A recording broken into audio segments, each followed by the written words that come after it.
Mr. Wayne! Mr. Wayne! Bruce, look over here! Hey, Mr. Wayne! Bruce Wayne! Look over here, Mr. Wayne. No.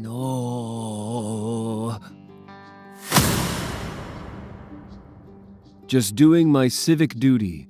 Before anything, I'm a citizen of Gotham. Thank you. That's really him? How rich is he? Couldn't he get out of jury duty? In person, he's very handsome, isn't he? Talk! Talk! Wayne, Bruce, please report to Judge Mercer in room 3C. Mr. Wayne, what are your feelings on the Batman? Talk! Ah! Batman is a complicated figure. He seems to just be part of the city, like a gargoyle. Mr. Wayne, you have had some past associations with Batman, as has most of Gotham. The question here is, what is the nature of these associations?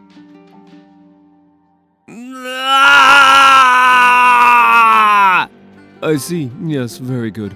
Now, we all know of your family, of your allegiance to this city, but does your allegiance outweigh your past with the Batman? The DA has no objections to Juror 10. Mr. Hasley, no objections, Your Honor. Talk! Mr. Wayne, you are to report back to room 37C tomorrow at 9 a.m. for the trial of Victor Freeze, a.k.a. Mr. Freeze. As part of the jury, you will be sequestered for the entirety of the trial. Prepare to spend your days and nights at the court for the next few weeks. Thank you.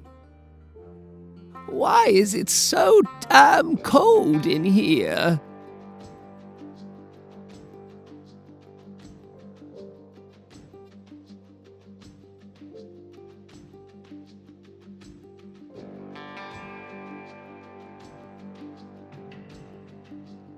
You're not him.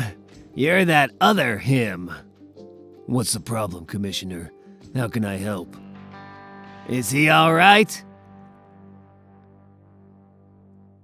No. You've heard in that opening statement the best case of the prosecution.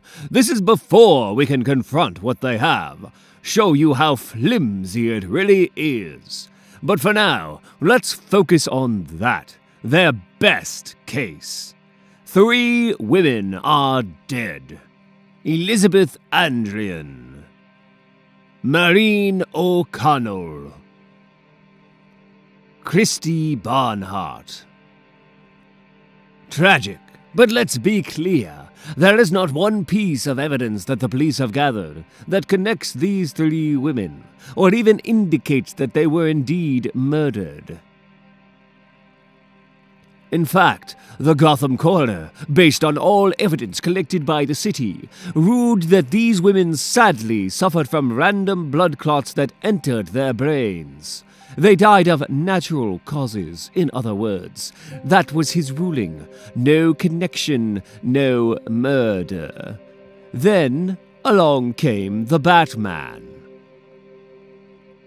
Hey, man, it's Dick. Just calling to see how you're doing. Nothing special to report. Everything's going great. Anyway, give me a call or text me or whatever, when you can. And take care. So, it was the Batman's theory, not yours. Well, yes, but the Batman told you that there was a slight temperature drop in each of the women's brain stems. Yes, but we were able to confirm that independent. Yes, but that was after the Batman had inspected the body, correct? Yes, well, and is the Batman licensed to perform autopsies on behalf of the GCPD? Look, obviously you... Yes or no, Commissioner? Is he licensed to perform autopsies? The coroner missed what it... Your Honor, Commissioner, please answer the question.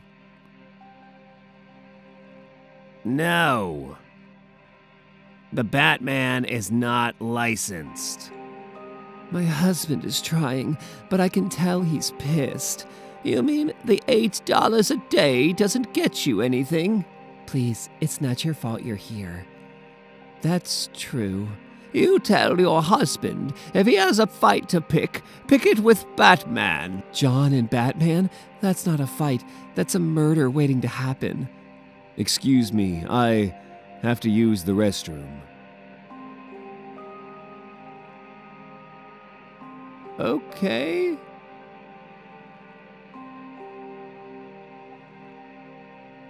No!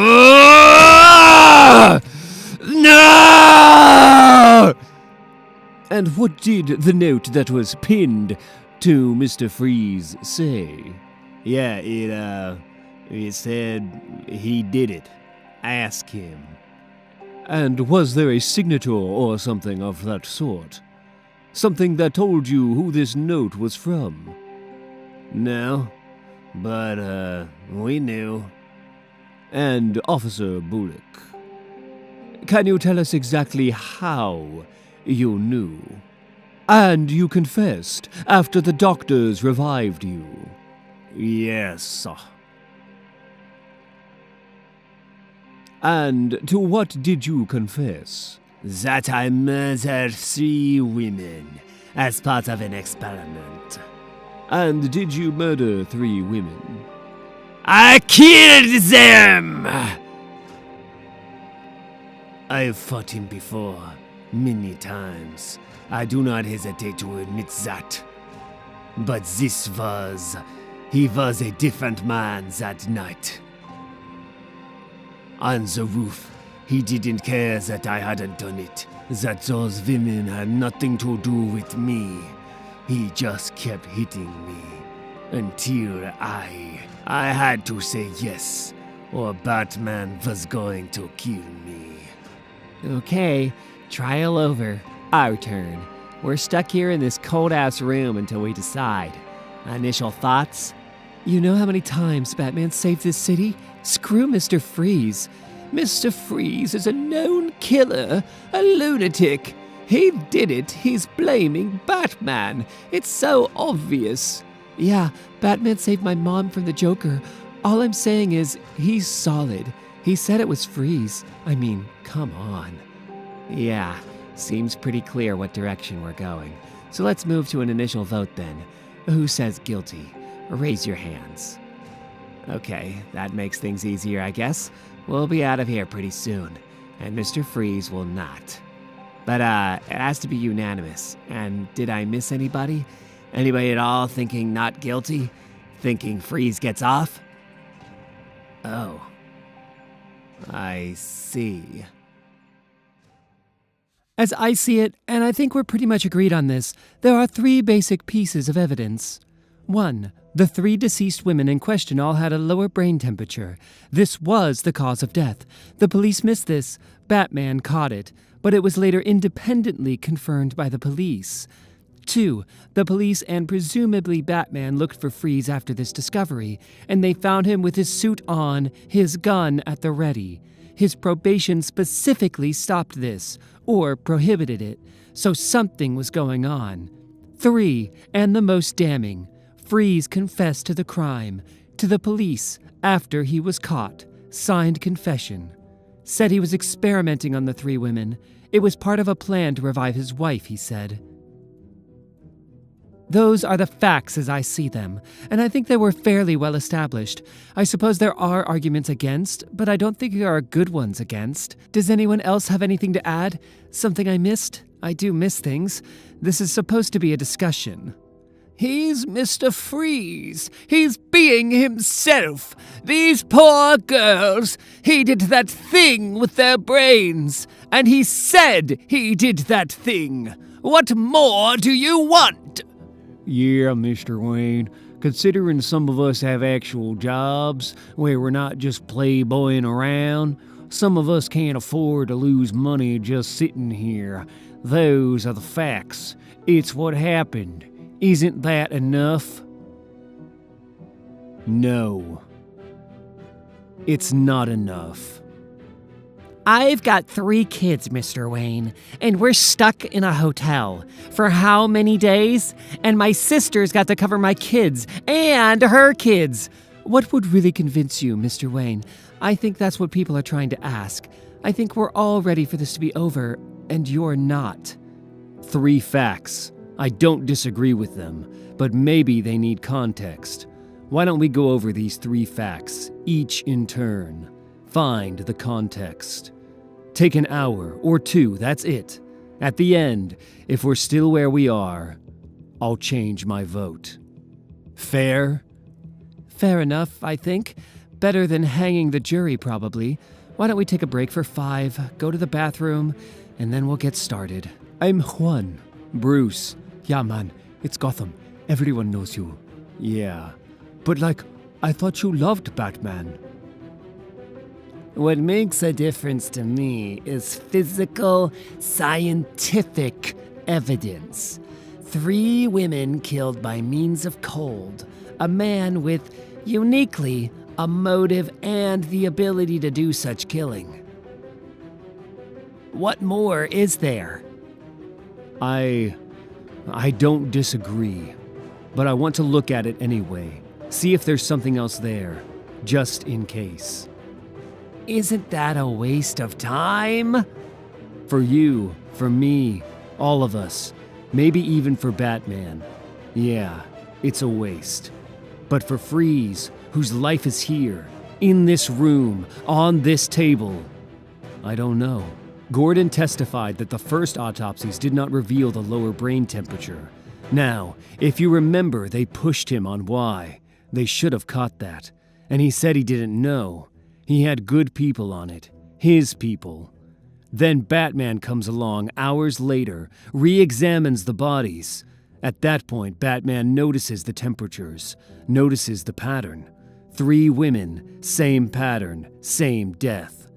Women the right age, the age of Freeze's wife, killed in a manner that suggests an experiment of some sort. Batman makes his conclusions, which are now our conclusions, and he starts his hunt. I think the question is, why did the GCPD miss something that Batman caught? Sir, given your recent disappointment, perhaps tonight you might... Because he's Batman. He's better. Thank you, Alfred, but I'm fine. I'll find Freeze, and I'll come home. He just does it better, right? Right. But maybe there's another way to see this. Not saying it's right, just another way. These women, what if they died of the causes they died of? Clots. And someone, later, created the remnants of the decrease in temperature. If you're saying Batman purposefully... Batman has saved me, you, everyone here. I'm not going to... No, please. I understand. I agree. But not Batman. Someone else. Someone who came in after the cops, before Batman. Someone who wanted... I don't know what they wanted, but someone else. What? Who? Damn it! It doesn't matter who! But it's an explanation. It explains why Batman saw what Gordon's people didn't. Your only explanation is that Batman's better. But why? Why did Gordon miss it? Why did Batman catch it? Why? You're convicting a man on assumptions. If there are alternative assumptions that make just as much sense... Damn it, I'm not saying it's the truth, but it seems like it could be the truth if we follow the actual facts. Take out Batman's, I don't know, the presumption of supercompetence, his infallibility.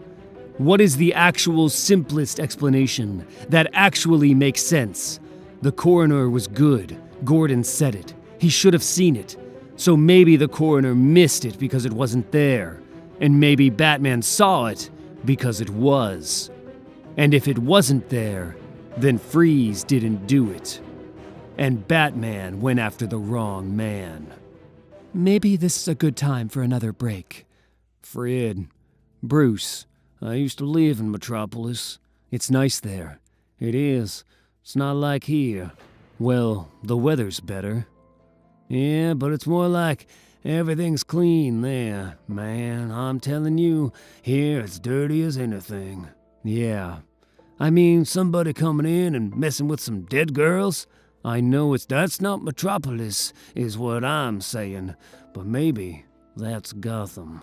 Yeah, Gotham, man. I'm telling you. The costume. Mr. Freeze claimed on the stand that he was told by an underground associate, whom he refuses to name, no matter what they're threatening him with, that he was told the Batman was coming after him. He got his costume, rebuilt his freeze gun. He got all set, risked violating his parole, going back to Arkham. He claims because he was afraid of Batman. So, he leaves his house, where he's under house arrest, to basically find Batman before Batman finds him, to defend himself, or so he says. Well, that's a bunch of bullcrap. He was up to something. If he was scared of Batman, he should have stayed in his house. Because a guilty man runs. He should have let Batman come to him, talk to him about the crime. If he was innocent, yes. 100 times yes. Have you ever seen anyone talk to Batman? Have you ever talked to Batman? What does that have to do with anything? I'm not a criminal. I don't know Batman. Yeah, well, whatever Freeze is now, we all know he was a criminal, and he knows Batman. For years, these two have been fighting. Not talking, fighting. The prosecutor, not even the defense, noted this. We saw pictures. Freeze has had dozens and dozens and dozens of plans and plots in Gotham, and all of them ended the same way. A punch, a kick, a knockout blow. Now Freeze gets information that Batman suspects him again. Freeze knows that Batman will come for him. And we ask him to do what? We expect him to do what? To wait, to talk, to sit at home, hoping Batman wants to have a discussion. What evidence is there that Batman wants to have a friendly chat with him? What evidence is there he shouldn't have been prepared for another fight? Based on his past, he knew what to expect, and he prepared for what he expected. How does that have anything to do with 3 women being murdered? But maybe he's lying about the man, about being warned Batman was coming. We don't know if he's lying, do we? Well, we know that Batman was coming for him, about the women. After the autopsy, after he found out the 3 women had been killed by cold. Whether or not Freeze was warned, Batman was coming. So if he is lying, it's a hell of a coincidence that he would be in his suit at that exact time. But yes, he could have been lying. He could have been all dressed up to do whatever, but it seems equally possible that he could be telling the truth. And if it's equal, if it could go either way. In our system, where we need beyond a reasonable doubt, we can't convict him on that, on putting on the suit. Not if we doubt that he's lying. Not if we think maybe that makes sense. Mr. Wayne, I'm Tay. Hello. My boy used to get into fights with this other boy. Hard fights. I'm sorry. My boy is a good boy, and this boy wasn't. It happens when you're a parent. It does. Well, one time this boy was coming over, and was coming hard, and my boy knew he was coming. I see. My boy, he got a gun, legally, but he got one. I was mad, but... Yeah. I took that gun away from him, made him go to the cops, and you know what the cops said? I swear to my face. No. This is Gotham. Keep the gun. Finally, the confession. I know what you're going to say, so you could be quiet for a second, Mr. Wayne. He was so shaken. He was so fragile. He was so scared. Because of what the Batman did. Oh my! But you're forgetting he didn't confess to Batman, or we never heard that one. The police, never heard it. They heard the confession he gave to them. He changed his story later, but for days he's telling the police, Gordon's police, without any Batman anywhere threatening him, that he did it. He's the one, Mr. Damn Freeze. Yeah. Why would someone confess, keep confessing, even long after any threat was gone? Why, right? Why?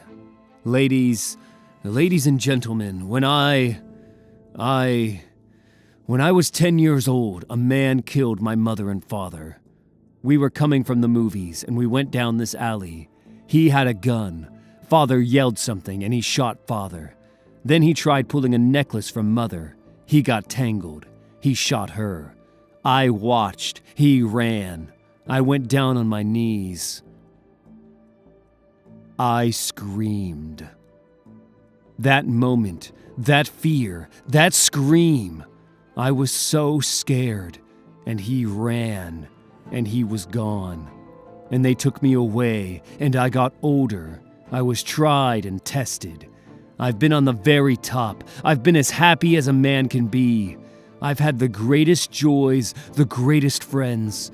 I've had victories, and I've had love.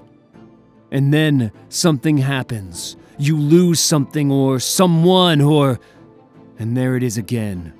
I'm there again. Mother's tangled. Father's yelling. I'm 10, and I'm on my damn knees, and I'm scared out of my damn mind. And feeling that, I say, I become something. I do things. I am myself, but I'm not what I want to be or what I should be. I'm scared, and I'll do anything to get out of the fright. What Batman did here to Freeze, that violence, that cruelty, it didn't leave when he left. It stayed. It's still there, I think. Even after it, Freeze, he said what he did. He would have said anything to get the hell out of that fright. This confession after that beating. To me, to anyone who's known what I know, what probably we know, wherever Freeze said it, whoever Freeze said it to, that confession doesn't mean a damn thing. I see what you, Mr. Wayne, did. What you're doing. You think it's real smart. The temperature is someone else. The costume makes sense. The confession's coerced. But it only works. All that nonsense you've got only works one way. Batman didn't try to find out why he found the temp problem, and Gordon didn't. Batman never talks, he only beats people up. Batman went so far over the line torturing Freeze it forced him to confess. All this doubt you say we should have that Freeze did it, it's all built on a solid belief, one you're demanding we have, without doubt, one that you haven't proved, because everyone knows it isn't true. You're saying that Batman is wrong, or bad, incompetent, horrible, out of control. You're saying Batman is not the hero Gotham thinks he is. Now, if you want me to go along with you, you prove that, Mr. Wayne. Can you prove that? Yeah, I can prove that. May I ask, ma'am? Missy, please, Mr. Wayne. Yes, Missy, of course. But, only if you call me Bruce. I'd be happy to, Bruce. Missy, I noticed, forgive me, the way your blouse folds, and the chain. Are you wearing a cross? Yes, I am. I believe in God. I've attended my church for 20 years. Is that a problem? No, never. Good. But you've asked me to show here today that Batman could have erred in this case, that his mistakes perhaps led to Freeze being falsely accused, and so I find your cross, your belief, interesting, vital perhaps. Do you believe in God, Bruce?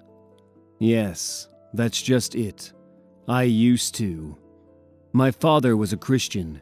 He held hallow the immortal soul, heaven, the Father and the Son, giving your will to your Lord, trusting Him with that will. He wanted me to believe too, but he wanted me to come to it on my own. We went to church. He told me all the stories, talked a lot about what we can control, what we can't. Later, after I was upset, I put aside believing in a deity or believing in anything my father thought had saved him. I couldn't really see that anything had saved him. I left Gotham for a while. I searched for something solid to put my faith in. I asked a great deal of questions. I paid for some answers. But I didn't find anything out there, as far as I went, so I came home, and I waited for something to find me. We're all here because of this city. We're citizens of this city. We all care enough not to throw out our summons, enough to come here and sit through this and decide this. And if you're a citizen of Gotham, then you know this is a place for monsters, demons. And there he is. Every shadow is met, every horror put down. As citizens of Gotham, we watch as he beats back the bullies. We see our brothers rescued, our sisters returned. A man with a bat on his chest keeps us safe. After my parents died, I sought transcendence. I found Batman. Bruce, your argument for why Batman might have made mistakes with Freeze is that you think he's God? If you define God as the infallible, the responsible, the one who determines life and death, then yes, that is my argument. I thought he was God. How many of you here are here because of him? Without his help, in this city, how many of you would be in a grave? Yeah. So then it makes sense. It's why you, Missy, why you have to see Freeze as guilty. We have no right to sit here in judgment of Batman. He is perfect. We are not. Our lives are his. We worship. We do not inspect. Let Freeze go and rot. Ignore any doubt. Batman has decided. And his will is our law. God is above us. And he wears a cape.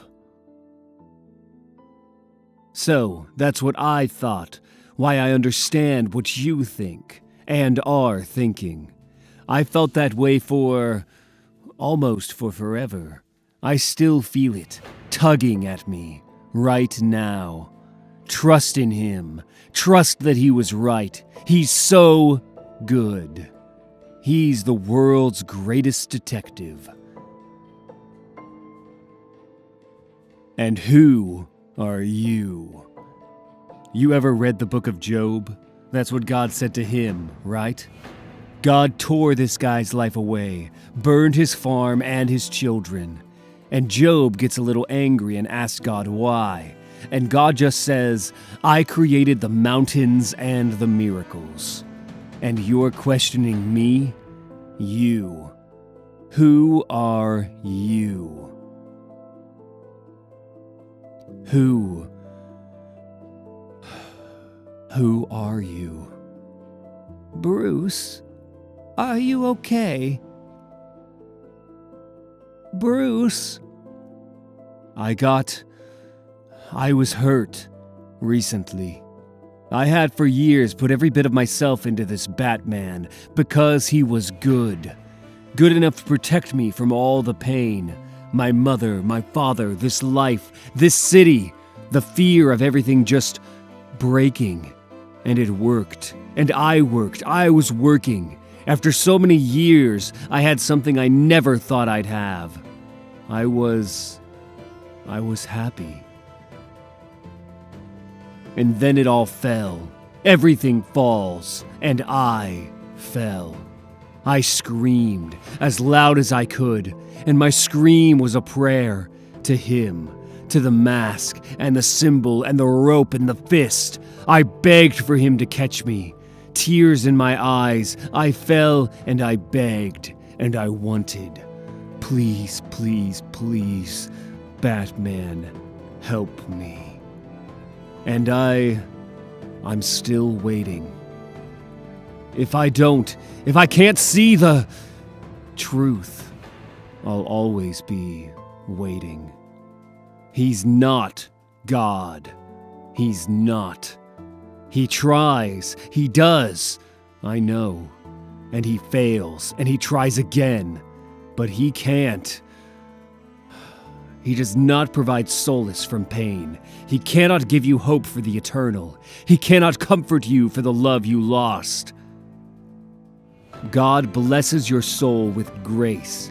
Batman punches people in the face.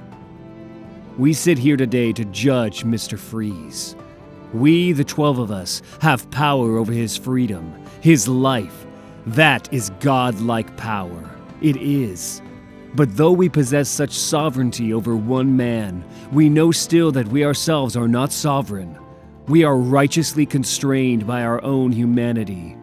And so we approach our sacred task with some humility, knowing our wisdom will forever be scarred by our perspective. We will do our best, and we will pray that it is enough. If you know that, then you know him. He's not perfect. He's just us, but in a leather batsuit. Our decision here must be beyond a reasonable doubt. And facts show that if we doubt Batman, we doubt this case. And so my argument is this. No matter what he does, behind the cape and the cowl and the bat, everything, he's a damn person. And because he's a person, a man, he can err. We are not Job talking to God. We are citizens of this city speaking of another citizen. However good he is, we can be just as good. However flawed we are, he can be just as flawed. And after all that, please remember this. In that autopsy room, going after Freeze, hitting Freeze, he was distracted by something. Freeze said it. He wasn't himself. He made mistakes. Mistakes he shouldn't have made. Don't turn his mistakes into the damnation of an innocent man. If you condemn Freeze for Batman's error, you condemn Batman. You say, guilty. You put the bat into that same cold cage. You all raised your hands. You all said he saved you. So do what you would do for any other man who'd done that. What you would never do for God. Save him. So, justice was done, Master Bruce. The vote was not guilty. I don't know about justice. Yes, I suppose a juror bribing his way onto a jury so he might convince the others. That's not exactly the purest way to achieve a verdict. I'm going out. Oh, good. One feared you might rest another night and accidentally achieve some peace. Please prepare the original suit. Sir? I don't want to wear the suit I was in when I... Yes, sir. I need to get back to... Yes, sir. Alfred, I'm lost. I need to remember who I am. Oh, God! Ah! Is there a doctor? Someone's a doctor? Are they? Why is the boy? They'll call someone. Should we call someone? No, oh no, that poor boy. Where are the managers? That boy needs someone. We have to leave right now. It's an act. This is part of it. What happened? I don't understand. That boy, I can't watch this. Someone get the boy. Someone help that boy. Come on, you don't sew? Like, at all? The quilt of crazy quilt refers to my mastery of the quilt of colors, which I will now use to hypnotize you. Then you, Batman and Nightwing, will be mine. No, I'm like mostly sure.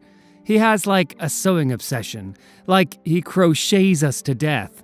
We fought him before, right? Did he change? Am I just remembering this wrong? Mine! No sewing. Quilt refers to the hypnotic colors. It's a quilt of colors. You hear me? Mine! Really? Okay.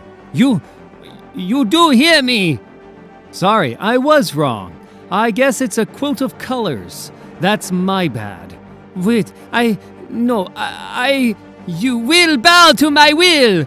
You will follow my words! You will be my slaves! Oh, sure, or, we will just close our eyes and jump over there and punch you. What? But let me know if you change your mind about the sewing before we get there. If you, take out your needlework and start poking or something, I can't speak for Batman, but I don't really want to get poked. Dick, I'm here. It's okay, boy. It's a dream. You're safe. Dick, listen. You're not there. You're here. You hear me? You're with me now. I've got you. How's that? It's good. So good, right? So, a nice hug. What did I tell you? Feel better? A little less dumped at the altar, maybe? Now that your services as Batman are at an end, how long are you staying in Gotham? You know me, Bruce. How can I help? I'm here as long as you need me.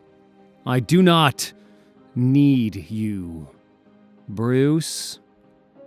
What you need, what you both need, is lunch. I prepared Master Dick's favorite, cucumber sandwiches. I'm working on the freeze case. I'll take them in the cave. He'll take them in the cave. As for me, I'm not hungry. You have to eat. You'll feel better. Cucumber sandwiches are gross. You're gross. Dick. This house, this food, this furniture, this air, it smells... Everything is gross! Dick, please, don't. Oh, I'm sorry. It's just... No, never mind. I am sorry. I am totally taking this seriously. I've got to ask, Bats. I mean, Crazy Quilt? Condiment King? How are you still depressed fighting these jokes? They're not jokes. King robbed 7 grocery stores this week, killed 3 employees, and I'm not depressed. I'm fine. Oh, please, how long has it been? You're going through it. Lots of people have gone through it. I've gone through it. We can talk about it. We can talk about it later. It doesn't hurt. I'm fine. What were you thinking? You could have killed yourself. I'm a flying Grayson. I was flying. Dick, you shouldn't... There's a time, and you're so stupid. Look, son, I know you miss your parents. I know. You don't know anything. You're just a rich guy who wants a new toy. Dick, listen. I lost my parents, too. Perhaps we can... If we talk about this... I'm not a toy! Game's already started. Knights are driving. Better get here before Campbell fumbles it. I told you, we do not have time for the game. And he fumbles. Why do they keep starting this guy? I'd take Condiment King over this guy. You're at the game, you might need mustard. You never need Campbell. Crazy Quilt would be even better. You know, in case there's a uniform that gets ripped or... Wait, no, damn it. I keep forgetting. Quilt of colors. I got us some chips. Did you? Alfred got us some chips. Bane, he would rule at football. If he could, get past the whole drug testing thing. I like chips. He likes chips. He needs a proper meal. He likes chips. He can't just have chips. He doesn't like anything else. I like football. You don't watch football? I'm often committed to other endeavors. Oh, are you, committed now? Yes, I'm committed to you. Bet me I can't do it. Doesn't have to be a lot of money, even just a penny. No. Bet accepted. 37 bounces. Just you watch. Boom! You owe me a penny. I'll take the big one. I do not. The big one. That's pretty...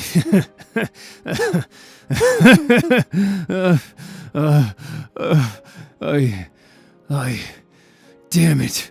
I can't. Why can't I? Damn it!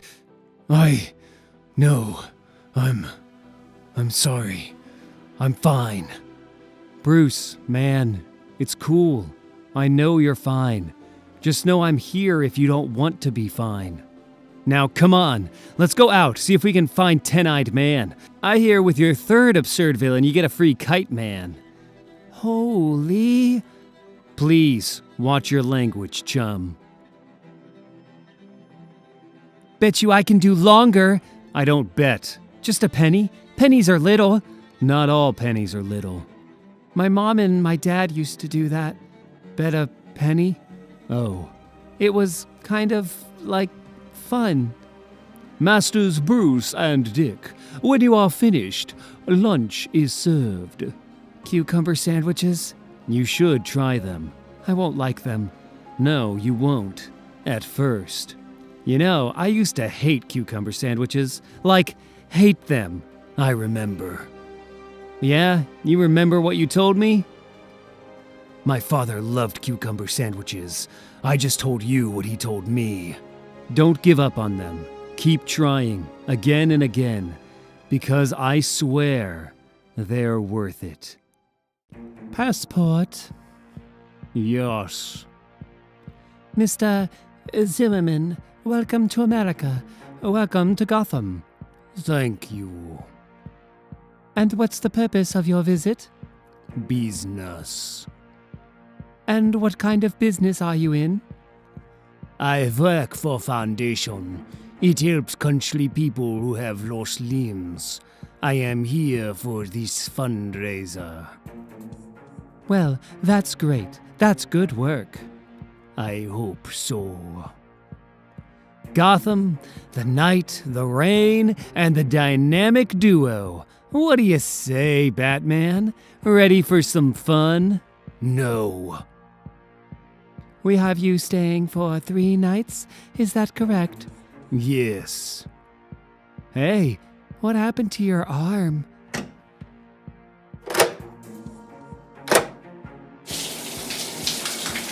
Just answer me this. One question. Is Chris Campbell still the Gotham Knights starting quarterback? Because if you say yes, then why are we even talking about the playoffs?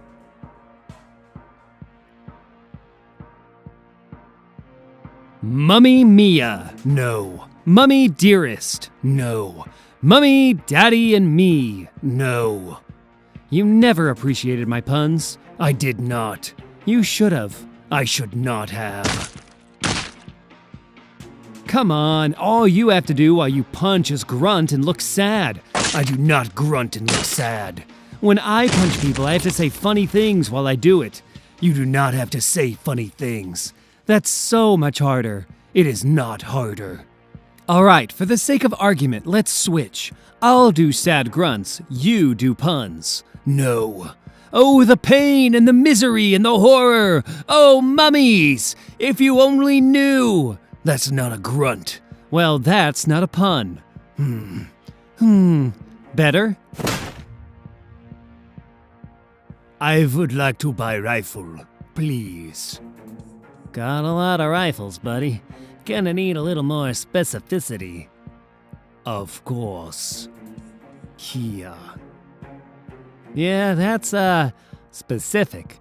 Not saying I can't do it, but getting it all here, now, not going to be exactly cheap. Thank you. I understand. I have money. Hip hip hooray.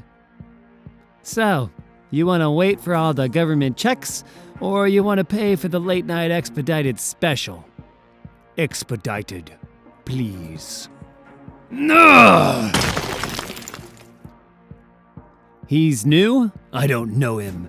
If you don't know him, he's new. He's probably new. What did he say his name was? Ghost Pharaoh? Phantom Pharaoh. Huh. Was he a guy named Tom who was a fan of mummies? Dick. No. Get it? Phantom? Please stop. I told you this was harder. Total's $350. I should go home. I didn't puke. No. I heard her. She said it. Total's $375. Kiss me. Dude, the Gotham Knights suck. What is wrong with America? Total's $4. I'm only eating grapefruit. Don't put that in your mouth. But what if I love them both? Total's $275. What? No, that place is the worst. Lois Lane is the result of the monopolistic tendencies of any media empire. You ever gone all the way to the top? Total's $350. His name is Pants. Like, that's what he calls himself. You watch that thing on what's it called about the thing? My uncle knows the Penguin. Seriously. Total's $2. I've got to think about this for a while. Number 9. Can I touch your hair? Total's $350. It's just another Jacob's Ladder situation. And I was like, banana? That's an orange. He's just repeating himself because he thinks that's profound. Total's $5. No, man, she can't. She's allergic. I have a twin. I swear. On a fundamental level, like, what is wrong with you? Total's $375. You ever danced with the light? Dude, every day, I'm telling you. I shouldn't eat this. I don't think I ever actually called you chum. What? Yes, you did. Like, all the time. It's quite a mystery, chum. I'm sure you recognize that dirt, chum. Think clean thoughts, chum. Yellow and bright green will definitely disguise you as we patrol the night. Trust me, chum. It was confusing, because at first I was like, wow, he gets it. He knows how much he means to me, and he's saying we're friends. Then I remembered that chum is also a word for a bunch of smelly fish, and I thought, wait, maybe he's just making fun of me. Well, you never would wash your uniform. I knew it! What's your problem? It's like 3 a.m. Damn! How many times you gotta ring my bell? I am sorry. My mother lives on 8th floor. I call her, but she does not pick up phone. I come and push her button. She does not answer bell. What the hell, man?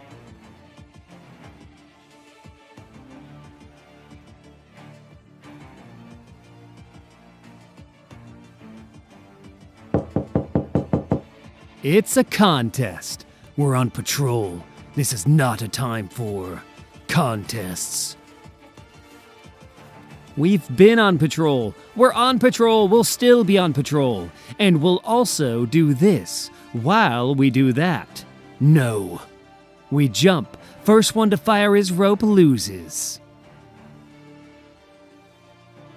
Fine, it's not a contest. It's a training moment to hone our falling skills.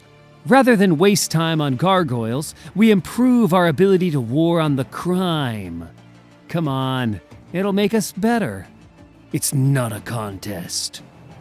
We jump because we need to help the citizens of Gotham. It's not a silly game. No one wins or loses. I'm totally going to win!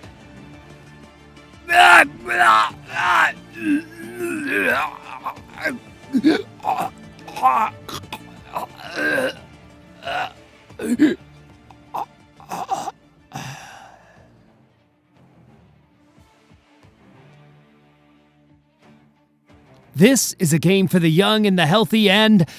did I say the young yet? Well, worth mentioning again. For the young!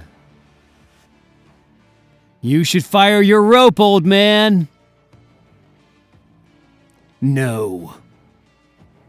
He flies through the air with the greatest of ease. The daring young man on the flying trapeze.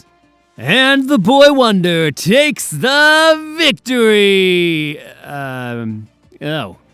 All right, I'm coming.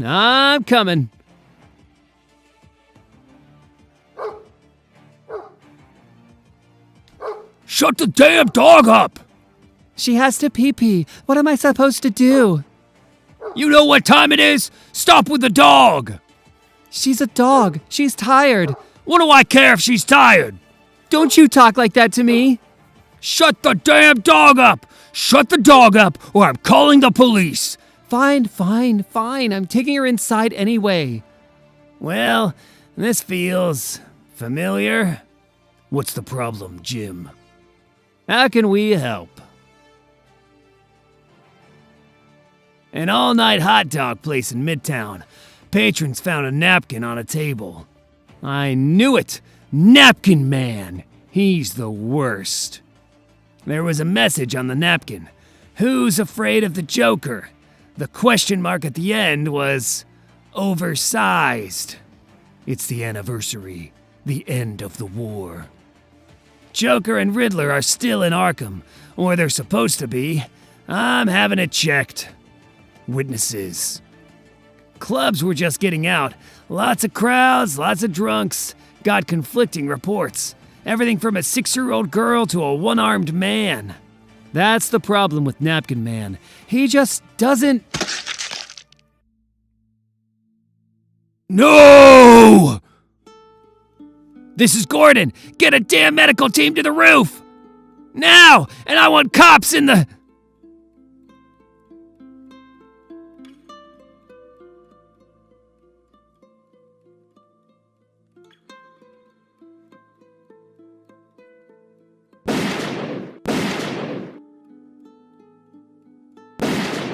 I hear your fat wheeze through the wood. Puts the gun down. Opens the door. There. Open. Talia. Father. Tommy's guns. Run. Ah!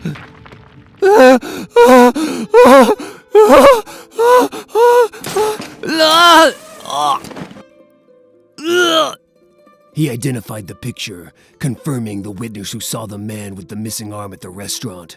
Our shooter is Anatoly Kniazev. KG Beast.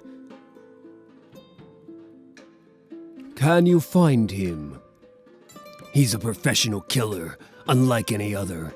Perhaps the best. Bred, trained to murder, then disappear. He'll have thought of everything.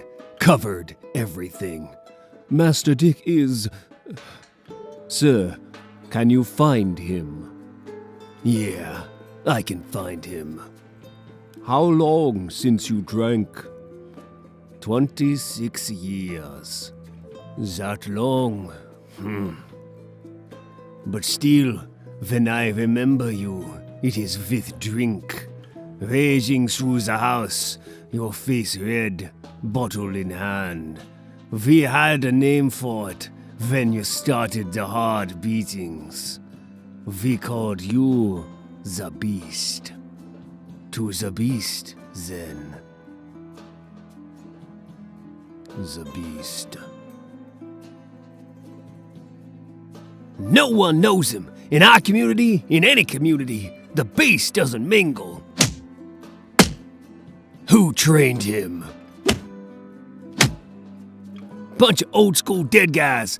Bunch of old school dead guys he killed. In case anyone ever started asking the questions you're asking. Okay, to be honest, there is one dude left. I heard he's still around. Not saying it's true, but it's whispered. But I don't want to be the one sending you to that dude. Why?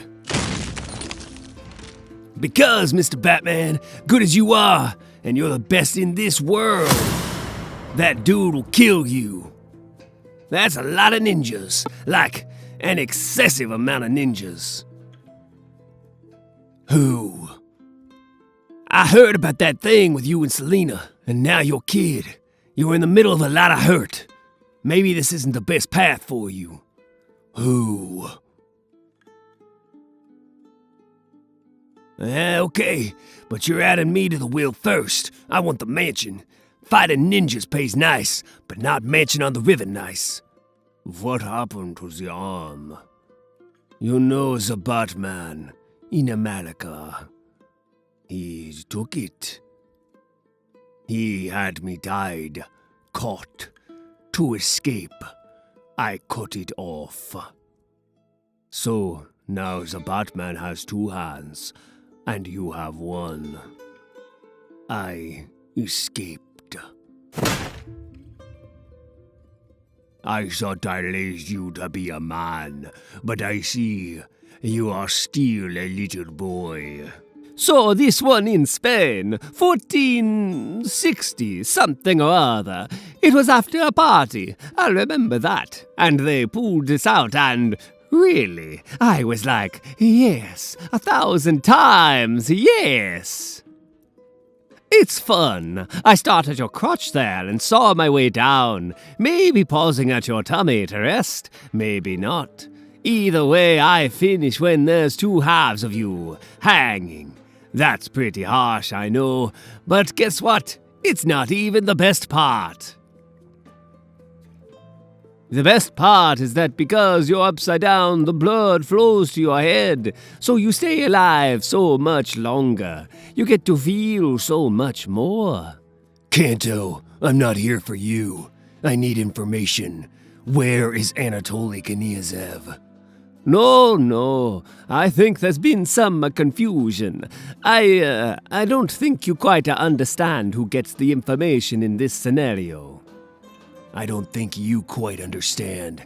I spoke to Orion before coming to you. He was very interested that I knew where you were. He said Granny's been looking for you. Said you got some debts you haven't paid. That's why you're here, hiding. Or trying to hide, rather. No, what? No. Now, all I have to do is use this little signal I got embedded in a tooth, and boom, here come the gods. A falsehood, a lie, a bluff. Is it?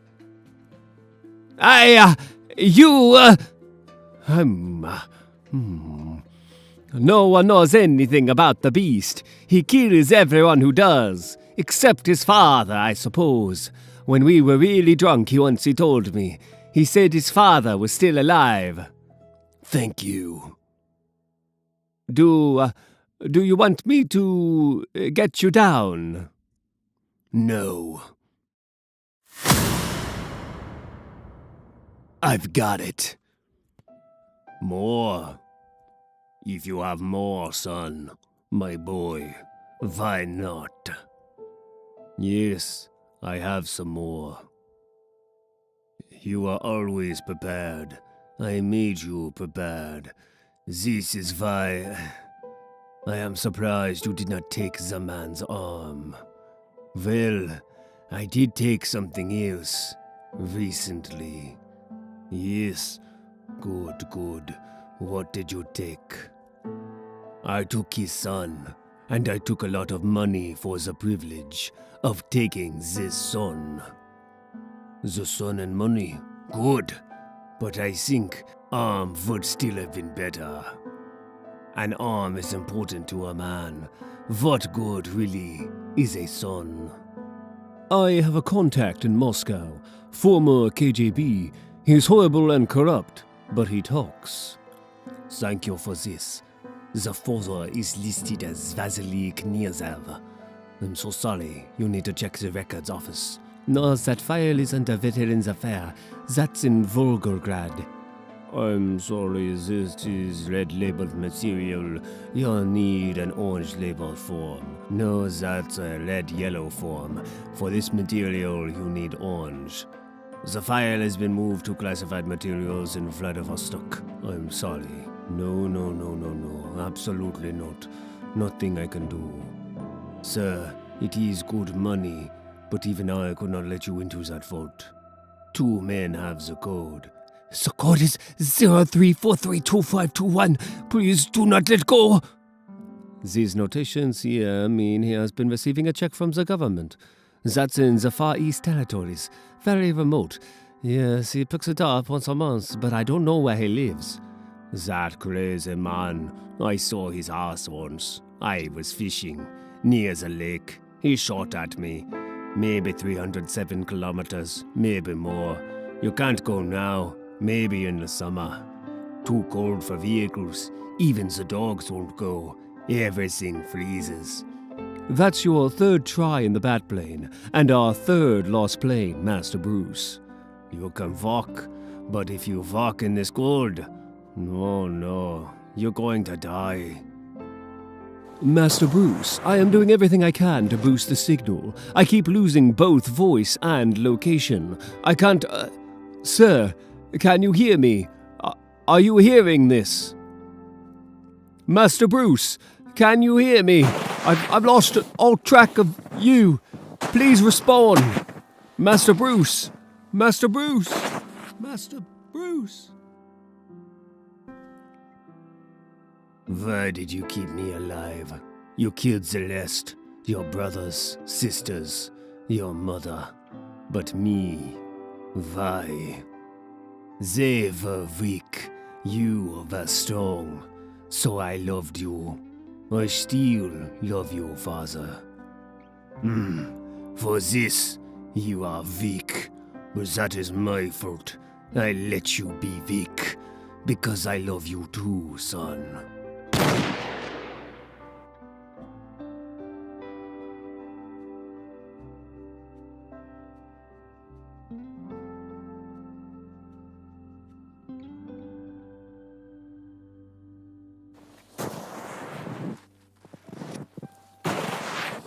Please, Father, one more time.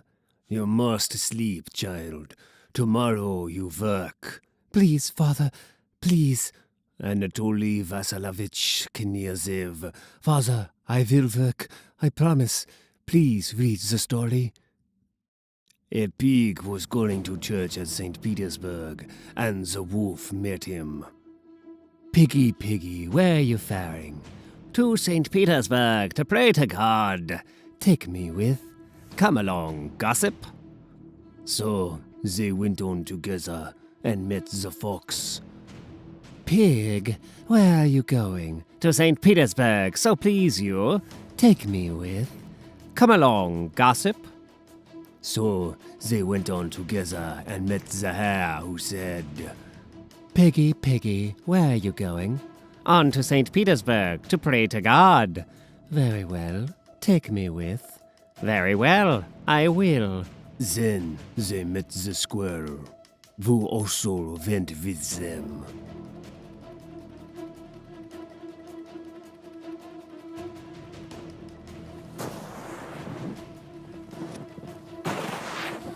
Beast.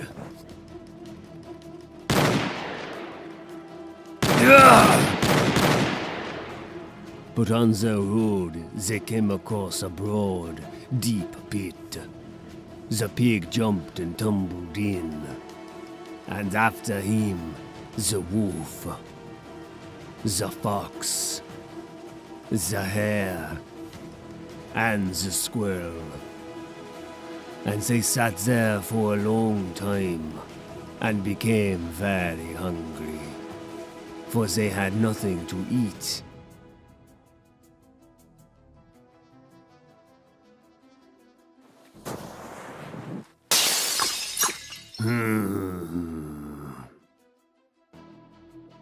Batman. No. No! Let's all begin singing, said the fox, and we will eat the animal who has the thinnest voice. So the wolf struck in a deep, gruff voice. Ha! Ha! Ha! And the pig followed in a tone just a shade softer. Ooh! Ooh! Ooh! But the fox came in fine and sharp. Ha! Ha! Ha! With the hair trilled the thinnest In in the world. The squirrel also sang. So the animals at once set to tearing up the squirrel and hare.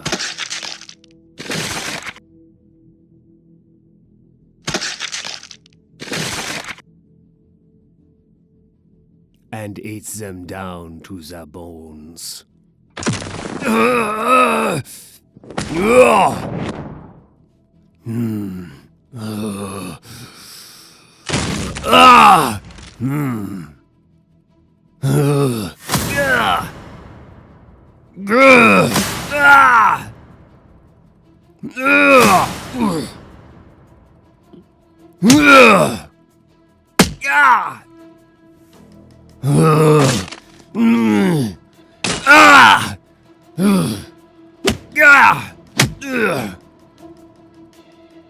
The next day, the fox said, We will eat the animal with the fattest voice. That was the wolf with his great gruff. Ha, ha, ha. So they ate him up. The fox ate up the flesh and kept the heart and the bowels. And for 3 days he sat and ate them. And the pigs then asked him, What are you eating? Give me some. Oh, pig, I am eating my own flesh. You tear your belly up and munch it yourself. So the pig did. The fox feasted on him.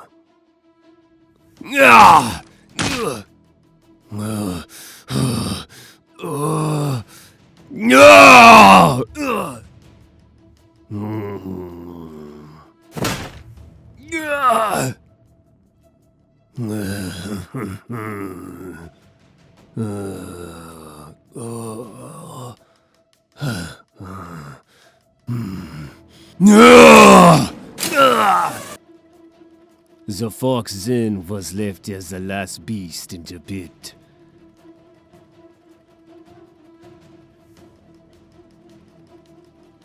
Did he climb up, or is he there still?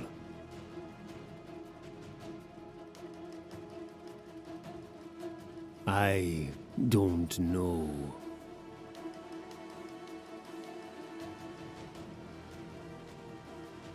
My neck is broken. Yeah. If you get me help, I will tell you who hired me to kill your boy. I got a bullet in my arm and a body of hurt. There's a 300-click walk ahead of me through nothing but snow and ice. I'm the world's greatest detective. I'll find out who hired you, and I will break them too. You can get your own damn help. Yes, well, that's your story. Why, you love that one. Anyway, it's done, son. Go to sleep. Father, No, go to sleep. will you sit with me just until Bruce. I don't want to be alone. Fine. But just for a little while. Then I have to go.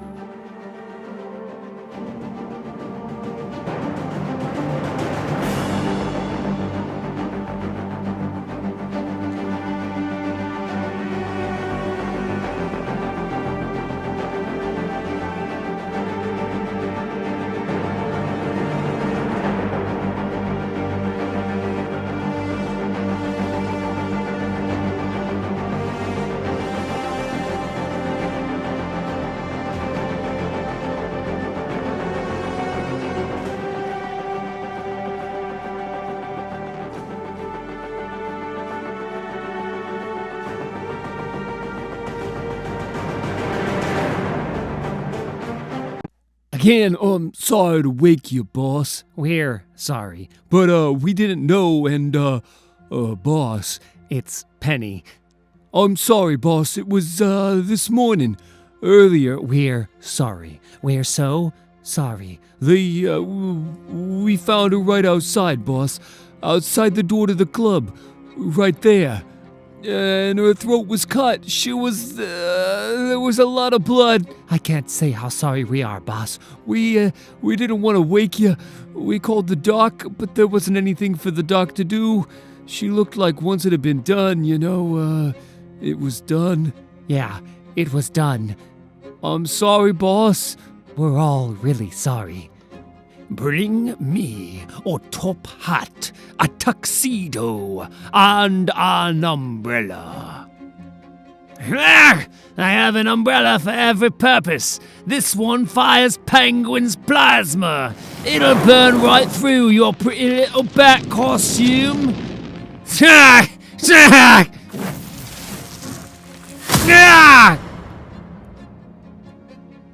Well, welcome back to Arkham, Birdman. You know how this works. Remove your clothes and proceed to your initial cleaning. And we got another lice outbreak, so we're going to need to shave you. To this end, let those repair that are either true or fair. Now, my apologies, sir, that it took me as long as it did to see you. My men, unfortunately, did not inform me of your message until, well, regardless, here I am.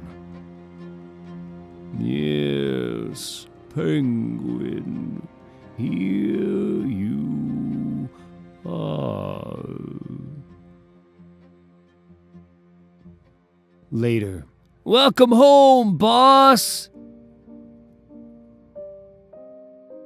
Where's the body? We didn't do the funeral yet. We didn't know. We wanted to wait for you, boss. Whatever you want.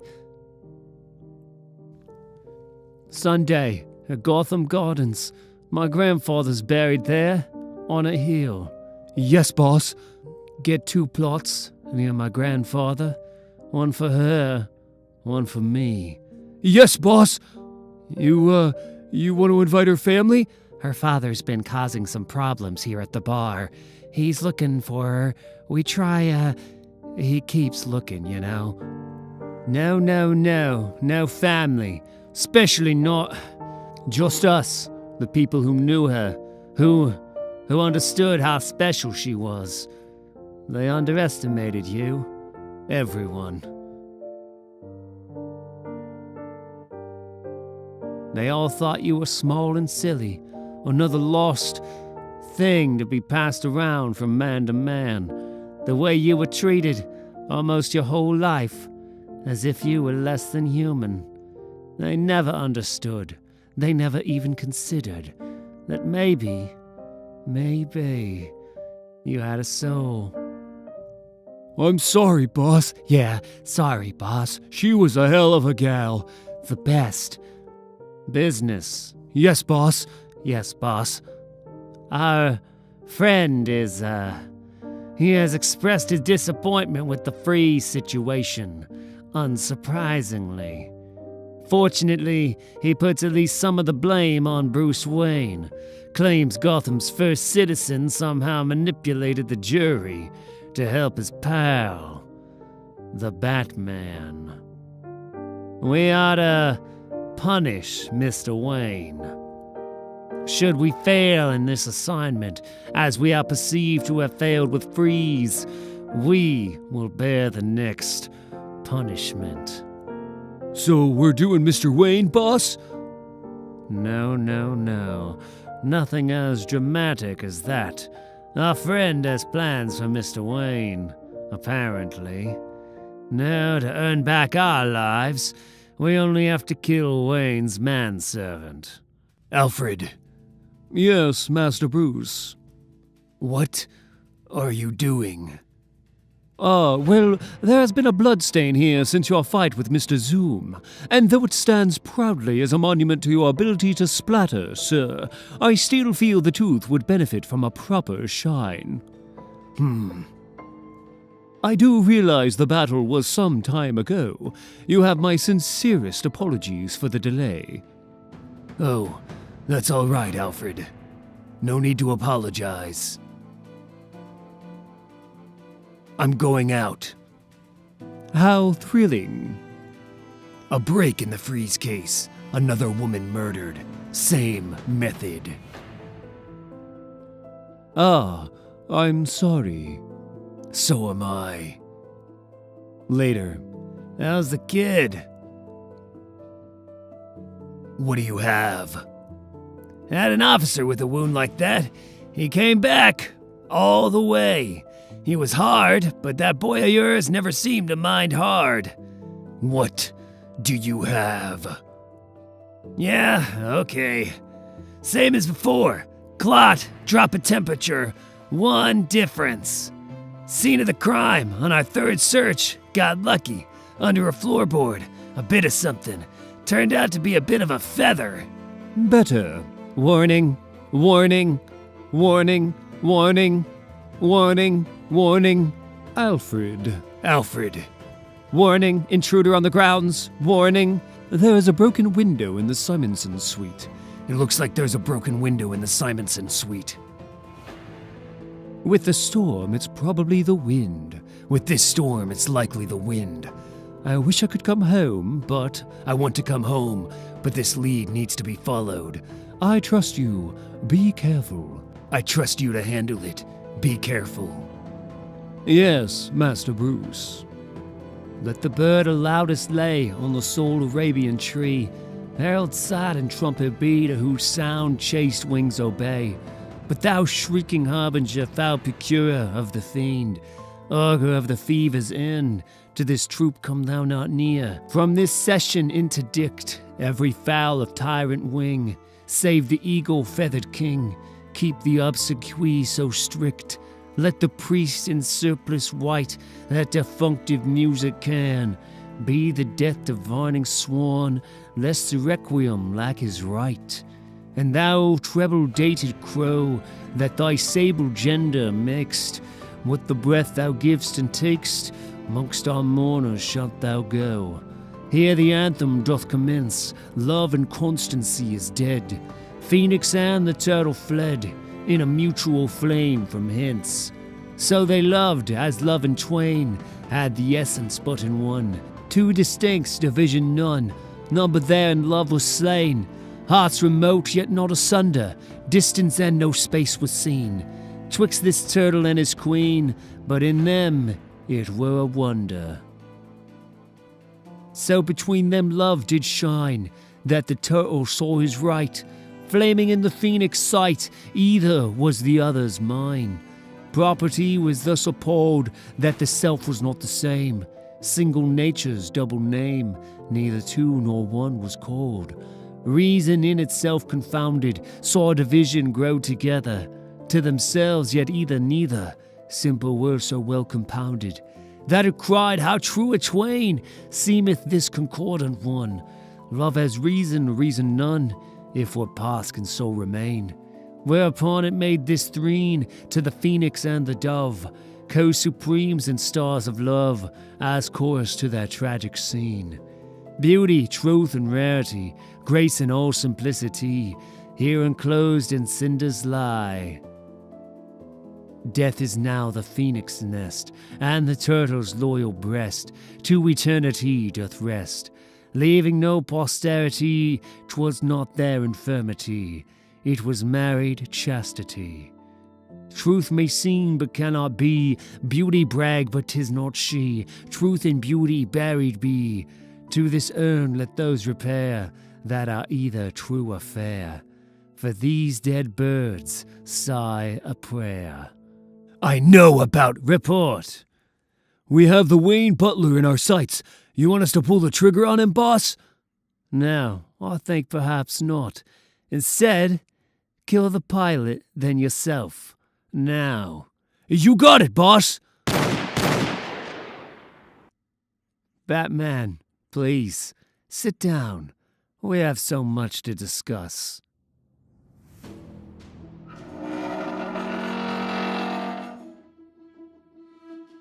Earlier. I don't believe you. Now. You are not authorized to... You can't be here! Say it again. Yeah. Tell me what I can and can't do. Come on! Say it again! Right now, each of you has a choice to make. Do I pull that trigger and get a bat boot shoved through my face? Or do I let the man go about his business? Good choice. I have evidence. I knew about how he killed these 3 girls, how he tampered with the bodies. No, you knew about 4 women you killed, bodies you tampered with. My actions are irrelevant. I am telling you, Bane is secretly taken over Arkham. All the guards, all the inmates, everyone works for Bane. And from Arkham, he is, for all practicality, running Gotham City. In this capacity, he has tasked me on several occasions with several projects.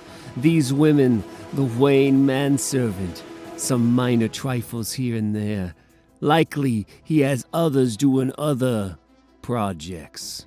No, Bane is in Arkham, in a cell. He is incapacitated. Oh, you pathetic little man in your pathetic little costume. You have no idea what Bane is. He has fooled you, made a fool of you. Believe me or don't. But it is the truth. Can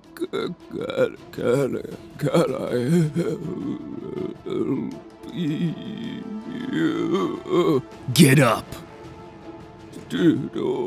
Don't. I know. I don't want you to hurt. I don't want anyone to hurt me anymore.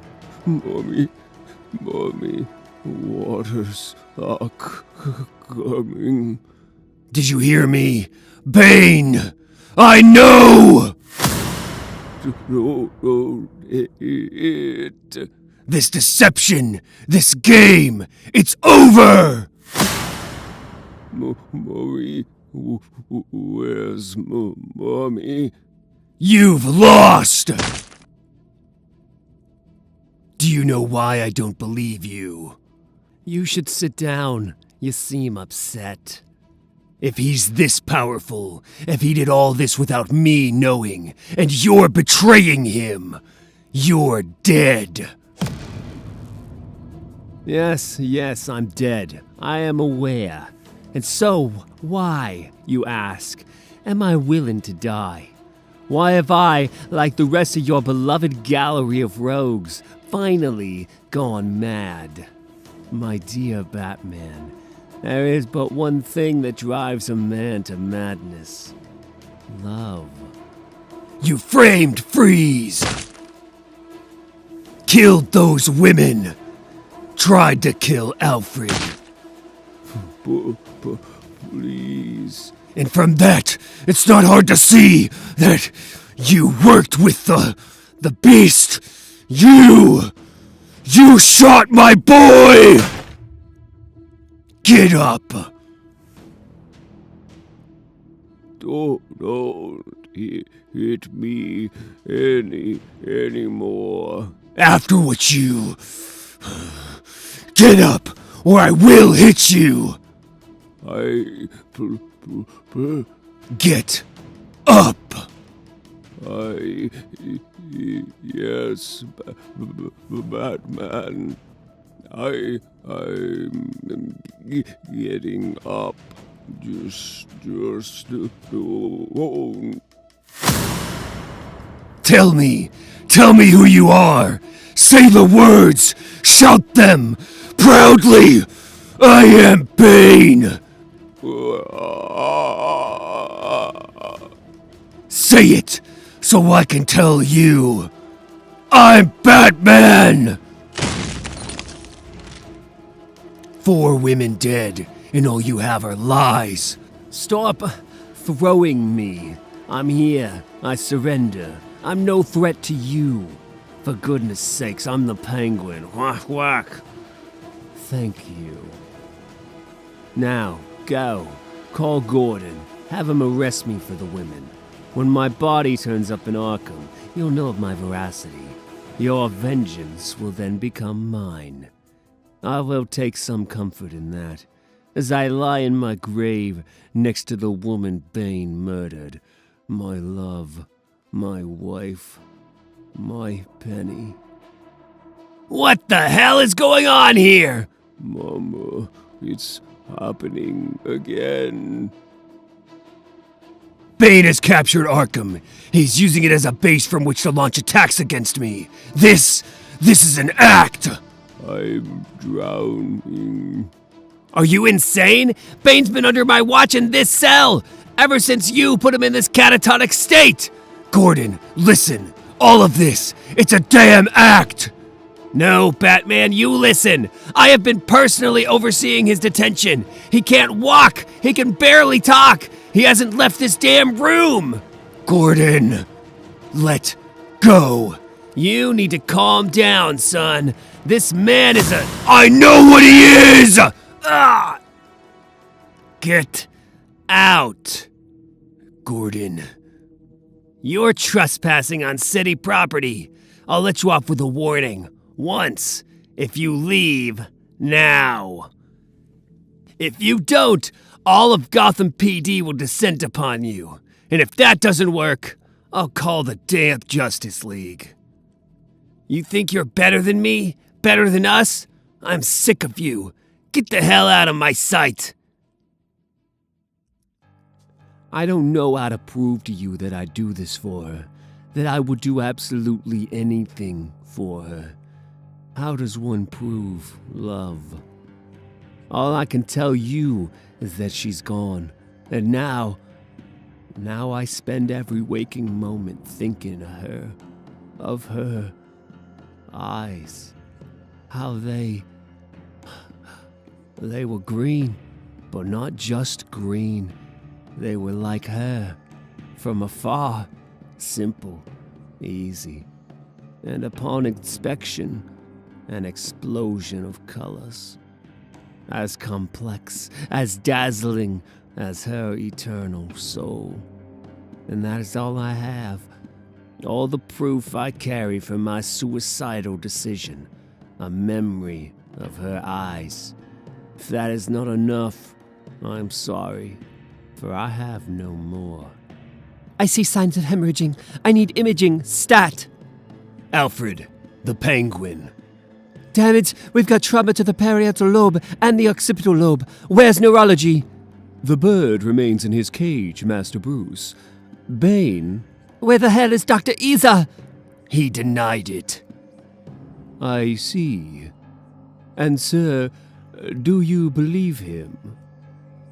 I don't know. Good morning. Expect rain all day and night with temperatures falling later. We might have some sleet before the day's through. Oh, hey, Commissioner. Sergeant, Pat, can you get Harvey in here? Tell him I want to talk the Freeze case. Recent one, please. The one where Batman just kept hitting him. Elsewhere, Maxie Zeus. You were released from Arkham 2 nights ago. Prior to your release, you served 3 months of your life term for killing those boys. Tell me, during those long 3 months, who ran Arkham?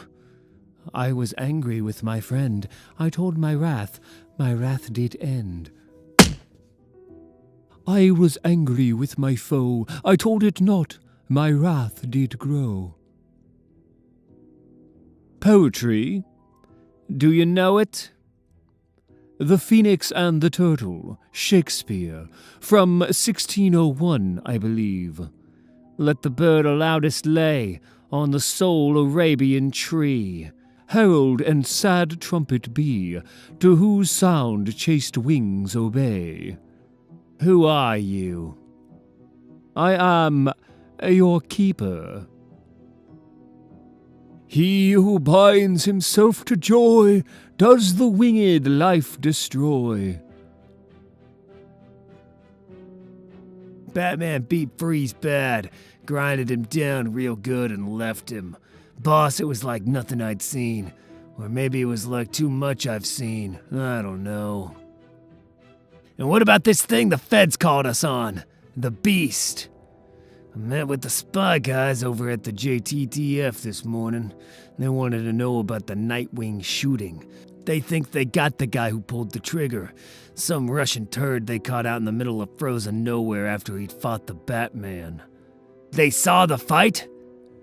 Guess they had surveillance on the turd's place. Watched the whole thing. Batman beat the living soul out of this fellow. Broke his neck, left him for dead. Turd's lucky the spy guys were looking. Were able to get to him. Batman, maybe he knew. Knew they would find this beast. I don't... Oh, what the hell, Commish? It's Batman. Anything's possible. Ah! Firefly. It's a ways down. Don't forget your jetpack.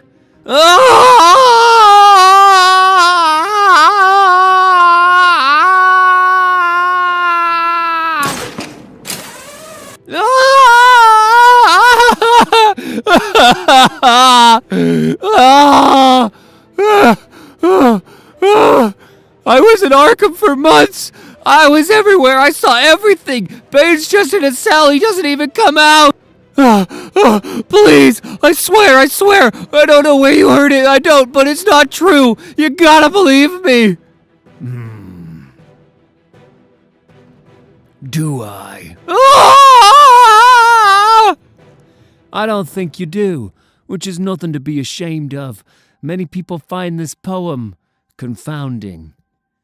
Many find life confounding, and yet we live. These birds gather at a funeral after the death of the 2 lovers, the phoenix and the turtle dove. I didn't understand it. I thought it was pretty. It is pretty. Quite. No, it's horrible. Horrible, right? Just look at it, boss. This guy was on parole. This is Maxie Zeus. Says the same thing all the others are saying. Batman hits him a bunch, asking about Bane, about Arkham being taken over. All that nonsense, over and over. We got 13 cases reported tonight. What the hell is going on, Montoya? What's wrong with him? Is he just punching his way through my city? Hell yeah! I do not enjoy violence. However, I am going to open your door in order to feed you.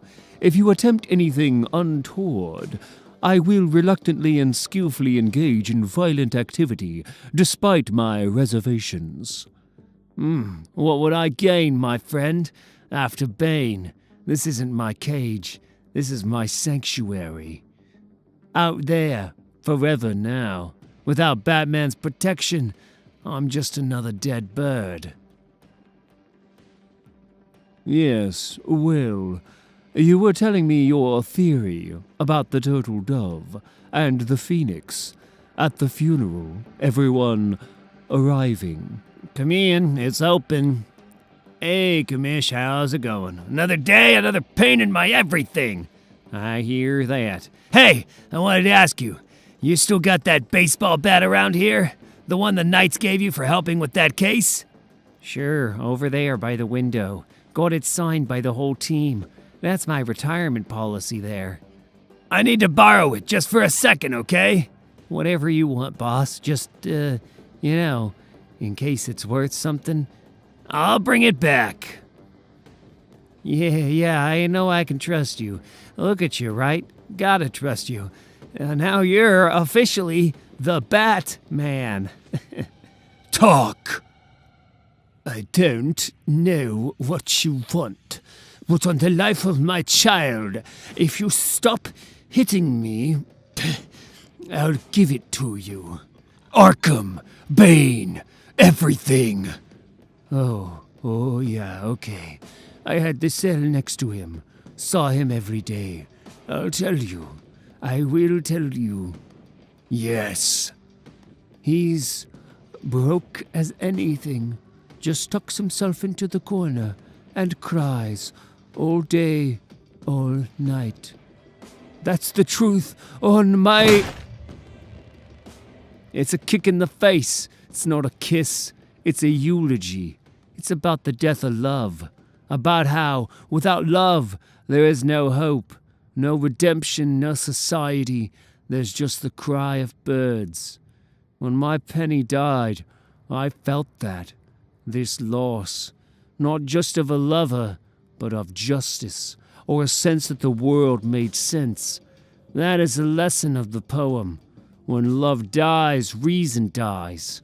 We die.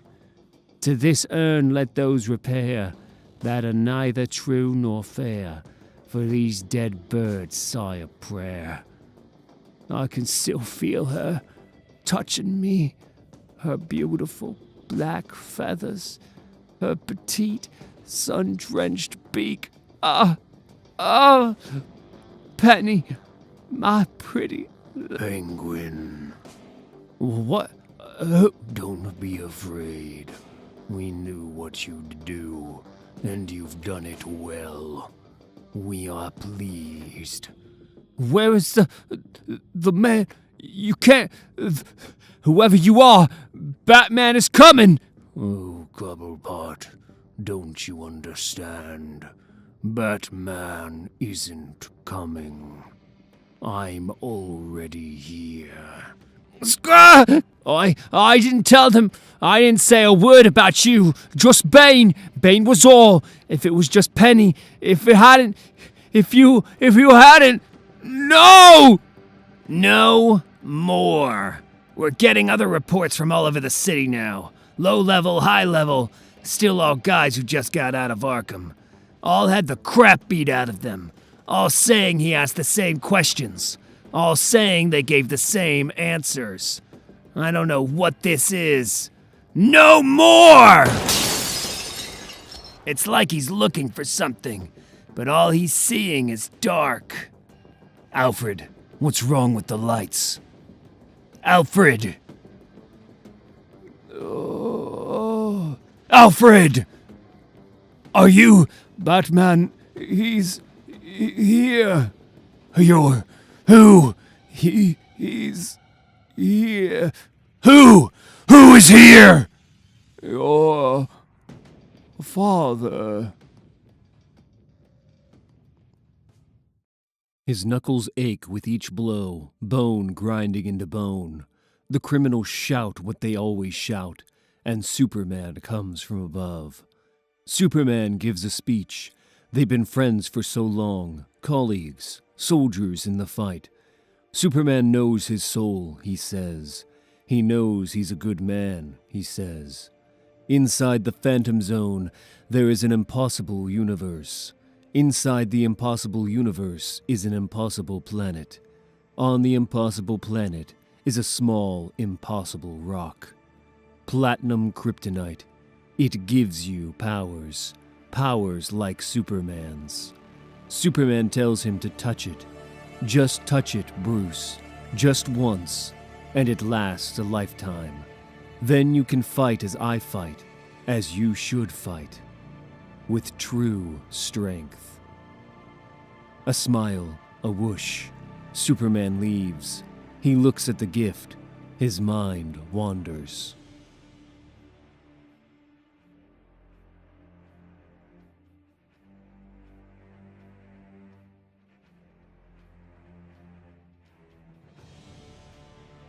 He keeps his hands at his side. His knuckles ache. At least 2 of them are broken. Footsteps echoing down the stairs. The smell of stirred milk and white sugar. A polite clearing of the throat. Alfred says nothing. Their routines are well established. Words are unnecessary. And typically, the cave is reserved for the necessary. His hand shakes. His loose knuckles stab into his skin. He can't hold on. He always has before, but now he can't. The pain is not great. Not as great as it has been. Not as great as a bullet burrowing, or a back breaking, or a knife sinking into his throat. This is nothing, but still, his knuckles ache. Alfred, am I enough? Sorry to have kept you waiting, Officer Fielding. I'm Dr. Aaron Monroe. Henry, please. And I'm more likely the one wasting your time, Doc. I don't even know why I'm here, really. Just standard procedure. GCPD requires a post-incident session when Dr. Crane and his, activities are involved. Scarecrow. Pardon? He calls himself Scarecrow. You know that, right? Right, sorry, of course. Why don't we start by going over your incident report? Yeah, okay. It was a little after 11 p.m. We had a disturbance call from the warehouse district. Caller reported a break-in. It's Gotham. You expect the crazy, but by the time we got there, things were already kicking off the roof. We suited up and went in through the office access by the loading bays. By the time we realized it wasn't a break-in, we were already under heavy fire and I'd taken a shot to the leg. Officer Dooley and I tried tracking back, but we were cut off by an explosion. We scattered. I took cover and was laying down suppressing fire for Dooley and... that's when it happened. Sorry, what's that sound? We've got a difficult patient in isolation next door. Don't let it bother you. You were saying?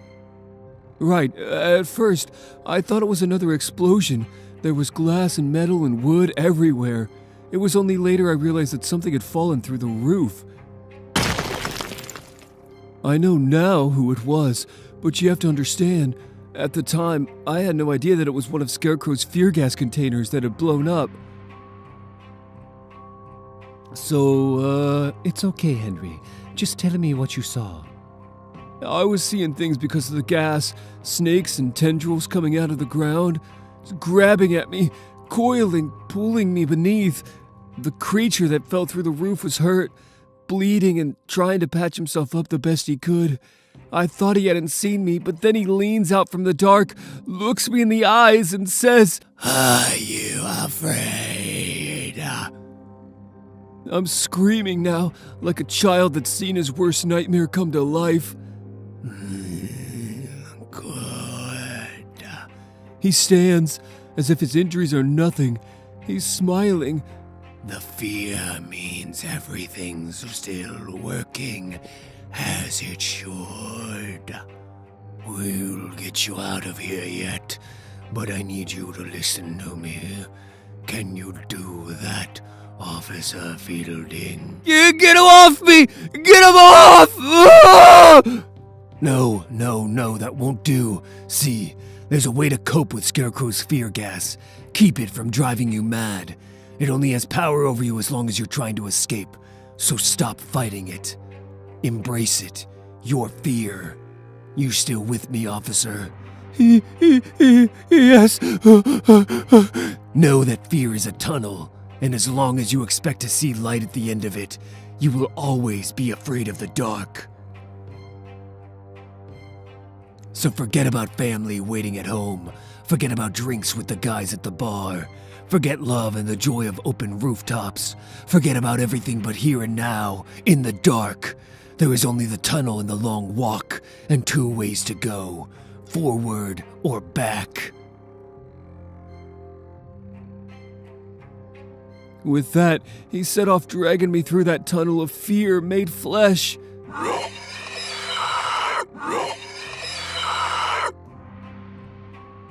They came at us from everywhere, creatures of nightmare, but there is no stopping the monster that espouses fear.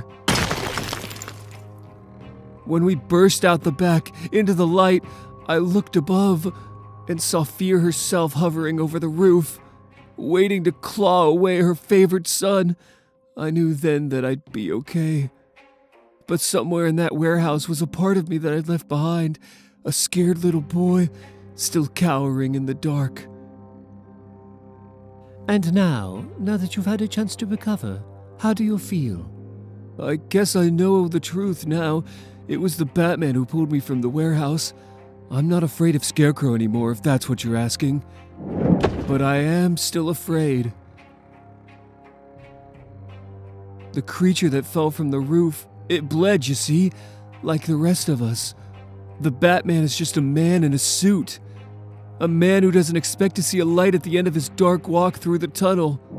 And this is who we turn to in our darkest hour. What does that say about us? I am not afraid of the Scarecrow anymore. No! I am afraid that the Batman is right. As you see, Mr. Wayne, the Foundation grants are essential to us, but sometimes even that isn't enough. That's distressing. Isn't this the GCPD officer who was on the news last week? Officer Fielding was exposed to Dr. Crane's fear gas before Batman rescued him. He hasn't made much progress. The gas still has him, I'm afraid. Didn't call you. Didn't expect you to drop in. I made time. Yeah? And here I've just been borrowing it. We don't have names yet. Feels like they get younger every call. I probably brought their fathers in 20 years ago. You're as talkative as usual. 5 victims, male. 3 black, 2 Hispanic, late teens, brick boys. No IDs, but they each have the 3-circle tattoo between the thumb and forefinger. We've had a resurgence of the Lords on the west side of the hill. Figures the Trinity are here on the east now, too. Crap. No metahuman involvement. Here? Never. Strictly smash and grab, contraband, and bullets. But you know that. You know that. And you also know that someone with the rank of commissioner, that would be me, is only looped in on the weird calls. The crap calls. That's why you're here, isn't it? Fine. No drugs, no cash, no tire marks, no footprints. Just 5 bullet-riddled corpses from one of the deadliest gangs to terrorize pre-meta Gotham, bathing in a pool of their own blood.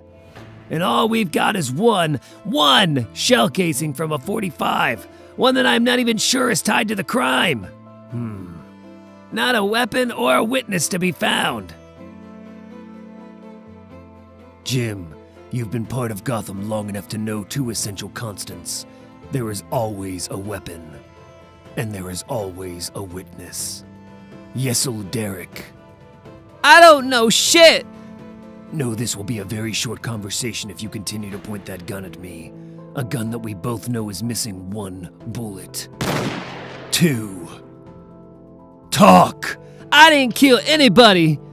Look, I have to protect myself, okay? You don't live here. You don't know. I can protect you. From who? The Lords? The police? Whomever you need protection from. You stay in Midtown. I don't ever see you on the hill, except to talk to dirty cops. I'm here now, with you. They got machines. Who? The Lords. It was nice. For a while. Quiet. Nobody was on the corners anymore because they make drops with them inside. To whom? People who want dope. Damn, who you think? Anyway, Melee and them... The boys who were killed. The Trinity? Yeah, they started robbing people coming to cop. Get there before the drop. Run up on them. Boom. Midtown dudes. Don't even need guns for that shit. Is that what happened last night? No, they were fucked up last night. They tried to rob the machine. It was armed. Was it? Lit their shit up. I saw everything. It saw me. And you shot it. I swear to God, I wasn't involved in any of that. I was just going to the store and minding my own business. But it saw me and I... Panicked. Yeah, I missed though, and it just flew off. Thank you. I will come back for you. To help you. I promise. Wayne! That was the name on the machine. Wayne.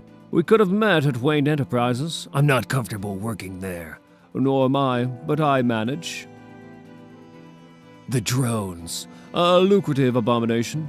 I wanted to halt production, but that was overruled by Julian and David at the last shareholder meeting. However, the government contract is a sizable sum, and the more efficient features found within your prototype are not available to the masses. Of that I made sure. Lucius, the drones are on the street, in the hands of hill children, equipped with weapons and drugs, and emblazoned with the Wayne name. How? Why? Money. And greed. I've done my best to uphold the principles of the Wayne family, as well as my own, but I am merely one man, no Justice League. Just me, and the Wayne name, of course, but that is not always enough. Bruce Wayne is not the only rich man of this world. There are others, ones not nearly as righteous, and I cannot stop them, merely observe. And what have you observed? That we delivered 5 shipments to the United States government only for 2 to be resold to an anonymous buyer. That the drug ravaging the Hill is a cheap opiate similar to a patent-protected Luther pharmaceutical, priced at $600 a dose. That the crime flourishing in the streets you tend to takes root in the boardrooms of Bruce Wayne's peers. That is what I have observed, which I am certain is not news to a detective of your caliber. You are paid to do more than observe. I am aware. I am also paid to invent, and to behave as paranoid as you in Bruce Wayne's absence, which is why your prototype serves as a hub. You can randomly access the audio and visual feeds of any model sold from your own, like so. Yesel! How do I control the drones? You can't. Merely monitor. Either that or shut down the whole program. That would be hundreds of— Lucius! The retinal scanner. It'll grant you access for deactivation. Deactivation countdown initialized. 5, 4, 3, 2, 1. These machines were supposed to help people, Lucius. Allow them to help themselves. Look at what we've given them. Therein lies the problem, son. A tool is only as honorable as the man wielding it. There are rumors that somewhere in Gotham's most beautiful snow-topped mountains, a monster is running around. I have a suspicion Man-Bat is behind the strange activity. Mounted climbers losing their camps, ski resorts with missing guests, a strange beast being seen in the dark. Something covered in hair, something remarkably large. I can handle large, but what I can't handle is how damn lonely it is up here. Alfred says I could use some alone time. Truth is, I'm not such a fan of myself.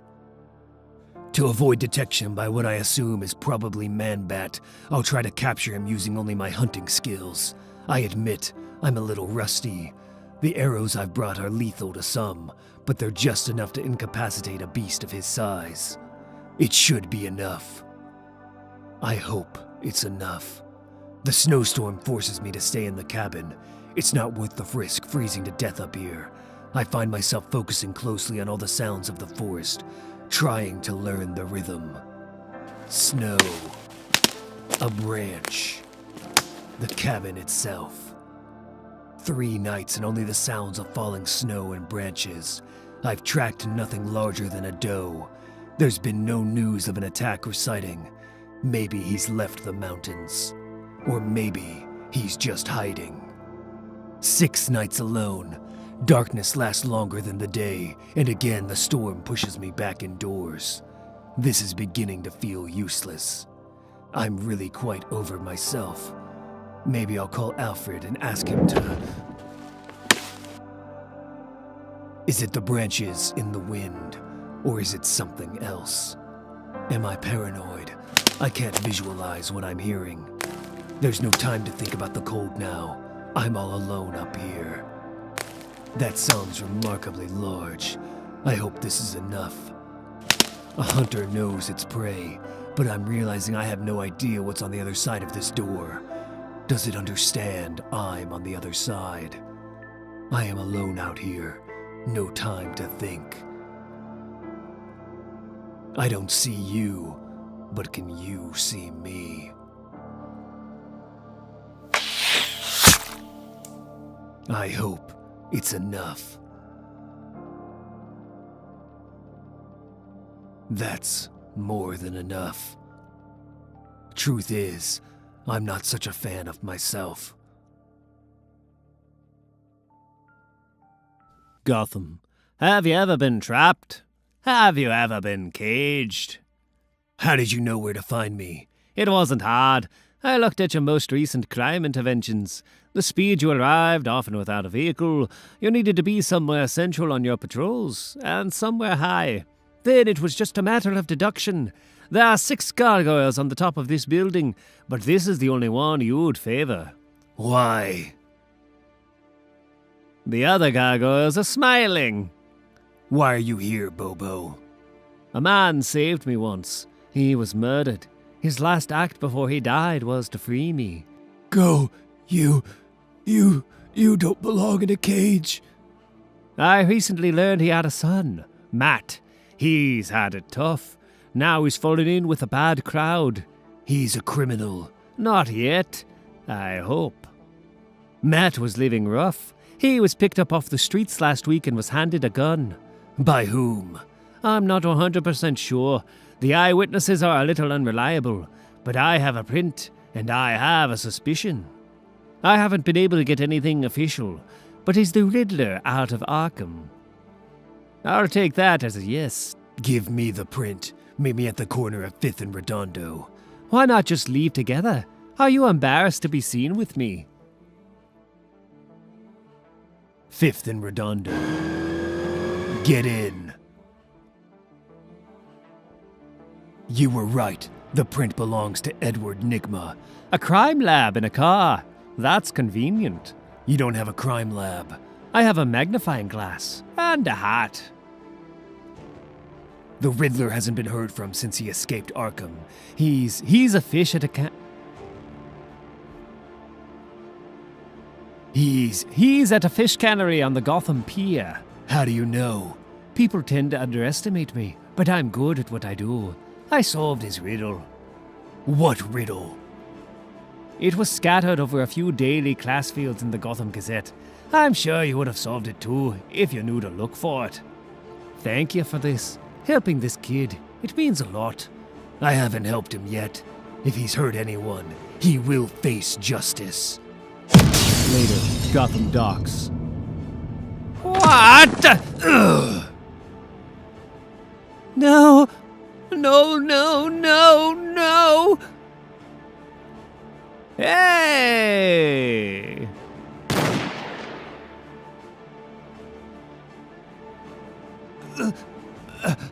Matt... did you... Oh my god! I'm sorry! I didn't mean to... I know. I just panicked and... Matt, run. What? I'll find you. I'm going to help you. But you can't be here now. You'll... Why? I knew your dad. Go. You don't belong in a cage. Bobo! Where is he? Don't worry about it. I said if he hurt anyone, I'm not hurt. you... I'm not hurt. The kid was trapped on a path. This is his chance to step off of it. He lost his dad to violence. Anything you can relate to. I've never underestimated you, and I'm not embarrassed to be seen with you. Come on, I know you're not hurt, but let's get you to a hospital anyway. Okay, I may bleed in your car. A lot. Sorry. It wouldn't be the first time, and it won't be the last. There was a call. One phone call. That's all it took. Wayne residence, this is Alfred Pennyworth. Mr. Pennyworth? Yes, I'm afraid Thomas and Martha are out for the evening. However, I would be happy to take Mr. Pennyworth. There's been an incident. One phone call and our lives were changed. I had plans. Plans I felt were important at the time. I did not intend to stay in the Waynes' employ forever. However, my intentions were of no consequence. There are events one cannot plan for. Mr. Pennyworth, we need you to come down to the coroner's office to identify the victims. If you could, no.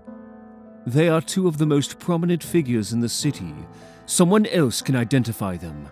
I have a far more pressing responsibility. Where is he? Very well. I'll leave the lights on tonight. It's so big. Empty. It's all right, Master Bruce. It's not so empty. I'm not going anywhere. I'll stay in here tonight. Whatever you need, I'm right here. Alfred, are you there? Alfred! I'm right here, sir. Were you asleep? It's 3 a.m., Master Bruce. Why would I be asleep? Where are you, sir? I'm passing Redondo in 5th. Now Chadwick in 9th. You moved 4 blocks in 2 sentences. I'm steering a Predator drone away from populated areas, out to the harbor. Of course you are.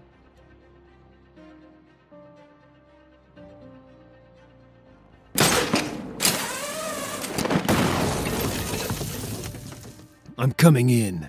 And staying in? No. No, of course not. I ask because I tried to make your bed today and found it was still made from yesterday. I ate the mint I left on your pillow. So there's no misunderstanding. My mint theft was my passive-aggressive way of saying you should actually use your bed for sleeping. I wanted to make that crystal clear in case my aggressive was too passive. You have the flu. You need to rest. Noted. I need the Batwing readied. Yes, sir, because being sick and having not slept for 2 days, you should definitely be operating heavy flying machinery. Why put your own life aside? Why do you look after him, Alfred? Because he needs me to. He's Batman, and the world is relying on him. He doesn't have time to check his pockets for his wallet and his keys. He doesn't have time for the trivial. No, I'm afraid Master Wayne has the flu and must decline the invitation. For him to be anywhere but his bed would be quite irrational. Is it too late to dedicate the gala to someone else? And he's so focused on saving everyone else, he forgets himself. He needs someone to remember. Welcome home, sir. Last week, 3 unmanned aerial vehicles carrying Hellfire missiles went missing. This has been denied by the military, of course. Yes, I imagine that would be quite embarrassing for some very serious people. I acquired the relevant Pentagon reports from a Russian hacker. That's a troubling sentence for a number of reasons. A remote pilot of these UAVs cloned the control system, disconnected the tracking system, and simply flew them away.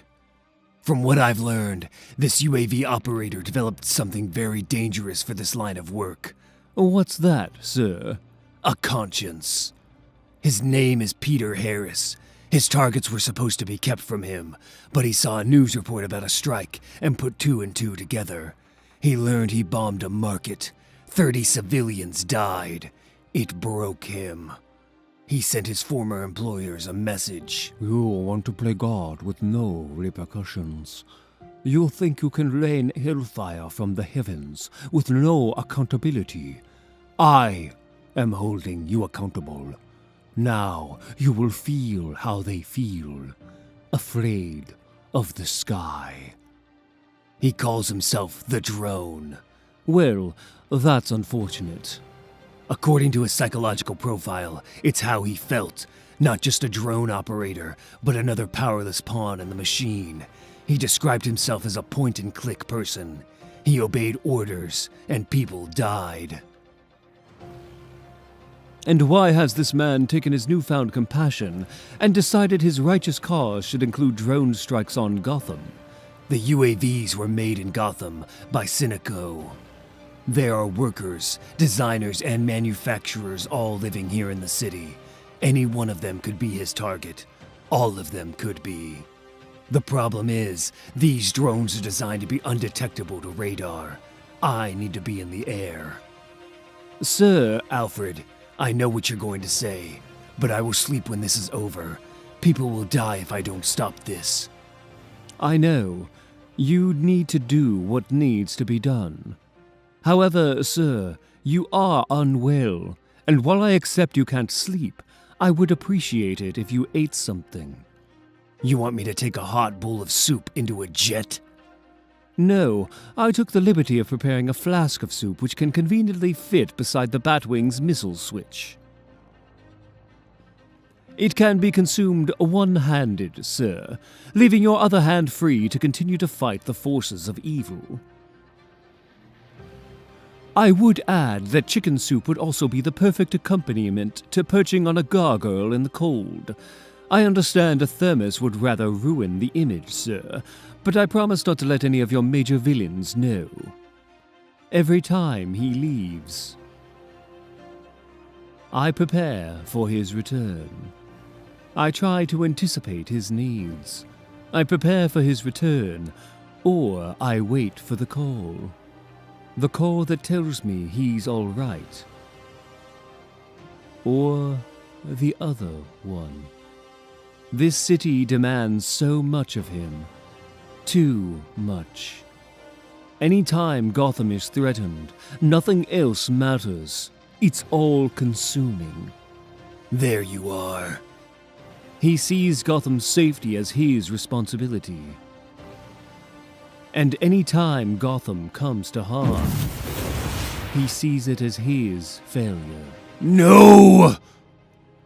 Alfred, notify emergency services. Explosion at Barlow Street, between 11th and 12th. Casualties? The building looks to be abandoned. No sign of people. I'm going after the UAV.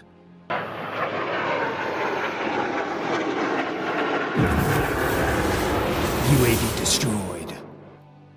I don't know why the drone would choose to hit an abandoned building. It makes no... Wait, there is someone down there. Alfred, make sure there's an ambulance on the way. Yes, sir. Can you hear me? I'm coming. I'm going to get you out of here.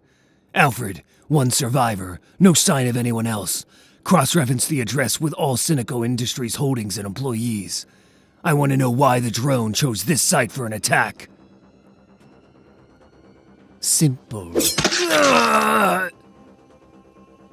To get you out in the open and take you off my map. I can't have you stop me.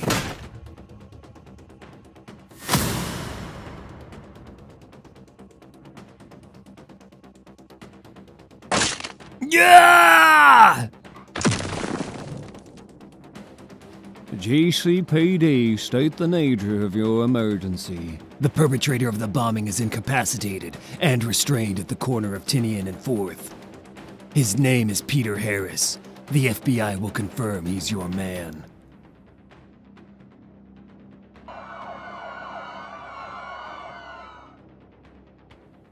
Alfred. Sir, are you done for the evening? Alfred, I need a pickup. Can you get to the Batwing? No. I'm coming, Master Bruce.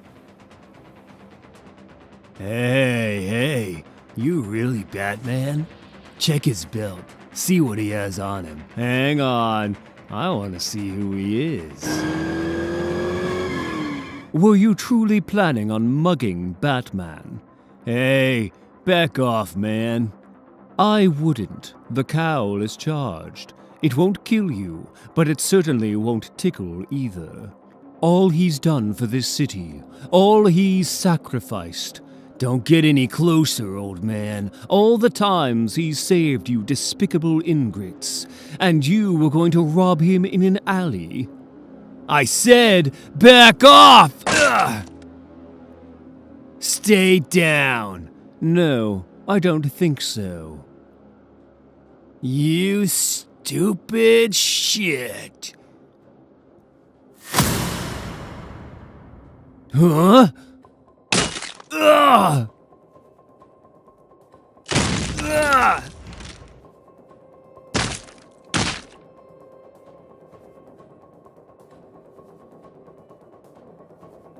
Gentlemen, I suggest you change careers, or your next deserved thrashing will come from a man who is far more punishing and far more proficient at it than I am.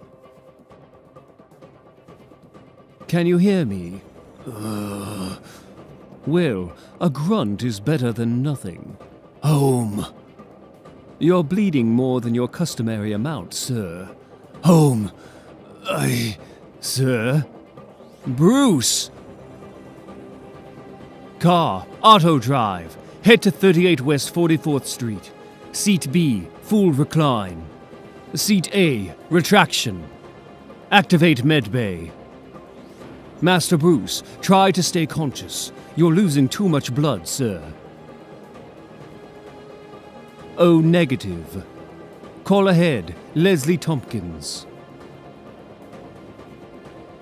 Batman? It's Alfred! Code Black! Code Black! What happened? Puncture wound, abdomen. The suit is bullet and slash-proof, Leslie, but it's not spike-proof. It would need to be bulkier than he's comfortable with. I haven't gotten a good look at it yet, but there's no exit wound. It's all right, Alfred. I'll look after him. He's stable and sleeping, finally. Now, let's take a look at your shoulder and that eye. I'm fine. I see where Bruce gets it. I don't know what you... Please, it's not just your probable concussion talking. The two of you could run a masterclass in stoic. It's no surprise he takes after you. That's what happens when you raise a child. Now, stop being you and let me look at this. It's hard to tell where the dark circles under your eyes stop and the bruises begin. When was the last time you slept 8 hours? I sleep when I can, when I know he's safe. You're happy, jumping when he calls. There was a call. One phone call. That's all it took. One phone call and our lives changed. What have you done to your hand? It's a thankless task. Says a woman who runs a free health shelter, and it's not a thankless task. Every time I walk through Gotham, I see people with family, with friends, with lives. People who wouldn't be here without him. And he couldn't do it without you. He could, but it would be harder, and I am happy to jump when he calls. Every time I hear his voice, it's a relief. Every time he calls, it's not that call. Hours later. Leslie? Shh. Alfred, is he okay? He has a mild concussion, some bruising, a nasty cut to his shoulder, probably a fracture or two in his hand, and he also has the flu. But my main prognosis is he's absolutely exhausted from being all things to you. You're going to need some time to heal, Bruce. I suggest you also use this time to give Alfred some moments when he doesn't have to worry about you. Do you know what tomorrow is? Alfred can look after himself better than I can. Of course. That's his job, right? The next morning. What? No. It's okay. You didn't miss anything. I burnt the crumpets again. I've brought down elaborate global criminal empires using the barest scraps of information, but I cannot work out how to toast a crumpet. You took my communicator and my phone. I did. I didn't want you to be disturbed. How did you take them from beside my bed without me notice? Oh, of course. You're you. How are you feeling, Master Bruce? A bit stabbed. I'll leave you to rest. I should go. Patrol time, sir? Yes. You'll call? No. If you expect me to stay in bed, not knowing if I'm not going. What? I realize you can't relax if I'm out there. And I'm not very mobile, having had a few inches of steel tear through an abductor muscle and pierce my kidney. So I've asked Cassandra and Duke to patrol the city in my stead. That's uncharacteristically sensible, sir. I didn't want you to have to worry today. Really? And why is today special? Get some rest, Alfred.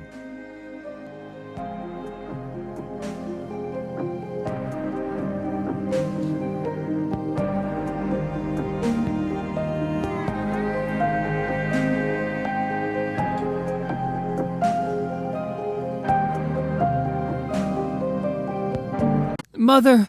Father! Name. Bruce. Full name. Oh, sorry. Wayne. Bruce. Thomas. Bruce Thomas Wayne. That's, is that good? Age. What? Age. What's your age? Sorry, What the hell are you doing? Gordon, do you know what this boy's been through? Leaving a theater, the Waynes, Gotham's first family, cutting down crime alley. Why would they? Witnesses. Just the boy. Poor kid. Saw it all. Can't imagine what that's going to do to him. I'm coming, Alfred. I'll be 1 second. I just need to... What? Master Bruce, this is more than 1 second. Your mother's pearls. That night, to your best recollection, was it a complete set? Master Bruce, I don't know. As I have reminded you, this meal is not meant to be served cold. Yes, you do. Think, reason, remember. Be worthy of your parents. Be the detective that helps find their killer. Do not make me come up there. I will come up there. Mother she wouldn't wear something that... she was always perfect. Master Bruce! The guy wants 500. He's shouting it. 500! I am not kidding you. And not even for the whole thing. For one little itty-bitty pearl. And it's nice. I'm not saying it isn't pretty, but it's nothing. Just one. 500! Screaming! I got him down to 137. Can you believe this? Hey! What's your, problem? Outside. Last Friday, a bald guy, 6 feet tall, didn't give his name, said he got my name from Frank Giala. Giala's maid. I gave him whatever he wanted, $1,000. Thank you. Okay, that's all I have. I gave you whatever I had. I swear, honest. And now you won't do it, right? You promise? Say you won't do it. Say you won't drop me. I won't drop you. No! Boys, please teach the masked man some respect.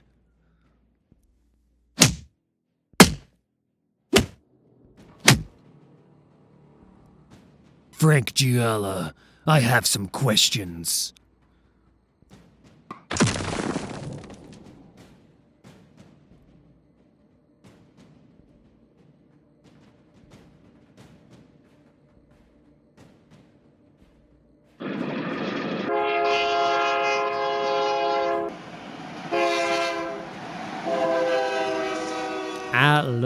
trains. Always have, since I was like a little guy.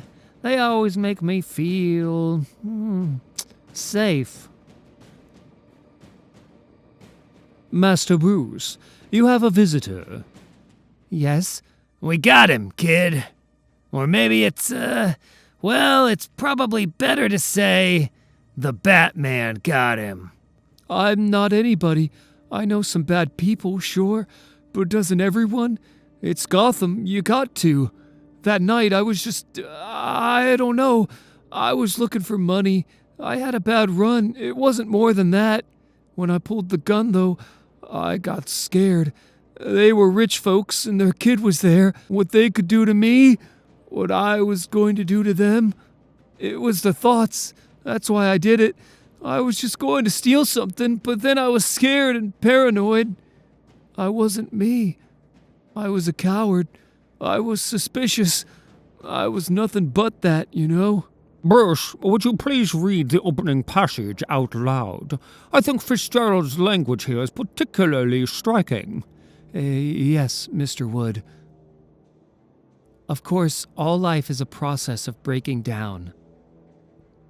But the blows that do the dramatic side of the work, the big sudden blows that come, or seem to come, from outside, the ones you remember and blame things on and, in moments of weakness, tell your friends about, don't show their effect all at once. There is another sort of blow that comes from within, that you don't feel until it's too late to do anything about it. Until you realize, with finality,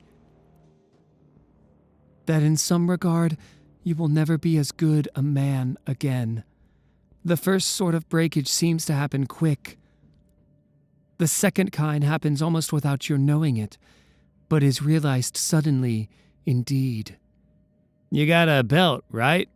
Yes, Probably the belt. Just so you know, I don't agree with the mayor's decision here. I just don't think this is, well, to be frank, I don't know if it's healthy. I understand, Lieutenant. I respect your opinion even if I disagree with it. I regretted taking it up with the mayor, but I felt this personal meeting would help me. I was grateful he agreed. He is an old friend of the family's. Son, this man, it was one day. He doesn't have to haunt your life. I've lost my parents. You can mourn them without, this. Hey, kid. Long time. Look, I'm not too good with all the words, but I do at least want to try to, say I'm sorry. I get that's not anything to you, but I didn't mean anything. I didn't get anything from it. It was just... Ah! No! No! Ah! Ah! Ah! Get off him! Now! Get him back! Hands down! Drop the weapon! Oh my... Call the med team! Now! We need to get in! Get this cell unlocked! He killed my parents. It was... I couldn't do anything else. It was all I could think about. It was all the time. I didn't have a choice. Vincent Davis was in on a drug charge. No history of any violence. Moved here from Metropolis a month ago. Quite a bit of time since... How many times are we doing this? He didn't kill your parents, Matthew. You did. My name isn't Matthew. I'm tired of this. Do you know how damn tired I am of these bodies, Matthew? Of telling my bosses I can't get control of some kid? My name is Master Bruce, son of Thomas and Martha Wayne, who are forever dead and for whom I shall forever seek vengeance! What is this, the 6th? 7th. The same every time. Whoever it is, he killed my parents. Lord. He has resources, bribes guards, inmates. We think he's getting help from the escaped butler, this Taylor. It's too many dead. We can't have him here. It's over. Arkham? He's young, but they're the only... at least it wouldn't be our problem. They deserve it. Let them deal with Matthew. No, didn't you hear? What? Let them deal with Master Bruce. Mother, Father, I love you. I miss you so. Open your eyes. Open your damn eyes. There. Good. Now, evaluate. Reassess. What do you see? Pig. Little pig. Little pig. The enemy. Now, you. You're hanging. Tied by ropes. How did you get here? How do you get out? He's talking. They always talk. Let them. Why can't you hear him? Work on the ropes. Remember being 19, tied up by Thaddeus Brown, the original Mr. Miracle. The rope hates the knot. The rope wants to be straight, to be free. Listen to the rope. It will tell you the way. First move. Just move. Warm the fibers. Wake the rope. Let it stretch. Feel that. The gap's forming. The rope starting to talk. It explains itself. It's upset. It doesn't want to be pulled.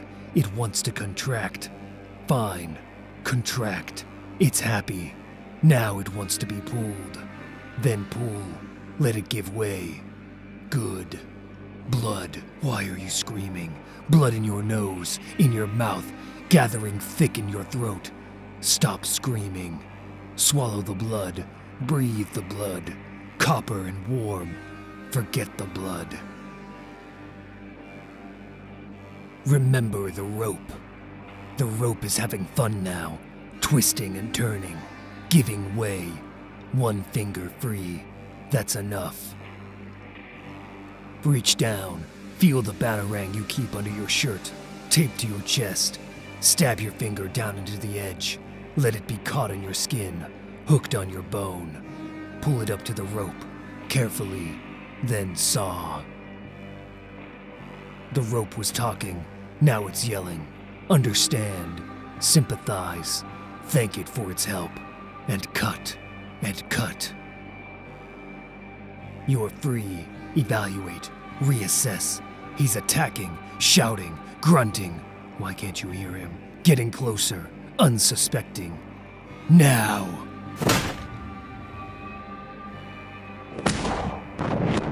Good.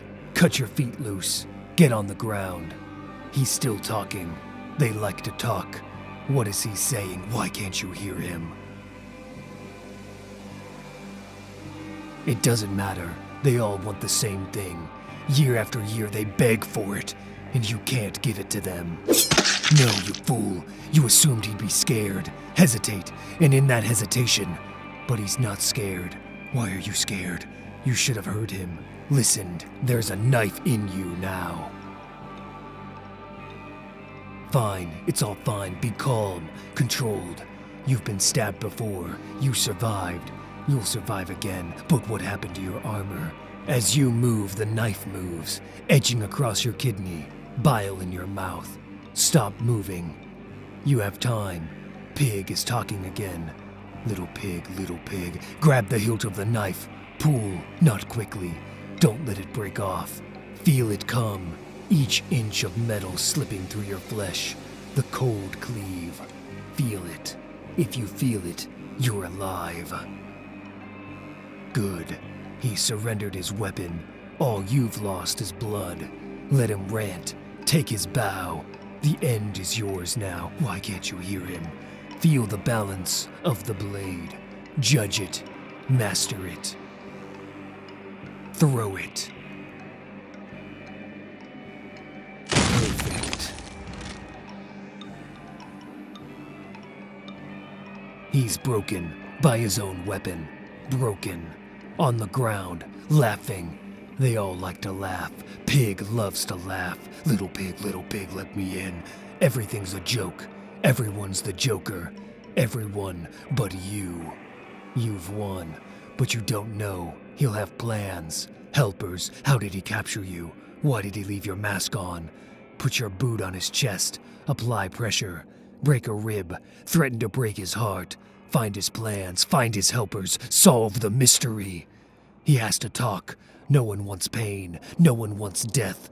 They ask for it, but they don't know it. And when they start to see it, they start to talk. Press harder, the bones under your boot. Let them bend. This is why you're here. Why are you here? Wait!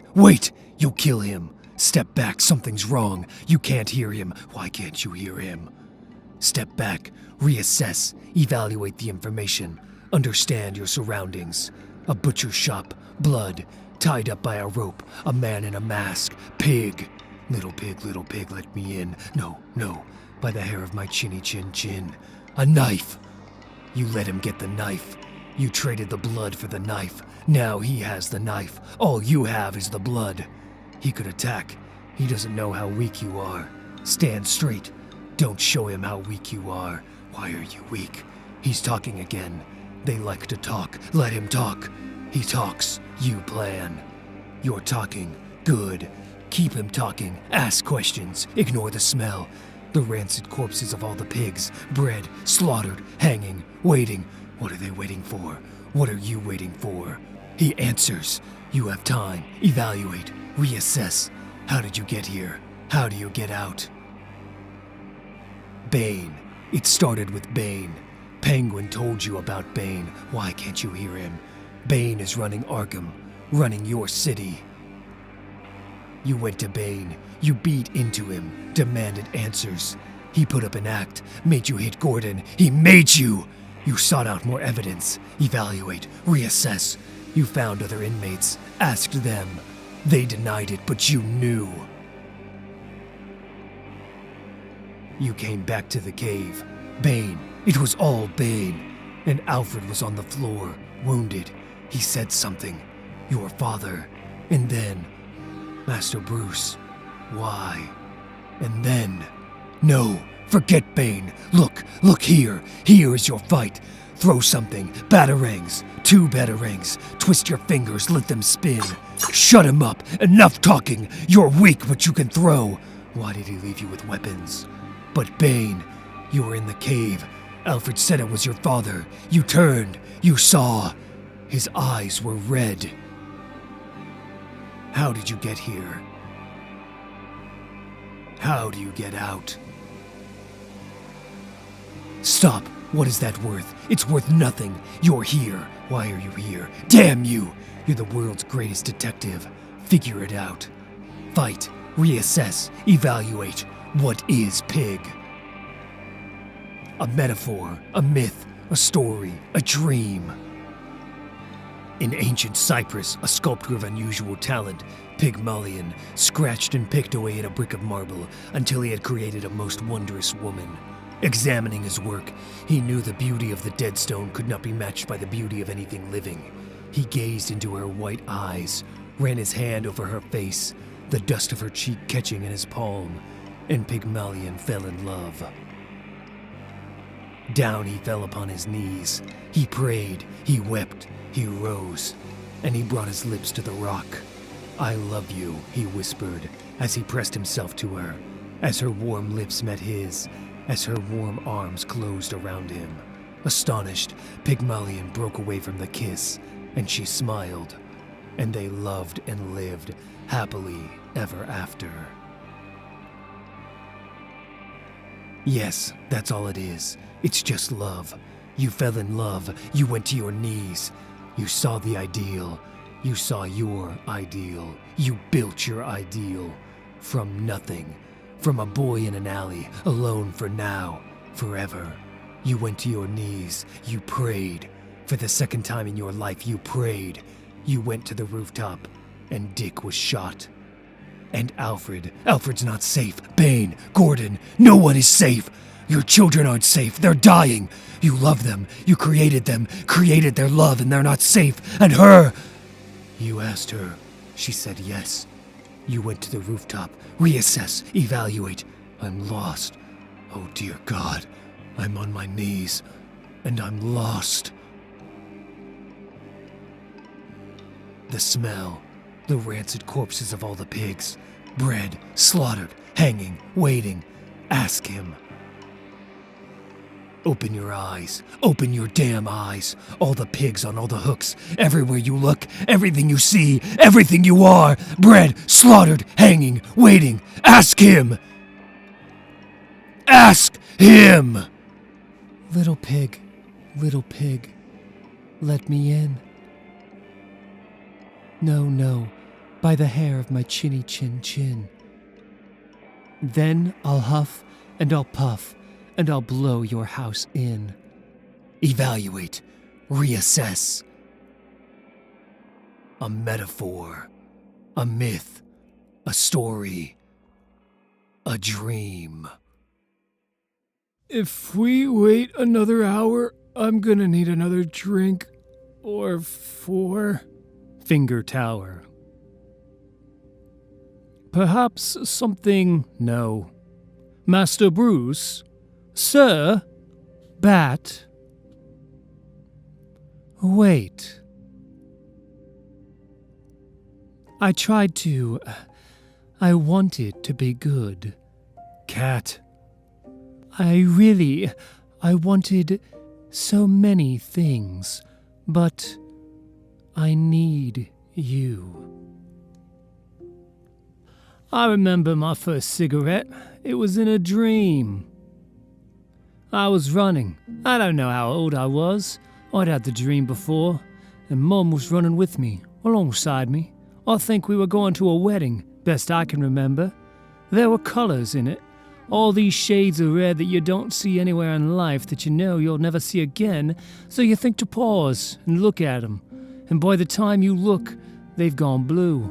Everything looks blue, and someone's yanking at you to keep going. And it's your mum, and you're late. As we went, she fell hard. I don't know why. I think she tripped. Maybe she didn't. Who's to say? I helped her up. She was laughing. There was blood between her teeth. We kept running. Not in one place, sometimes the road, sometimes the sky. And she fell again. I asked her what was wrong. She said it was nothing, and I helped her up. But she was limping now. She was hurt. Course, odd thing is, Mum died when I was born. I entered life, saw the light, cried out because the light's too damn bright, isn't it? Well, Mum heard that and wasn't having it, and she passed off as quickly as she could manage. Anyhow, Mum and I were running and she fell again, and there were bruises up her arm and her back, and I kept helping her, but we were late. Finally, she said to go on. She was still laughing, still had blood between her teeth. She looked at me and I saw my daughter in her, though I knew I'd never have a daughter, and she told me to go. Get there, my boy. And I left her on the road or the sky. I got to the wedding and there was a man there with a shine in his eye. He came up to me. He looked like all the boys I'd grown up with, and I asked him what his problem was, and with a Liverpool lilt he asked me where Mum was. I told him, Mum's dead, and he asked who I'd been running with. That was just a dream, I told him, and I smiled and there was blood in my teeth, and it was a color he'd never seen before, that he knew he'd never see again. But this is a dream, he said. I hit him as hard as I damn well could. I gave him what my father had been giving me for all those years. I put it all in there, and he didn't see it coming. And this was a man, you understand, who saw a lot coming. He got back up and he was angry. He was shouting all the words he knew, and now his accent was all Lord Buttocks of Brighton Torf. Who the hell do you think you are? Do you know where you are? Do you know who I am? There it was then, a cigarette in my hand. I put it to my lips, set the fire to it. I know who you are, I said, and I took in the smoke and let it out. You're just another dream. I have to go. Don't go. I'm not a little boy in tights. I'm not going adventuring with you every night. Please. Oh, I do like it when you say please. I'll see you when you get home. They don't wear tights. Save some energy. Don't adventure too hard. And we don't adventure. We will when you get home. I love you, Cat. I love you too, Bat. At the end of this, She's going to die. I'll protect her. It's got nothing to do with you, except for the fact that it's got everything to do with you. You worry too much, John. Yeah, maybe. In here. I thought cats didn't like water. I thought bats slept during the day. Yeah, well, there are exceptions. A few more days, she'll be bleeding, held in your arms. You'll be holding her on some rooftop crying. No matter what you do, she's dead, and you know it. I don't see how any of this is your business. It's not, friend, and I'm not saying it is, just trying to help. I don't need your help. Bruce Thomas Wayne. Selina Kyle Wayne. I'll never get used to... wait, Bat, do you smell smoke? Oh, thank goodness you figured it out. I was so worried that no one would see that this game was tied 2-2.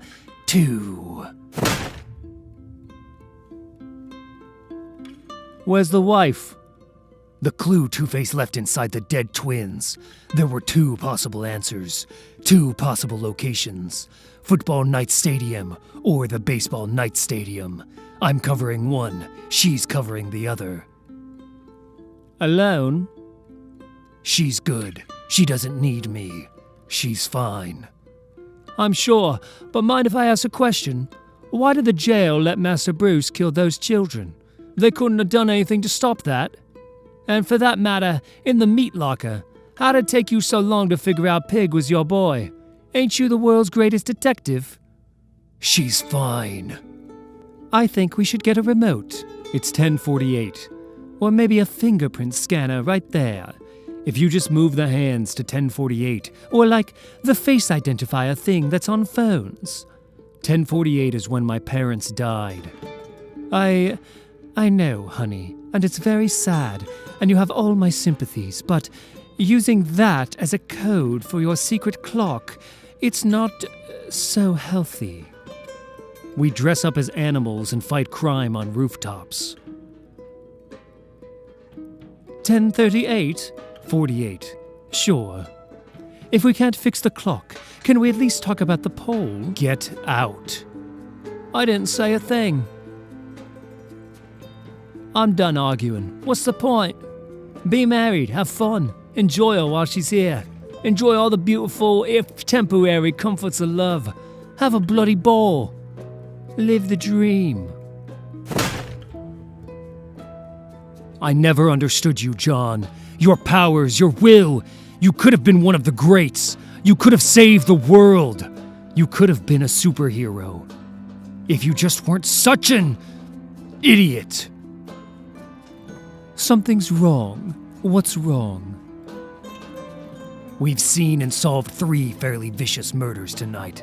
I had Croc wrapped around me as I fell from Newton Tower. And of course, Kite Man. This is Gotham. Everything's wrong. No, this is Gotham. Everything's Gotham. But this is something else. Just tell me, Bat, so I can make it better.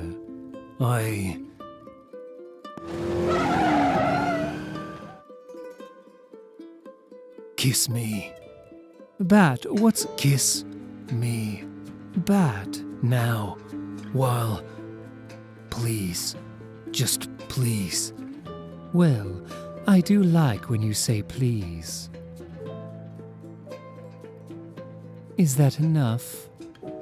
No. Never. You mind hitting rooftop for me, love? You can't light that in here. Well, good thing this isn't a lighter, is it?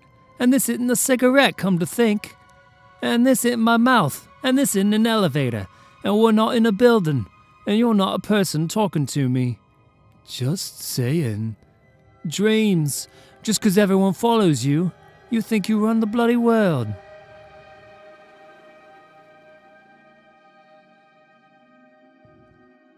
Joker. Sniper. It was like... Dick. The Beast, maybe. Again. I don't know. What is this? They got you strapped to some machine, using scarecrow gas to induce this. All of this. Whatever came before, whatever comes next, they're trying to drive you bleeding mad. You're here to help me, to get me out! Oh, no, I'm sorry, friend. I'm here to tell you, you can't get out. You'll never get out. You will go mad. Not that you'll remember in the next one, but maybe. You're not John! No, Batman, I'm not. No one knows you're here. You're quite alone. I'm just like everything else around here. Just like you, really. Just another dream becoming just another nightmare. Can I have one of those? Thank you. He sent you. You do everything he wants. In his dreams. We met on the street. I liked the way he moved. I liked the way he touched me. He wanted to be tough. He couldn't help but be gentle. I liked his face. He says it was a boat. He says a lot of things. Is he a liar? Or are you? I don't see why we're doing this. I wrote a note. Yeah, and he wrote you a note. Ain't love grand? You can leave if you want. Can I? When did it start? Well, you have to understand, it had been going for some time, before it became something nice. But there were moments, like the museum. He saw me. He hesitated. I liked the smell of him, leather and sweat. Then he got shot. Harvey'd paid me $2,222,222.22 for the setup. Plus, I got to keep the diamond. But you know, Bat was prepared. That boy is always prepared. Extra armor on just for the shot. See, the whole robbery wasn't what it was. It wasn't a way for Harvey to find Bat. No, it was a way for Bat to find Harvey. Harvey'd come to me, and I'd gone to Bat, and together we double-crossed Two-Face. Which, to be fair, he of all people should have seen coming. I donated the money, a charity for strays. I kept the diamond. After that, it became fairly regular. Now, I wasn't all good. He wasn't anything but good. Or at least that's what we told ourselves and occasionally each other. So there were tensions, breaks. I'd find someone else, he'd find whoever. We'd make all the bad decisions, break all the best hearts, and in the end, there we'd be. Sweat and leather, Bat and Cat. I liked how he held me, like he could do anything, but he couldn't let go, so we'd always come back to each other. Until you didn't. I left a note. Read the note. I read it a few times. It makes me cry. You mind going over it with me? It makes me cry, too. He's not like us. He's not even like them. They have powers. They're gods. What is he? All he has is a vow. I swear by the spirit of my parents to avenge their deaths by warring on all criminals. That's it. I'm good at this game, this punching and fighting nonsense, getting all dressed up for the fight. I bet you're pretty good too. There are lots of us and lots of us are good at it. We train our whole lives, use our tragic beginnings and our fortunate accidents. We kick, we jump, we fly. We save the day. But none of us, not a one, is him. No one else is Batman. How? How does he make himself that good? Good enough that we can't live without him, with just a vow. He told me once I was locked up. He wrote me a note. You see, it's not just a vow. It's only a vow. After his parents, he abandoned his life and embraced that war. He put it above everything, every doubt, every pain, every instinct of retreat or surrender, every love. So, he can't be happy and be Batman. What is it he says? You've heard him. I'm Batman because I'm Batman. He can't be anything and be Batman. I don't believe you. Oh, honey, do you think I care? You love him. He loves you. I liked his face. He liked mine. If he's so strong, as you say he is, he should be able to have that love. No one's that strong. The Batman is! Why are you yelling? I'm tired of the lies! And when you're tired, you have to yell. Damn it! He's not a mouse you play with before the kill! I wrote the note. Read the note. I read the note! You sound pathetic. I need the reason! The actual reason! You have it. He needs the reason! Why? Why? Yeah. Two guys were looking at a flag waving in the wind. They were arguing. One said the wind was moving. The other said the flag was moving. They can't decide, so they ask their buddy, and their buddy says, "You idiots, don't you know anything? It ain't the flag, it ain't the wind, it's your mind that's moving." You, what are you doing here? Where is he? He's trapped in a series of nightmares. This is one of them. I'm one of them. You're one of them. So he's trapped. He's Batman. He'll escape.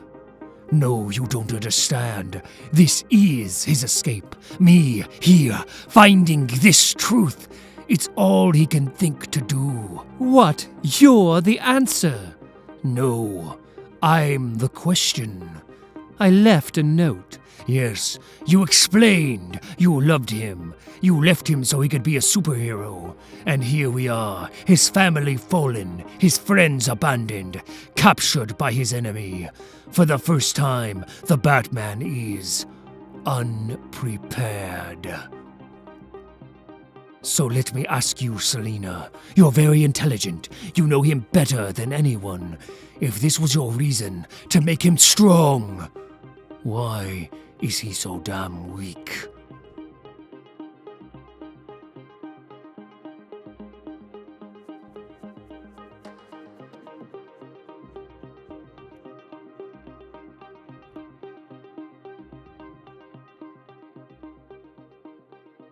Okay, I lied.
The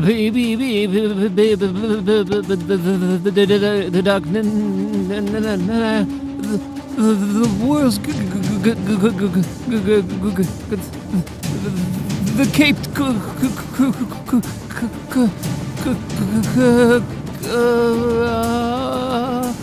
He went that way, right out the front door, sir.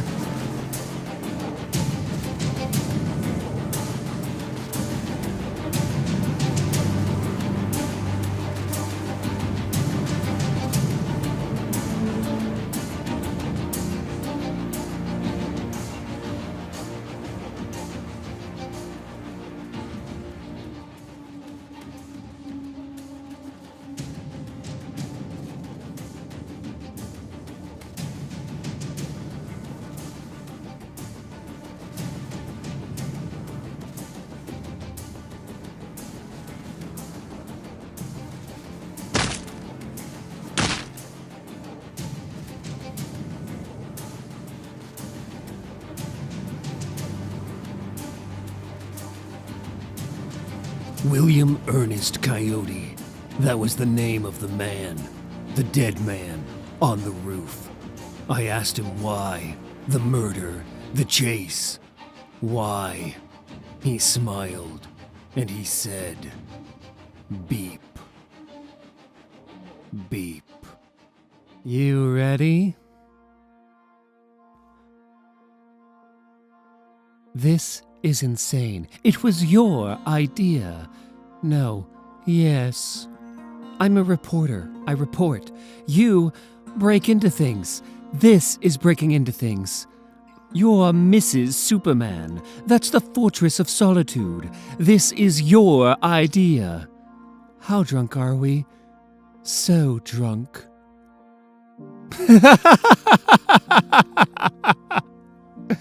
We're ready. So ready. Well, I'm glad you called me. Fun bringing you. Wish I could join you. But there's an asteroid coming, and Clark's taking the night off, and he specifically asked me to look out for asteroids. Nice meeting you, Catwoman. Good luck with the wedding. I'm sure being married to Batman will be, and it'll just be, well, anyway, good luck. I've made so many wrong decisions. Oh, honey. We're just getting started. The soup is good. Yes, I agree. It's good. Oh, there's an asteroid heading to Earth. It could destroy the planet.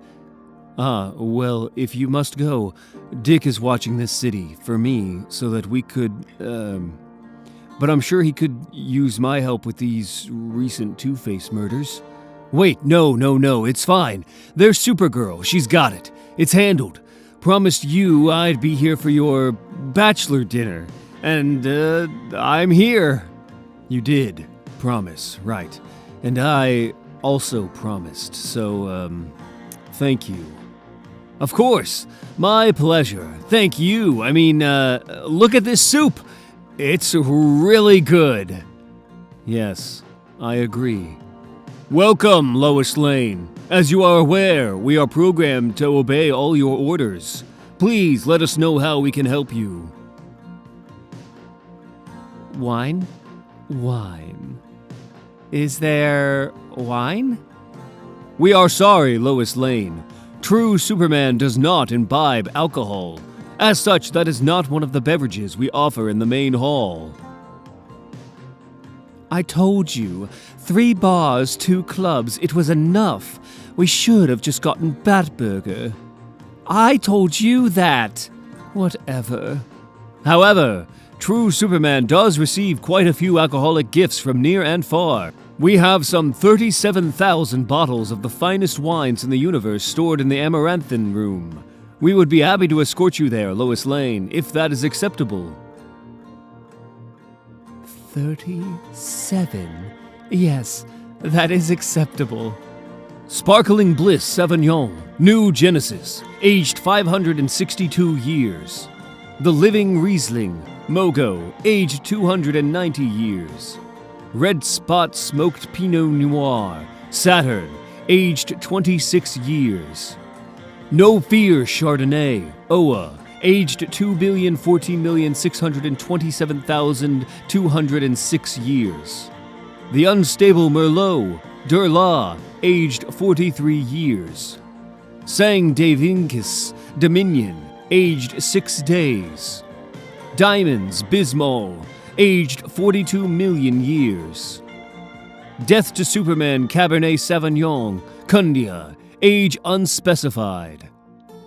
Beetlejuice, The Reach, aged 46,000 years. Coexistence, Mars, aged 206 years. The Rapturous Tears of Gods, Tamarin, aged 22 years. Chateau Cheval Blanc, Earth, aged 71 years. This was the worst idea. It was your idea. Oh, then it was the best idea. Damn right. I thought of it. There are other rooms. We should try them. I can't feel my feet. We still have feet. And this is, actually my great-great-grandfather, Tiberius K. Wayne. He was a banker, quite successful. It's, painted by Lars T. Dorsky, a renowned Finnish artist. Ah. You don't hear much about, Finnish artists. Yes, no, that's a very good point, Clark. Yeah, thanks. I don't know really much about art. Well, still, it's true. You don't hear much about them. Finnish artists. Yeah. It's the Paradise Pool or Treasure Tub or the Super Spa or I can't remember. Something all alliterative and fancy. It gives you bodily bliss, like a lot of bodily bliss. So much and you never want to leave. It was a brainiac trap he tried to use on Clark one time, and Clark got out, and here it is. It's pretty. Yeah, well... Hey! Happy bachelorette party. What the hell do you think?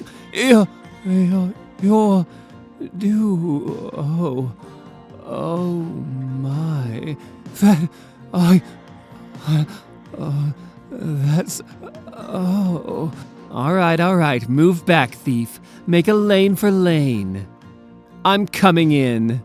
Oh. I have trouble. There aren't many people who understand. It's an odd life I have, and I don't have a lot of friends. Are we friends? Yeah, honey. We're friends. Hey, is that the Knights highlights? How are they doing this season? I don't follow football like I did in high school, but I think I heard your quarterback, what is it, Campbell, is pretty good. Do you, is he good? No. Wonder what the girls are up to. I don't know. I love it on you. You look amazing. No, you look amazing. I look amazing. Super amazing. Lois Lane, Selena Kyle. You're drunk. Damn right. Now come on, it's time. You cannot have a bachelorette party without... What? Oh no. Oh, very much yes. But how? Who? You don't have to be the world's greatest detective to see. No. This looks like a job for... Yes. Who is the job for? Why, my darlings, it's for you.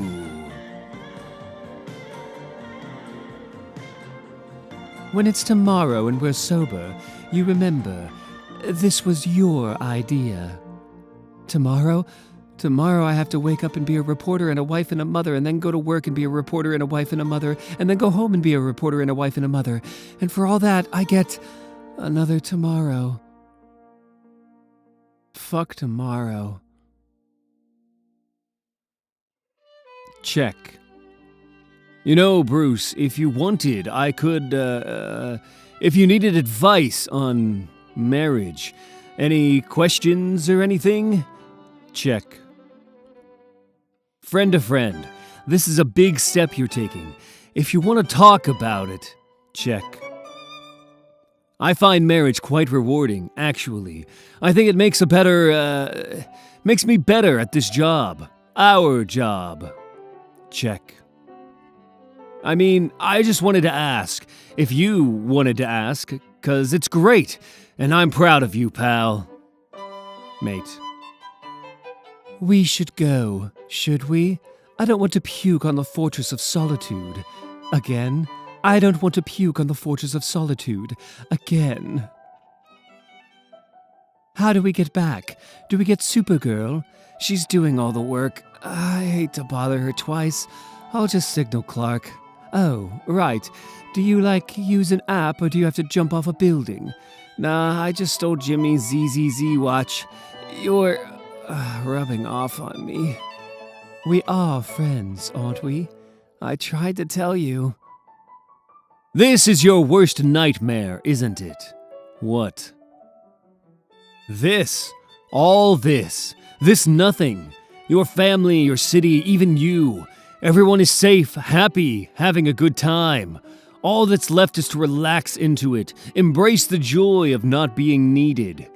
I am perfectly capable of... This is not a nightmare. It's my life. My life now. With her. No, this is why you drove her away. This is the reason she left you on that rooftop. You couldn't tell her. You never told her. Never told anyone. But I get it. I get you. Better than anyone. Why you think I can be married and you can't. I love being Superman. But I hate that I have to be Superman. You, Bruce. You hate being Batman. But you love that you have to be Batman. No, that's... Wait! 1 sec. Jimmy's signal. You didn't need to come. It's a long flight back. You might drop her. I've carried the galaxies without dropping them. She's more important than the galaxies. We should do this again. We must do this again. Batcave? There's a whole huge vault full of contraband. You have a good time, Lois. Always. Cat. Bat. How did you guys do? Manage not to fight any super robots? Nope, no robots. We played chess. It was nice. I won. Sure you did. And the, fortress? It was her idea. It was not my idea. I made a friend. You did? Good. I enjoy friends. Are you my friend? Well, we're getting married. I love you. Dear God, Bat, I love you too.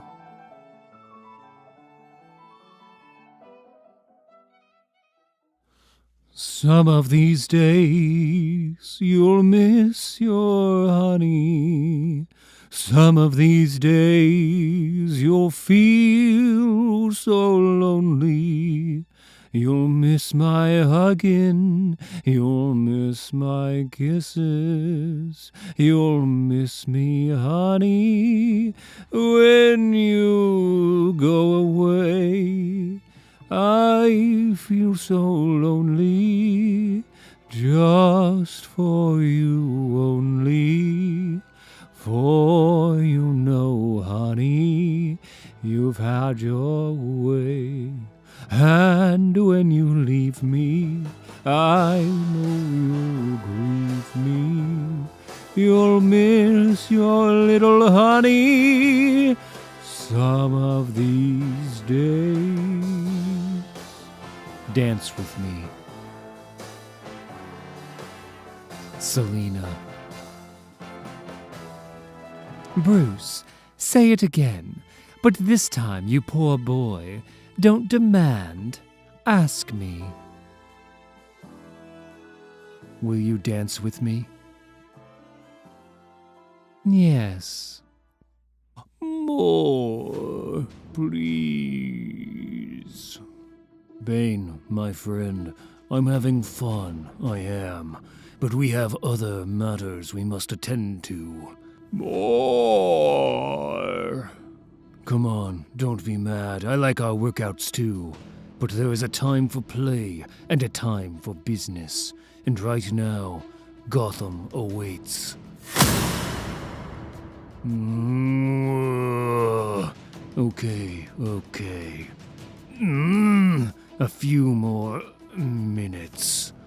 But at the end of this, when you think you've won and you've actually lost, remember, I tried to be nice. I've been having these dreams, nightmares. Children killing children, Damien in a pig mask, Joker in a sewer, you dead, you talking, you laughing, you... Me. You're trapped. Yes.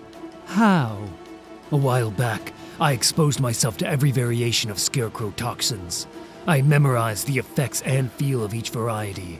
It was not pleasant, but I learned enough to recognize this. All of this is one of his innovations. My last memory before these effects took place is of the cave, Alfred, my father coming for me, just as I was coming for Bane. Bane controlled Arkham, controlled Scarecrow. My best guess is that Bane is working with my father.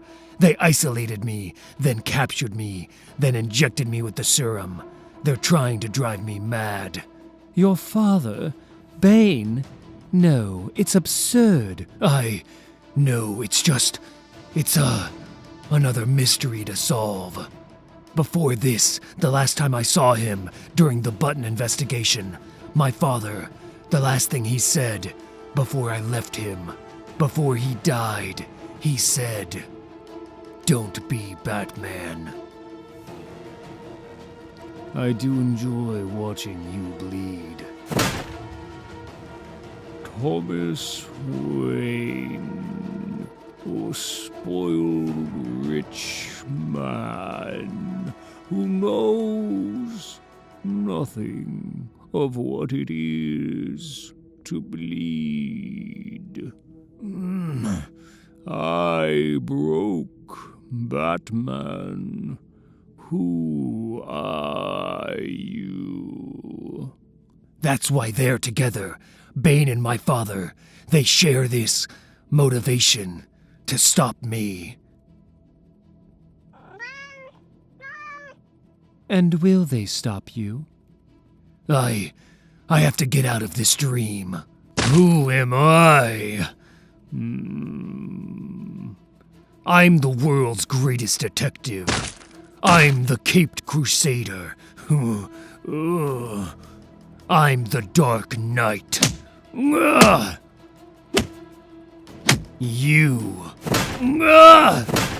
think you broke the Batman.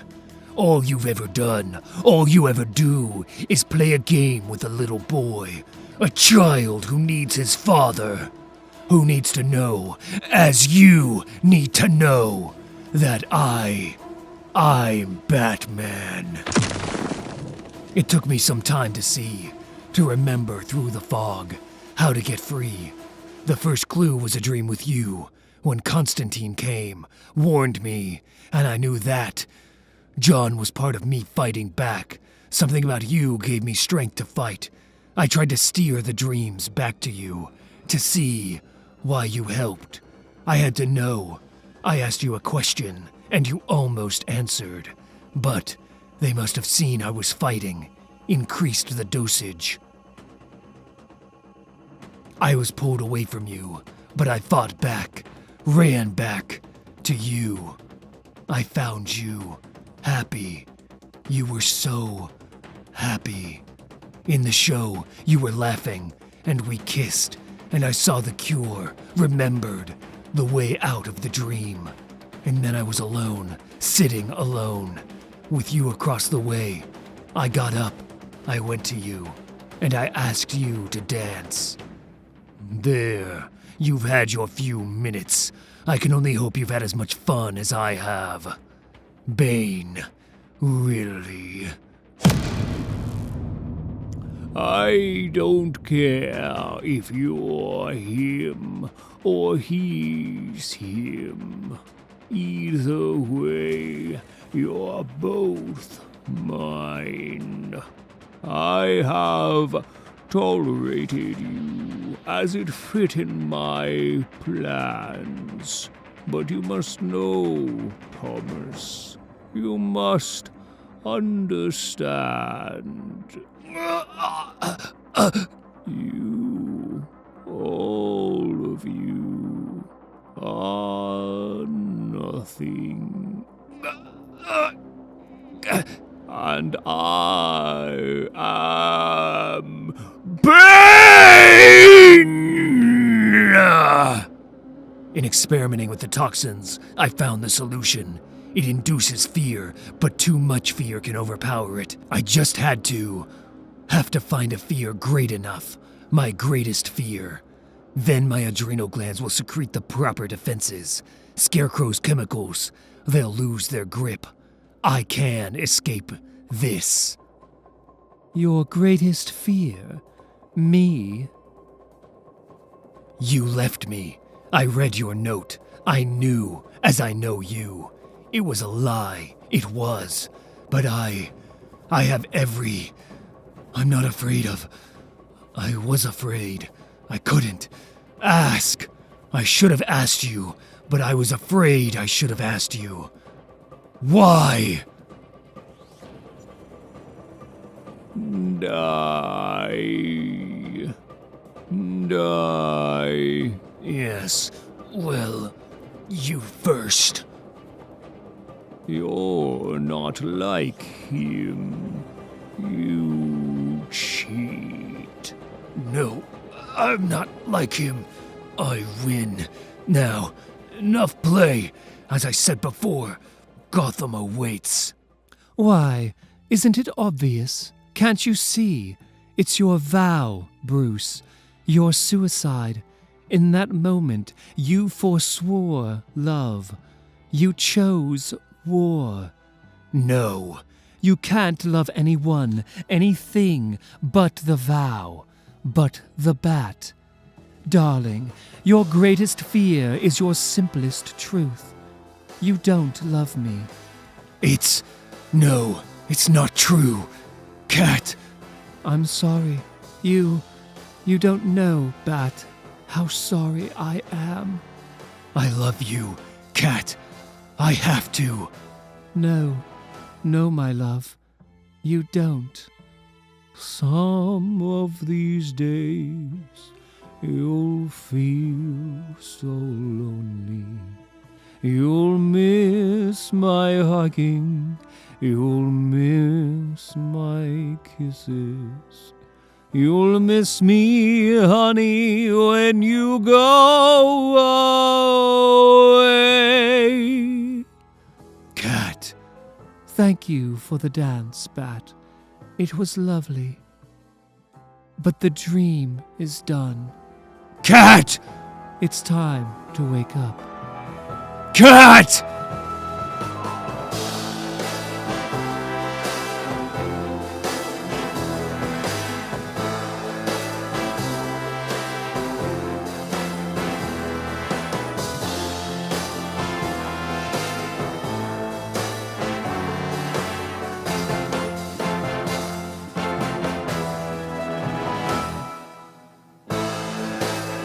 Winter roars and shakes his fires in the burdened air.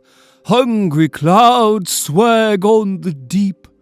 Once meek and in a perilous path, the just man kept his course along the vale of death.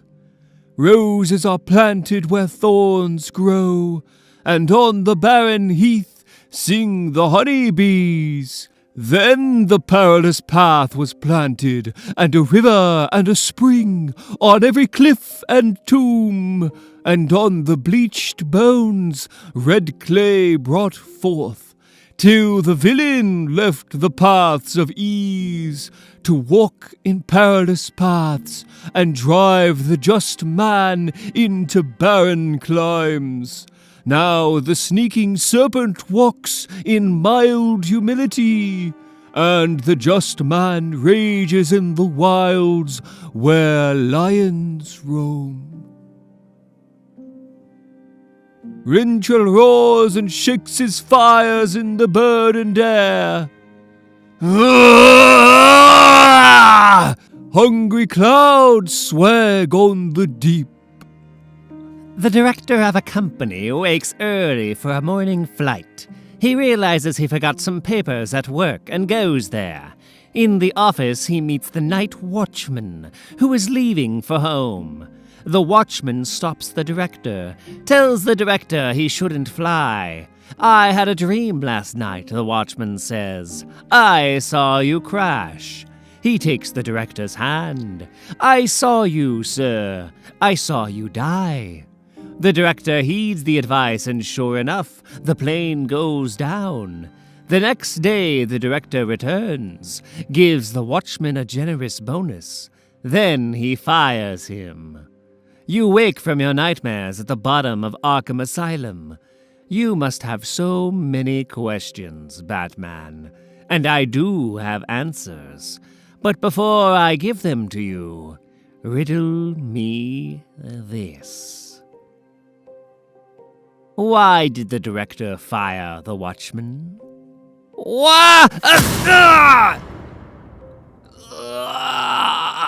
The night watchman said he had a dream last night. He was sleeping on the job. So now you have to fight your way out of Arkham. Isn't it all so familiar? There is no progress. Another year, another year. Yesterday becomes today as quick as today becomes yesterday. It's never done. You will never stop, and neither will Bane. Bang. Tune in tomorrow, same bat time, same bat channel. Bane! Did you really think this was enough? Nightmares? Did you honestly believe I would curl into a fetal ball? That I'd lie idle, rubbing tears out of my eyes? That I'd cry out for mommy? Is this your marvelous plan, Bane? After all these years of me humiliating you, of me exposing you as a soft, feeble-minded lamb, of me, time and again, breaking you, you answer with bad dreams. Do you know what my life is? Do you have any conception what I have gone through? How many I've lost, how many I've hurt. You challenge me with nightmares. I live the nightmare. Bane! Why can't you understand? I'm Batman. I am the nightmare. Freeze. Before you do anything, please, as a scientist, I ask you to consider, how many times have you fired that gun at me, locked me in ice? And statistically speaking, how many times have I used whatever I had to break out and put you down hard? You are the great professor, the smart man, Freeze. So consider that, and let me ask you, wasn't that all a waste? Speaking scientifically, isn't this easier? He has taken Freeze. Good. Next will be Scarecrow. Scarecrow. Yes, as you requested. I remember them. All of them. Well, it's going very well, sir. Is there anything else you need? Bane, sir. Is that what it's like, ventriloquist? Is this how you feel every day? This joy, the gratification of having a puppet move at your whim? No, not every day. But sometimes, sir. Yes, sometimes it's very nice to play with the dolls. I know you're here. I can smell you, Crane. You smell of fear. Ah! Ah! Ah! Ah!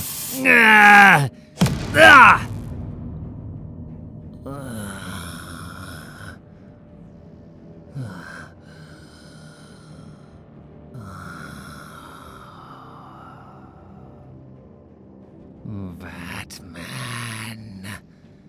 It was your formula. You have taken on enough gas to panic a herd of elephants. As your doctor, I would advise you to lie down. Your formula, they pumped it into me. You hear me, Batman? I owe you for the insight you gave me. Batman, I would advise you to surrender. You should surrender. I owe you for all the fun. Ah! Amygdala and Solomon Grundy. Born on a Monday! Yeah. Okay.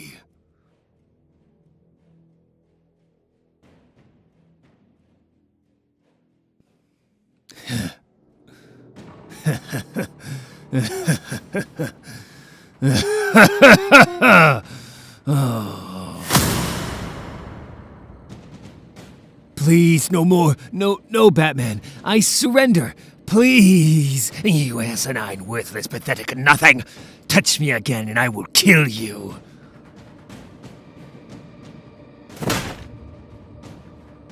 I always liked you, Harvey. I could trust you.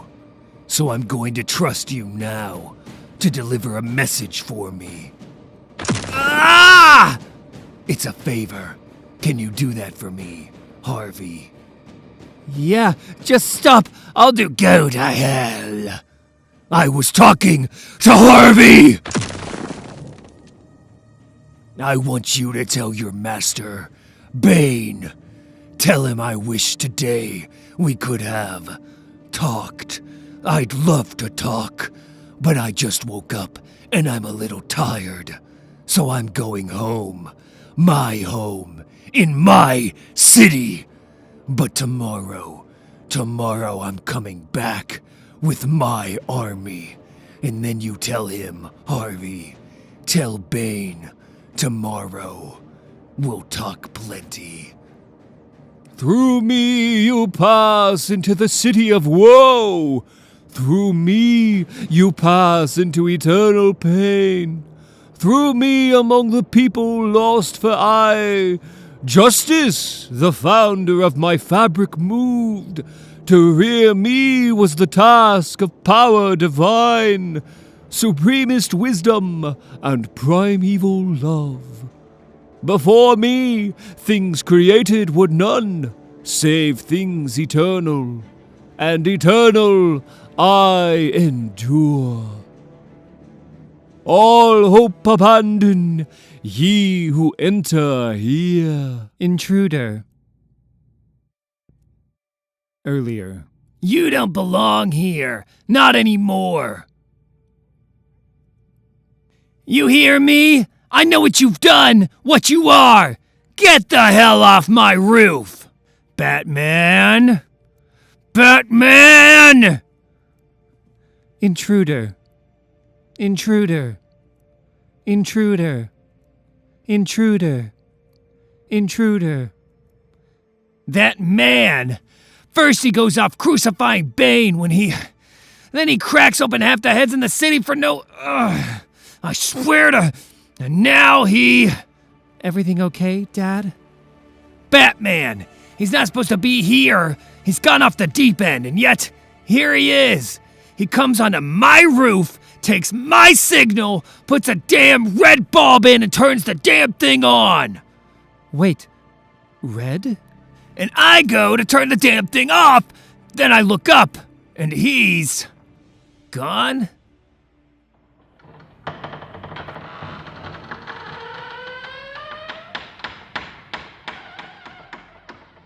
Bruce, is that you? Come, Bruce. We've been waiting for you. It was only on for a second as far as I could tell, but you know him, and he knows us. And it was enough for someone to notice, and I guess I'm supposed to be someone. Okay, well, I'm sort of in the middle of, like, a whole thing, but, you know, it doesn't matter. Red signal. I never thought I'd see it. Yeah, I'll be there, with everyone else. I'm leaving now. It is not clear to me how you would have witnessed it and I did not. But yes, Barbara, I will attend. Copy, but I'm out of country. My ETA is at least 12 hours.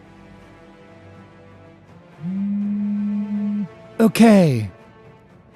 Look, I know you're going through a thing, but I'm trying everyone, so I'm trying you. No, I get it, and I really am sorry, but that's just not who I am, right now. What time is it? Red, alright, no, yeah, I'm coming. Just give me a sec. I don't care what color it was. Tell Bats I bought a new crowbar, just so I can shove it up his... Welcome home, Bruce. All right, Bruce, we're here. What have you got? Won't you have a seat? Bane, I'm going to break your damn back. Crack. Alfred, maybe Bruce would be more comfortable if we served him some food. Yes, Master Bane. Sir, would you care for soup? The others? I reached out to them. Kate's too far out, Stephanie's not picking up, Jason is Jason, and Dick is... Rick. Yeah. It doesn't matter. We're enough. Bane has taken Arkham, released every prisoner. From Arkham he's taken this city, runs it, in secret. He pretends to be helpless. Everyone believes him, but he's not. He held me captive for weeks, made me... He's trying to make me, turn me mad. But I escaped. I saw his ruse. I saw his army. Even my father, my own father helping him. He is now exposed. And we, all of us, this army, we are going to Arkham. We're going to take it back. We are going to take everything back. And in the end, after this night, Gotham shall be ours once again. Bane! I am going to break your damn back.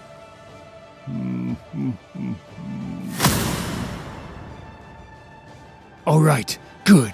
Stay steady. We're almost there.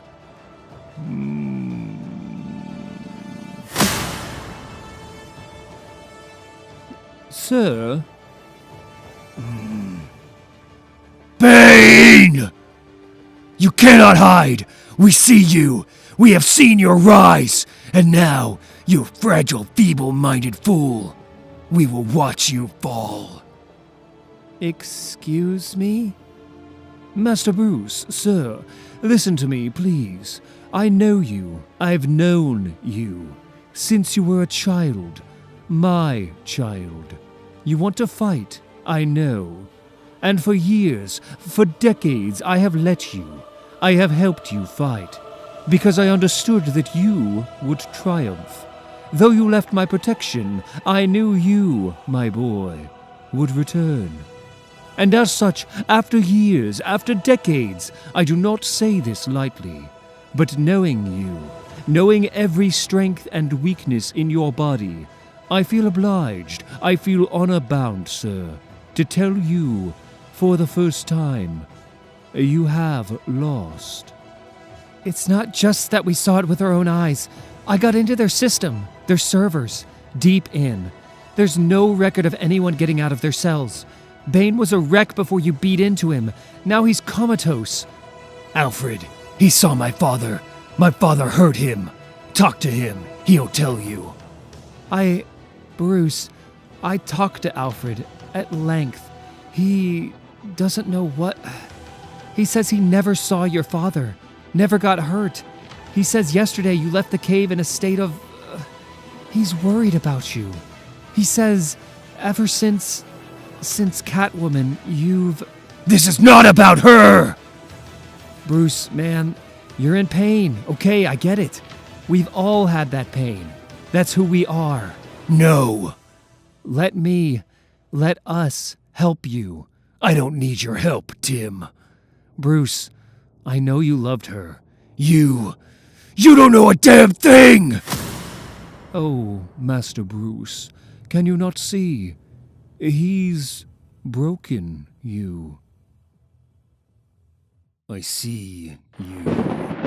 Riddler, Joker, Psycho Pirate, Hugo Strange, Gotham Girl, Ventriloquist, even this, Holly Robinson. I see all of you. How you made this from the very beginning. From a man on a plane crashing into the ground. Hugo arranged for the plane at your direction. This brought the Bat to the edge, to contemplating his morality, what he had done, what he hadn't, letting him know what he was and what he wasn't, what he wanted most, needed most. Then Hugo, Psycho Pirate, and Gotham Girl played a game. Again, at your direction. They set up a scenario where Batman would have to come to you, would need a team of criminals to defeat you.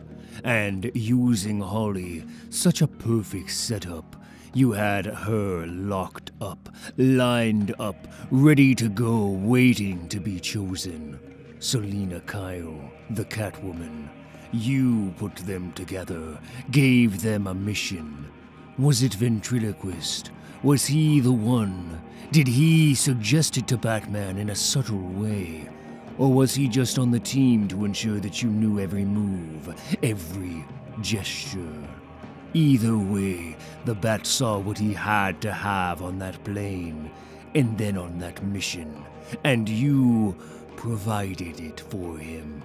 There she was, right at his side with a whip and a meow. Fulfillment. Love. You're a very clever man. Then, after they were together, he couldn't know, he couldn't suspect who was pulling the strings. Ventriloquist's influence again. Ha ha ha! So you acted the fool, followed him back to Gotham, shouted and wailed as he knew you would shout and wail. You roared your name into his bloody face. I am Bane, and all of that nonsense. You were just another one of the harebrained villains he's always contested. How easy and familiar this all was. How fun. How camp. And you let him think he defeated you. That your role in any scheme was finished. That one simple blow could bring you down. Thus, you were placed in Arkham, just where you wanted to be. How did you know him so well? How did you know to lean back then? Let his relationship grow. Let the cat and bat be on the rooftops and all would be good. So that the question he desperately needed to ask could be asked. The pain of morality he felt on that plane could be replaced by the love of his life. You are many things, friend, but to understand a man like that, you need... It was the Joker and the Riddler, I think. Your ace in the hole. Or your ace and your bitches. They knew him better than anyone, knew his secrets, the greatest secret. From a million furtive battles, they understood in their malicious bones what Batman understood. That he was no different from the frivolous villains he stalked. Or perhaps it is better stated, they understood what Batman feared. The absences of this distinction. The monster masked as a man.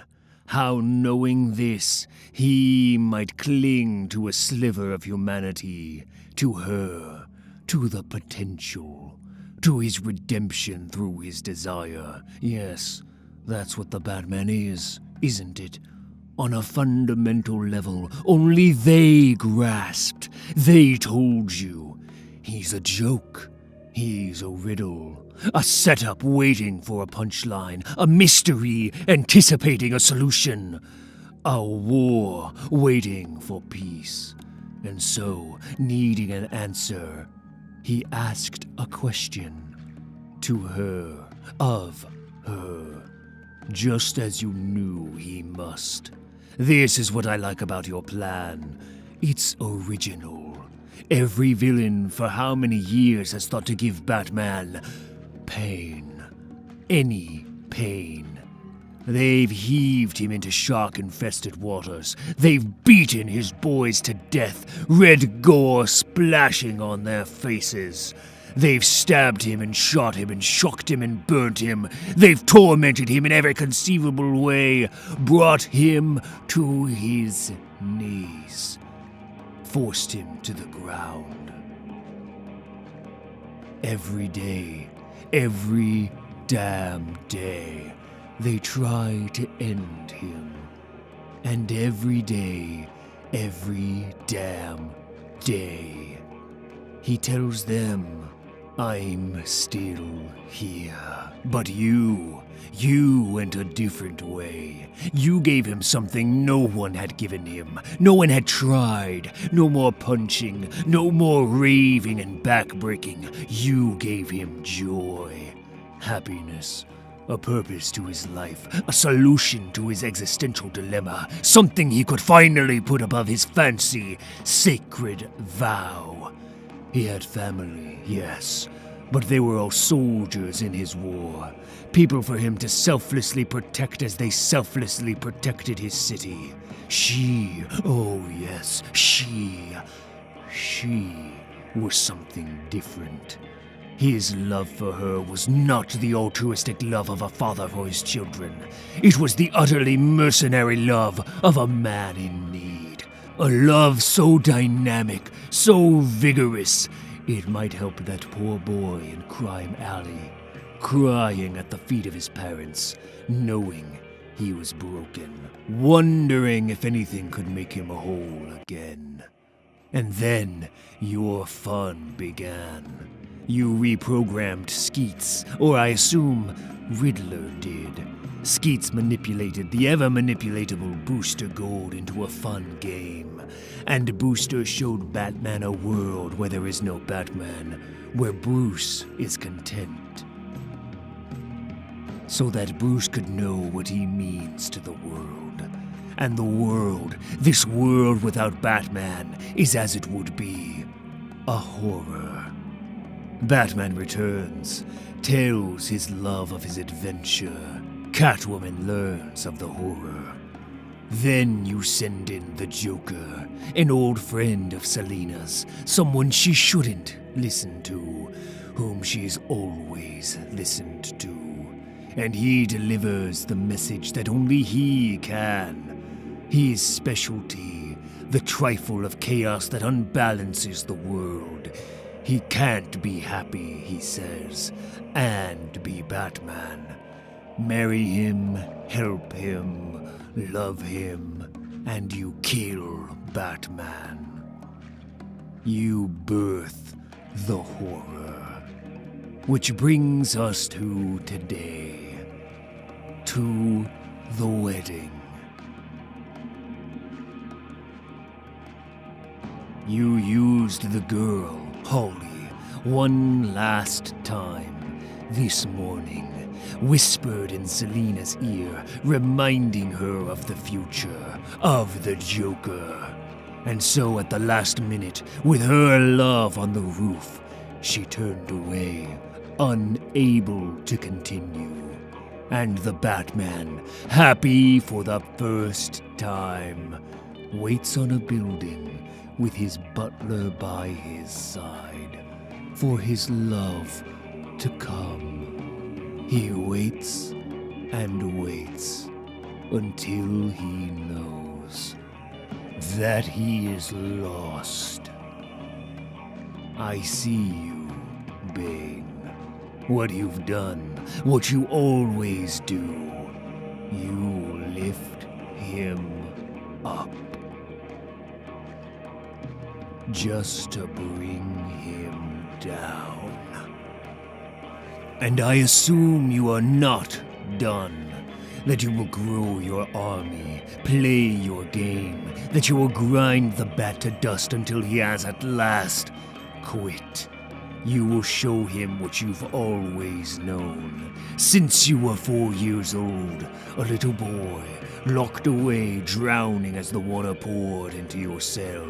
Yes, you knew then the one truth in this life, that everyone bows to someone, and as such, that there is one man ascendant, one who stands above all the cowering masses, one whose will can never be broken, who, no matter how many times he has fallen, will get up and shout to the heavens, I'm still here. And that man is not a rich boy in a cape and a cowl. He is a poor lad, born with nothing, left for dead.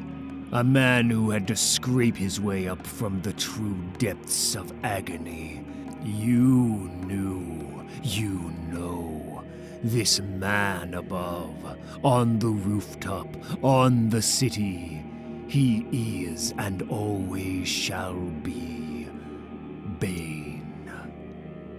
And so I ask you, friend, knowing what you've done, what you're doing, what you will do, what you will try to do to my son, I ask, how might I help?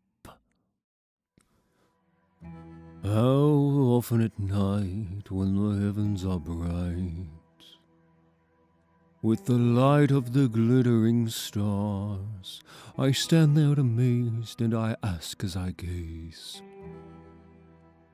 does their glory exceed that of ours?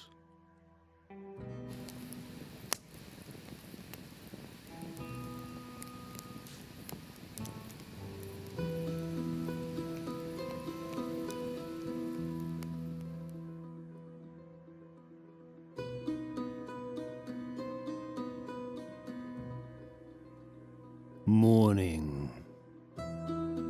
Good morning. We are the death in the desert. Yeah, I know who you are. Then you know why we have come. 5 of you think that's enough. You are not Batman.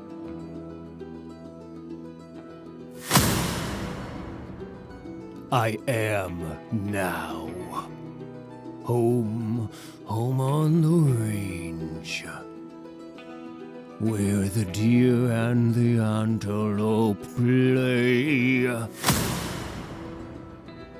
where seldom is heard a discouraging word.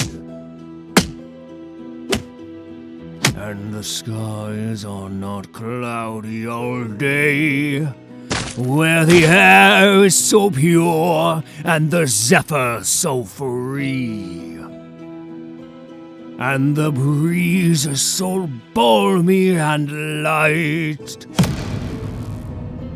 that I wouldn't exchange my home on the range for all of the city so bright. Oh, give me a home where the buffaloes roam, where the deer and the antelope play, where seldom is heard a discouraging word, and the skies are not cloudy all day.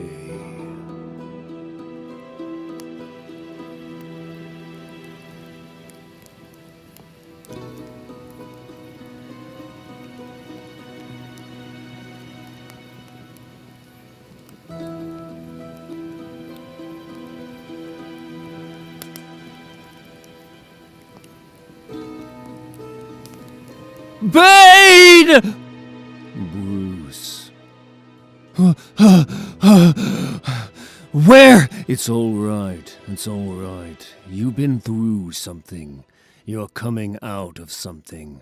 You're going to be scared. Bane! Just remember what I taught you. You! Where is Bane? It's okay to be scared. Everyone gets scared. Just means you get to fight that fear. Bruce, son, listen. It's over. You were defeated, broken, body and soul. But that's done. That's behind you. In Gotham, now here, it's time to rebuild. To show them how strong you really are. Son, my little boy, you don't have to worry anymore about anything. Your father's got you. I did my best to put your spine back together, but between the hurt and the anesthesia, I want you to ride. I'll walk. Yeah, it's... Where are we? The Middle Sands, about 100 miles out from Kadim. Kadim? You'll know, the world's greatest detective. When the drugs are gone, you'll understand. And the coffin? Yeah, the coffin. You will understand that, too. Is this a dream? Yes, son, but not yours. Are we going to talk about it?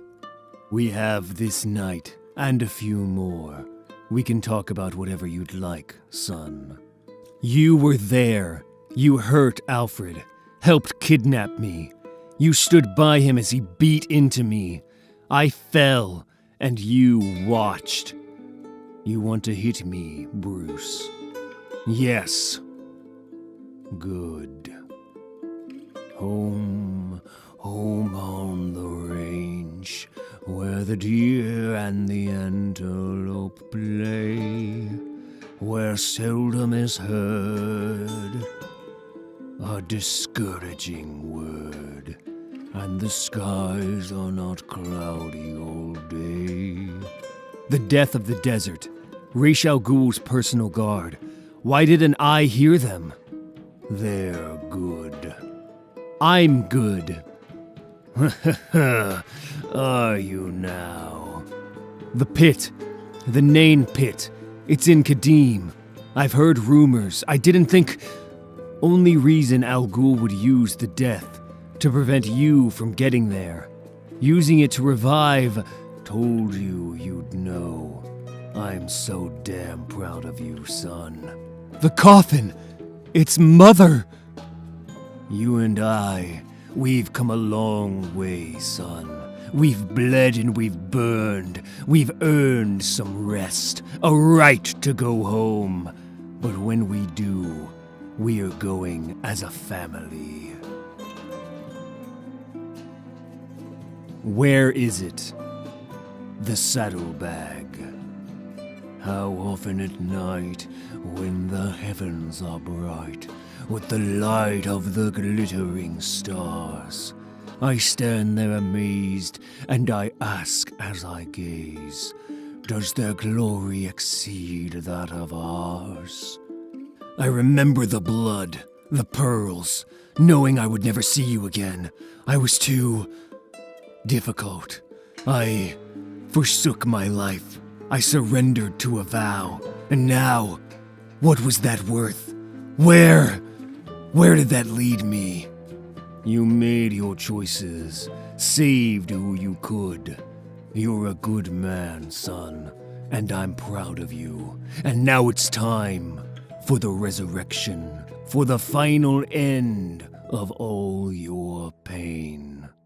I am Shaddad, the Unbroken, leader of the Death, and I have vowed to Reshar Ghul on my own life, forever to shield the pit. Oh, well, when I see Raish next, I will tell him how well you honored your vow. He'll live. Bruce, do you remember that book I'd read you? The one you loved, the Russian one. I remember you reading. What was it called? With all the little animals. The Animals and the Pit, Afanasiev. Yes, this. Such a strange book. A horrific thing. Do you remember it well? The animals, the friendly animals, are going to town or church, but they fall into this pit. And there are little contests they have, meaningless things, but whoever loses, they eat. And in the end, you remember, the one animal, I can't remember which. He tricks his last friend into killing himself. Then he eats the friend. And so in the end, one beast is left alone, with the bones and the blood. And you never find out, do you, if he got out of the pit? You were a shy, quiet boy, almost timid, quick to cry when something went wrong. Not the kind of child I'd expected. What did you expect? Oh, I don't know. I was such a bother to my own parents. Your grandfather would slap me quite frequently. But I was tough, hard. Those slaps did me some good, I think. I suppose I thought you'd be like me. You were disappointed. No, never. I wanted you to be your own man. I still do. You know, at night, after I put you to bed, you used to scream when I left the room. Scream for that book. If we don't stop again, we should make it right after dark. How you'd go on. I always told your mother we should just let you cry it out, but she never listened. No, she was a stubborn woman, very stubborn. A few more miles. So in I'd go, though you were much too old to be coddled, and I'd sit and read that disgusting story over and over. I still don't know why you liked it. The Nain Pit, the demon's proudest secret, where you can trade a life for a life. I only know about it because in my world, my time, the demon walked into it. I watched him die. He sacrificed himself to revive his daughter. I'd killed her, of course, years before. And now here I am again, on this earth, about to witness another trade. This Shaddad the Broken. For my wife. For your mother. Stubborn as she was, I miss your mother, you know. Every day. The pain of her passing. You have no idea. I may have some idea.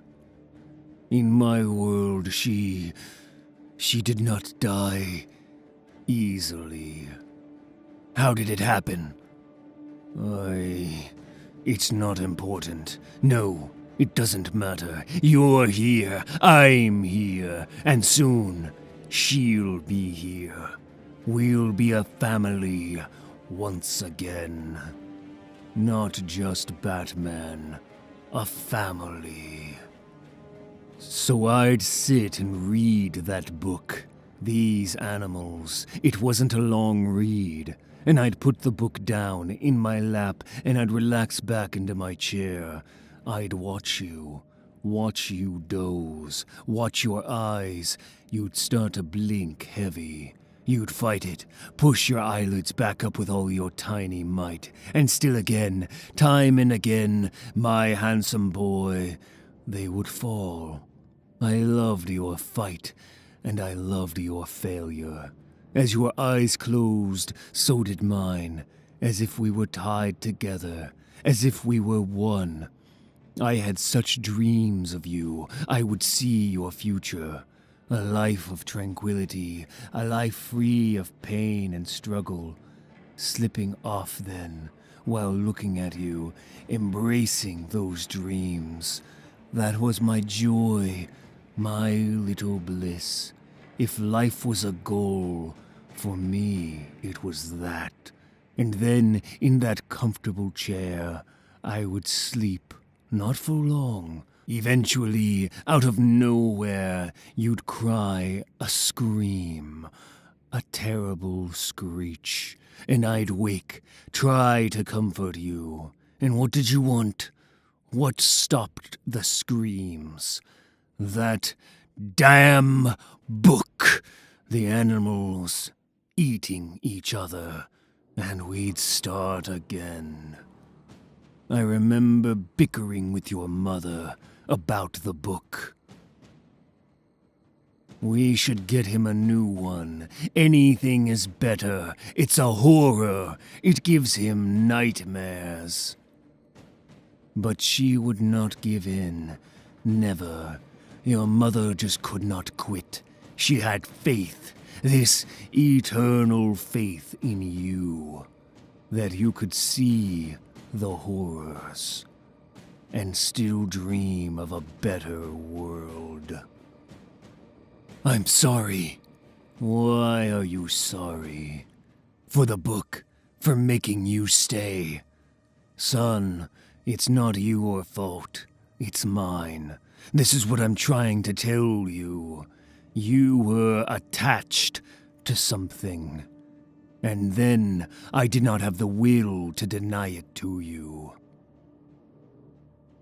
Bruce, you're an addict. You're addicted to Batman.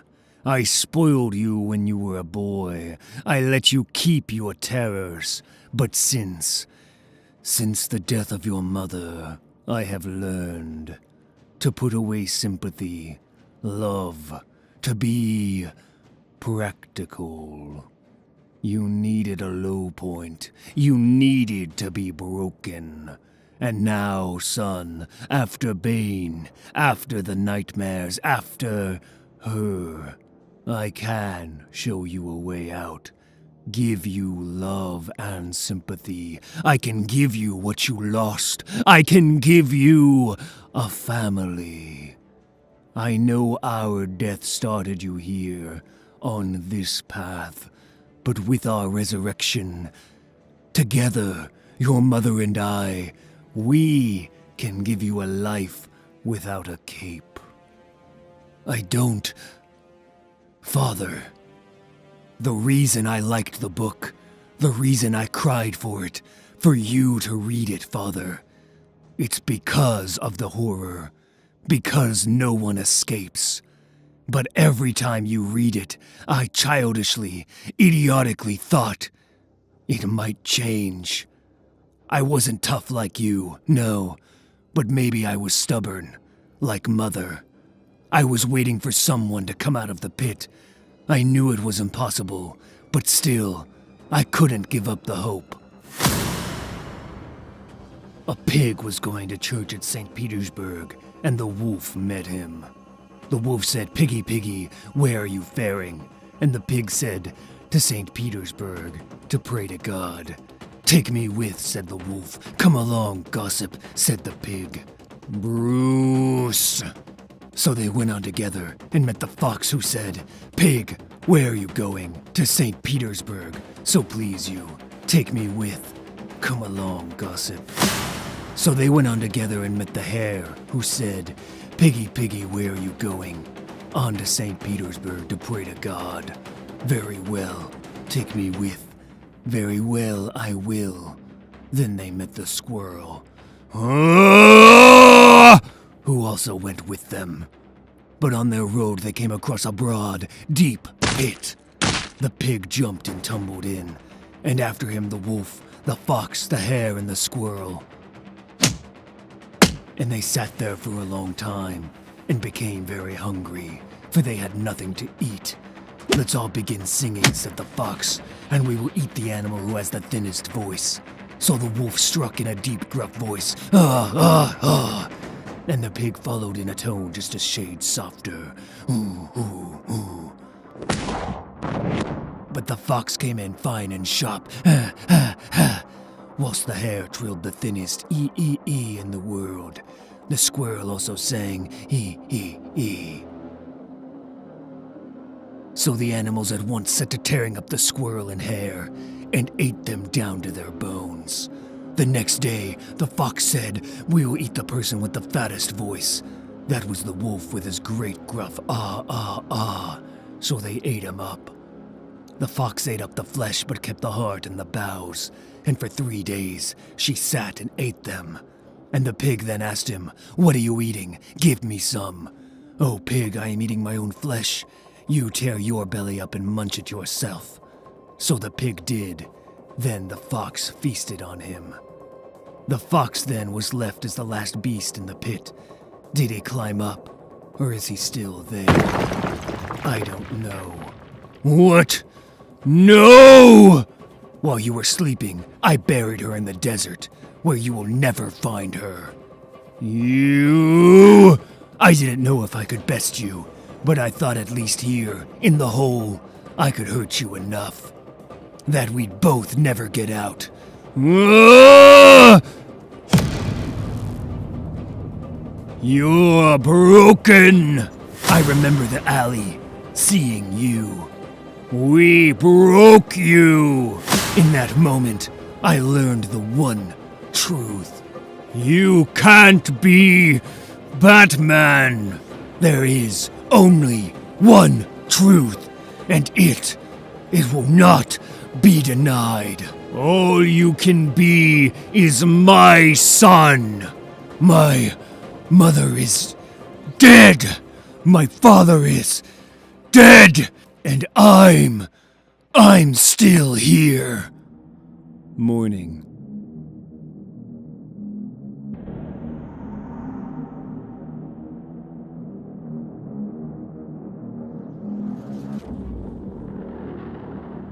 Time to rise and shine. This bit is so much better with a little audience participation.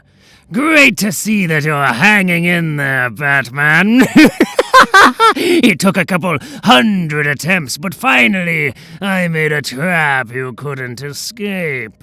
You know what they say, even a broken clock is right twice a day, and there's no clock more broken in Gotham City than the Joker.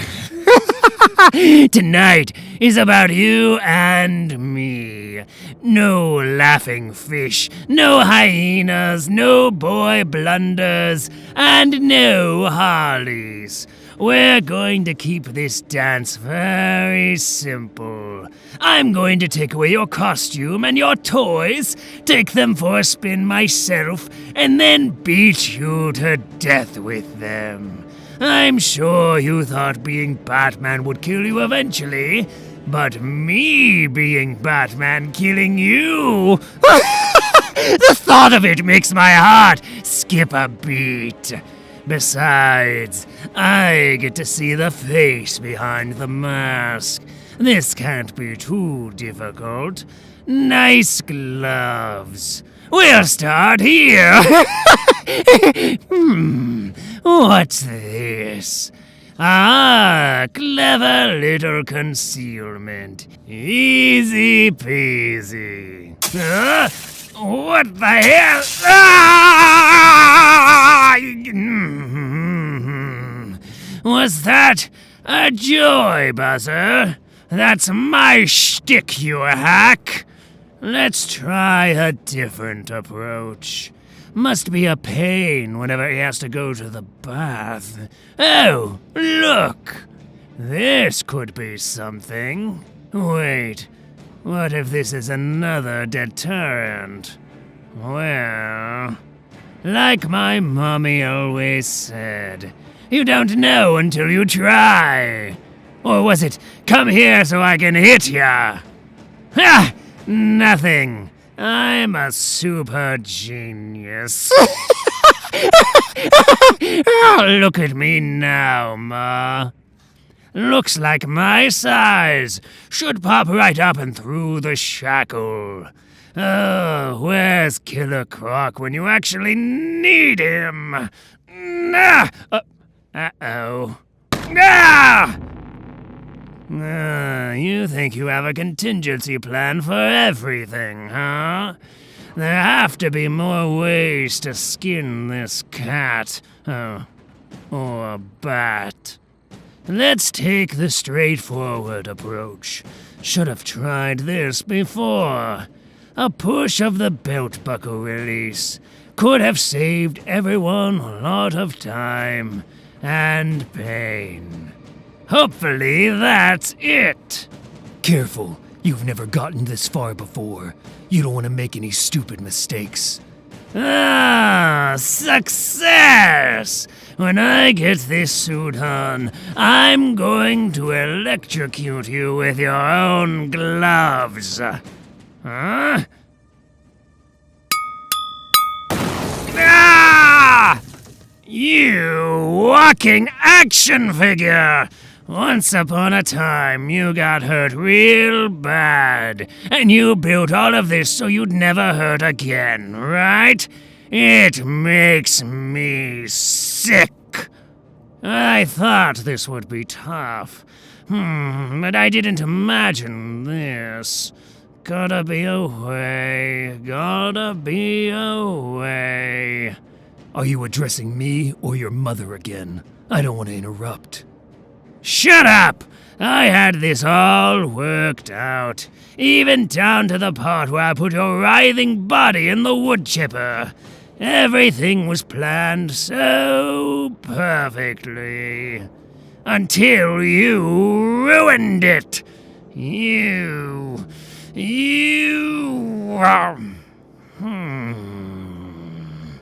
What's that now?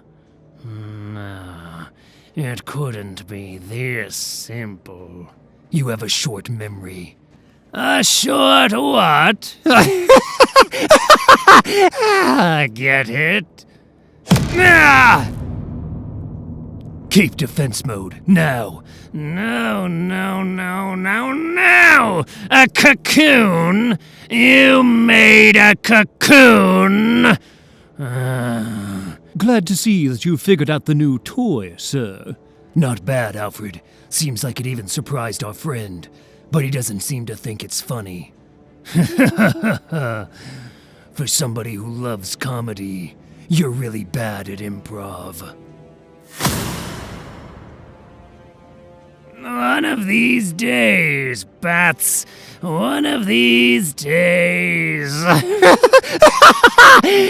Bang. Zoom. Someone's gonna send you straight to the moon. Upstate Gotham, beyond GCPD jurisdiction. I was on the street. No family, no future. Bad choices, bad luck. I was on a one-way trip. But now, he helps me. Bipolar disorder, undiagnosed.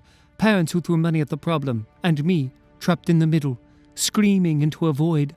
But now, he helps me. I murdered my husband.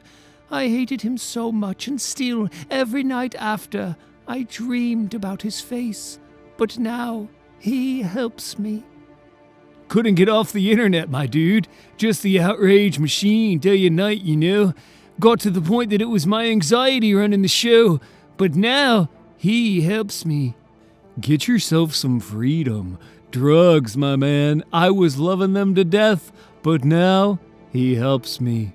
Our dad beat us pretty much every day. It was like living in a nightmare. But now, he helps me. And now, he'll help you. You are more than your pain. That is what I hope you know. You, my twisted ones, my broken ones, my left in pieces children, my shattered toys. Your pain has made you fragile, but it has also opened a passage to your deeper selves, a way to follow on the path to enlightenment. If you'll only let me light the way, this pain, this distrust, this harm, let it run from you like water. Let it run to the psycho-pirate. Let me take it from you. Let me lift it, drink it, slurp it. And in return, let my Medusa mask reach into your minds, your hearts, your very souls. Let it melt away your emotions, that I might shape them like clay. Let the pirate give you a gift, my thirsty ones. Let me fill your mind with the... I think it shall be pleasure. You don't get to decide what these people feel. It's their pain, it's their damage, and it's their strength to find on the journey. It's not for some charlatan in a mask to exploit. You obviously missed orientation. What I offer is relief. Who do you think you are? Drop it.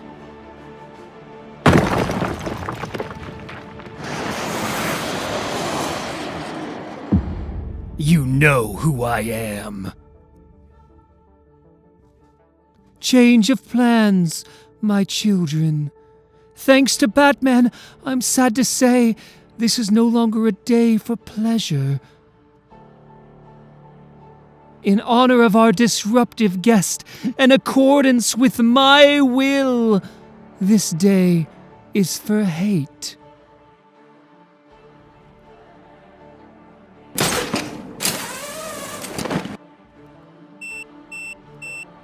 Sorry, pirate. But this day is for Batman. You sound so sure, Batman. Where do you get such confidence? It's over, Hayden. Give me the Medusa mask. Is it upbringing, maybe? Are you a rich little Batman? Or does it come from the heart? Yes, you have pain. You have rivers of it. No, not rivers. A vast ocean. Yes, that's it, my little Batman. You don't need to hate, and you don't need to fear. You need to mourn. Do you see the release I bring? Stop! Do you see how I could help you now? We love you, Bruce. We'll love you every day. Just follow him. Let him help you. Bruce, make us proud. I will! You will what? Who are you talking to? The ones who help me, Hayden. My pain. Wait! My damage. Stop! I give up! And my strength to find on the journey? I was desperate, captive, nowhere to go to, no one to come looking for me. I was an easy person to forget about, and I was sure everybody had. Undiagnosed, unsupported, no understanding of how to survive tomorrow, let alone channel it into something. My guilt was eating me alive. I couldn't stand who I'd become, and had no idea to ask for forgiveness. I thought I'd gotten freedom. All I got was another drug. We thought we'd escaped the nightmare, but we just entered someone else's dream. We thought people like us were forgotten, but now we know the truth. No matter how dark the world can get, or how many others turn a blind eye, He helps us.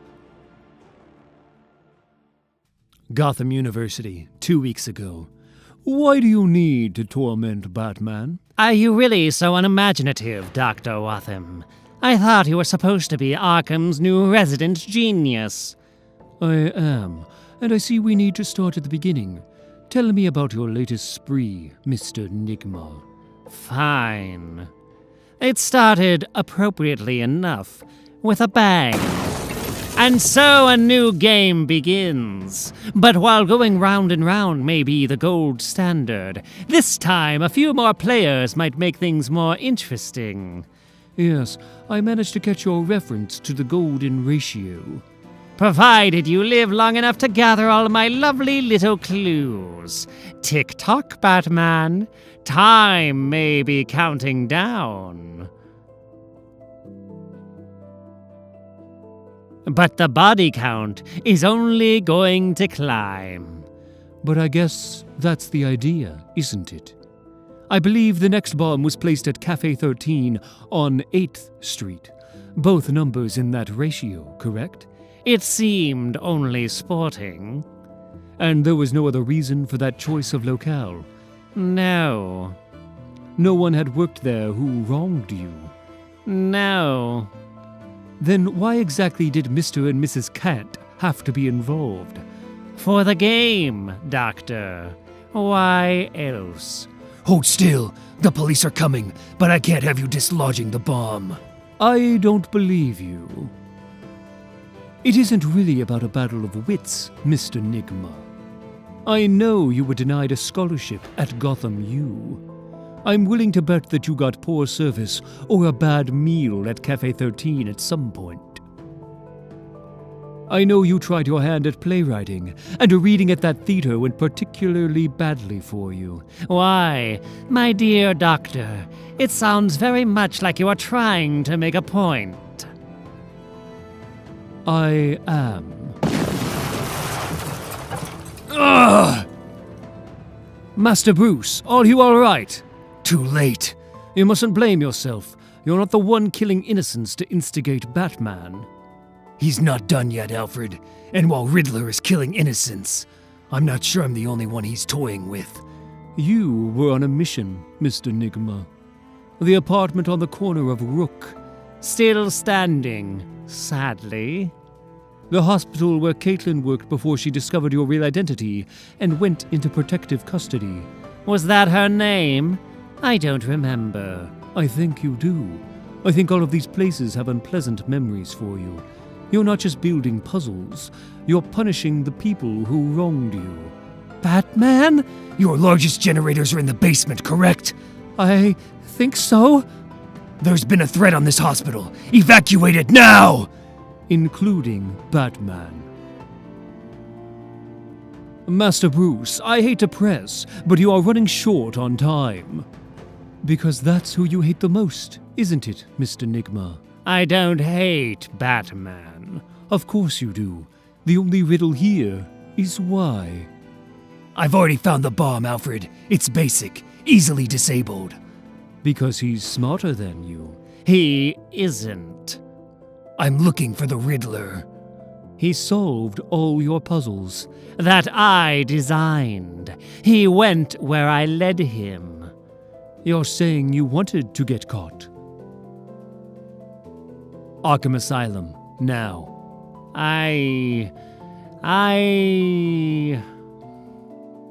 Of course you didn't. Not consciously. No one could want a beating like that.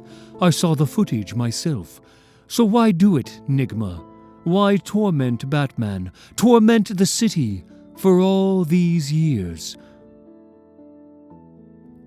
You can tell me, Edward. I'll understand. I'm a pretty smart guy. That's what I was hoping, Doctor. But alas, I find myself sorely disappointed. Why do I go after Batman? Because of plebeians like you. Besides, I told you why I battled Batman before I even got here. You're just too stupid to see it.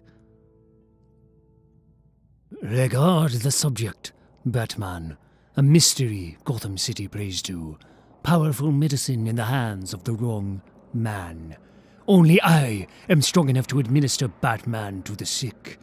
Only I can treat Gotham City. To do so, I must uncover his identity. To become Batman, I must break the concept to understand it. And so, the session begins. 5 specimens. 5 psychological profiles. Each could be revealed as Batman. 5 tests, 2 ways to beat each test. The first, admit it. I'm... Satisfy my polygraphs. Batman? I'm... And I gain understanding. No! While you survive. The second, be Batman. Escape. Wait! Stop! Shut up. If I stay loose, I can dodge the... There! See, stupid trap didn't work. I'm getting the hell out of... The tests can be... surprising. I've isolated the life and death stresses Batman faces nightly. Each specimen alive or dead. Fine, I'm Batman! Will teach me about him. Each death is knowledge. Hey, buddy. I can dislocate my shoulders. I think I can slip the belt. Gotta be careful. Can't pop any of the strings. Yeah! Each helps me define Batman. Let's get that damn thing off you. There's gotta be a way out of here. Don't know if they can trigger the traps remotely. By what he is not. Whoa, stay back! What the hell's wrong with you? Batman is a tool. One I must understand. That skin, that identity, it belongs to me. What are you talking about? You were almost him. But Batman doesn't need to raise his voice. Batman doesn't beg. Batman does not say, buddy, you're not him. I have learned, but not enough. Gotham still looks to a man unequipped for his mantle, and so it will, until there is not 1 survivor, but 2. Until I look him in the eye and know him. Until I take Batman for myself and begin Gotham's treatment. Prepare the next round of specimens. Years ago, it's 0800 in Santa Prisca, a beautiful country in the Caribbean that has faced many ugly years of war. I am in Piñadoro prison. This is Daniel Kyrinos, on assignment for La Repubblica Daily News. I have been granted an interview by the warden with a teenage boy who has spent his entire life in prison. As is customary in this country, he's serving the sentence of his late insurgent father. This boy has recently been accused of killing another inmate, Jorge Paco Baptiste, an act that has earned the boy the name Bane. Bane has now been sentenced to a decade in solitary confinement. What do you want? To reveal truth, to hear your story as you tell it, to learn your thoughts, your dreams, your fears. Simply to know you, Bane. Now, I know you. You are assassins for AN6. The letters stand for Avispa nigra, the tarantula hawk wasp of Argentina, believed to possess the most painful sting in the world. The 6 signifies how many times a man must let himself be stung by the wasp before he is allowed into your gang. You believe you know all there is to know about agony, but you do not know Bane. Where is the journalist? Was el morir, maldita basura! No. Ah! I understand better than you know. I know this gang is as much a prison as the cells I have liberated you from. Ah! But your compatriots are dead. No one will hear your confession.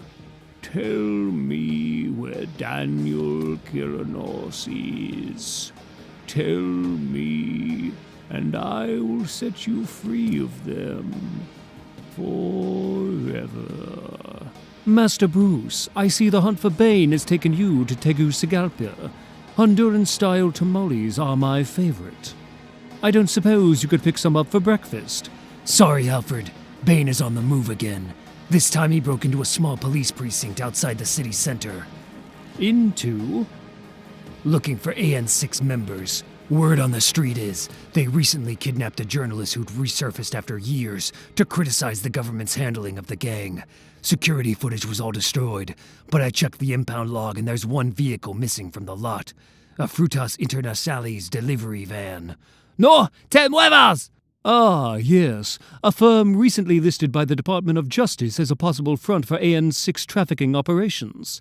Estás bajo arresto! Bane is going to their nest to get Daniel Kyranos back. It sounds like you've got this all wrapped up, sir. Not quite. Kyranos worked as an investigative journalist for a Spanish newspaper 25 years ago. Detene! He used his position to expose corruption across Latin America. He wrote a series of articles about conditions in Santa Prisca after the attempted coup. The government gave its blessing for him to write the story, probably hoping to use it to spread fear and intimidate political enemies. Kyranos didn't hold back, though. He even reported on conditions in Piñaduro prison, calling it a relic of a crueler age. But there's no mention of a child prisoner. No reporting on the Cavidad Oscuro, where Bane spent 10 years. Nothing about the boy who would become Bane whatsoever. So how did Bane know Kyranos? And why would Bane go through all this trouble to find him? You fight, but you know it is useless. Bane is second to no man. Bane! Dios! Bane is master of all, for he has no fear. Bane has no weakness at all. I have come for you, Daniel. Bane, the cartel. I wrote a new story about them, and they kidnapped me. Said they'd kill me. But you saved me, old friend. You saved me from them. Shh. I know. I know you have long had contacts within AN6, and I know you killed your expose about them in exchange for protection from me. How difficult it must have been for you to compromise your morals so.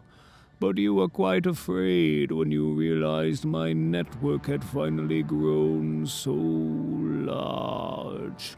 When you realized I had finally found you. Please, I never reported your story after the warden's threat. He said it was too tragic. He knew you were too sympathetic, so I destroyed the tape. It's gone. I never told anyone. Yes, but you know what I said then, and that is enough. Is the interview over? Yes, Ben. My story, my thoughts, my dreams. You have them all on your tape, Mr. Kyranos. Yes, but in all of our conversations, we've avoided one particular topic: your fears. My fears. Yes. I grew up behind bars, a prisoner all my life. I have witnessed many horrors.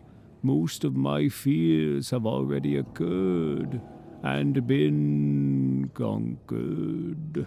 But I have grown strong here. I have grown angry. And someday I will leave this place and unleash my rage upon the world. So I fear being free. I fear what I will do without walls to restrain me. And most of all, I fear there will be no one to stop me.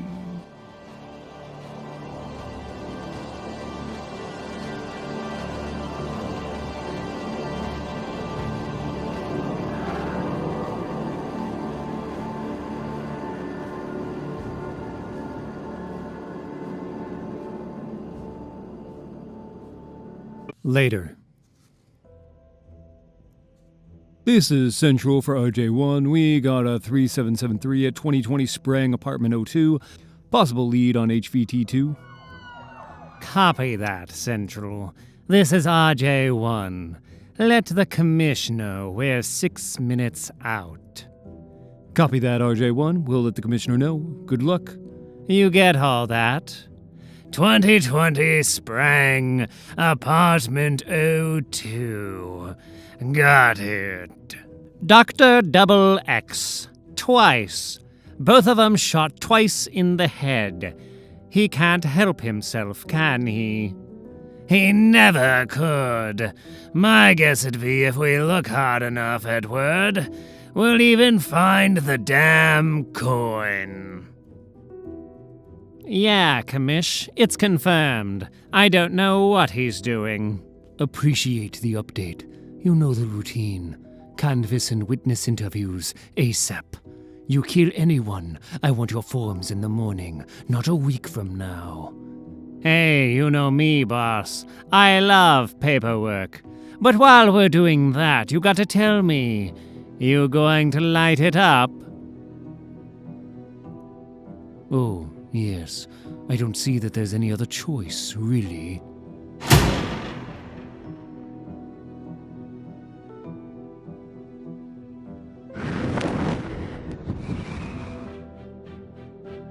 Commissioner. Ah, what a pleasure it is to see you, Batman.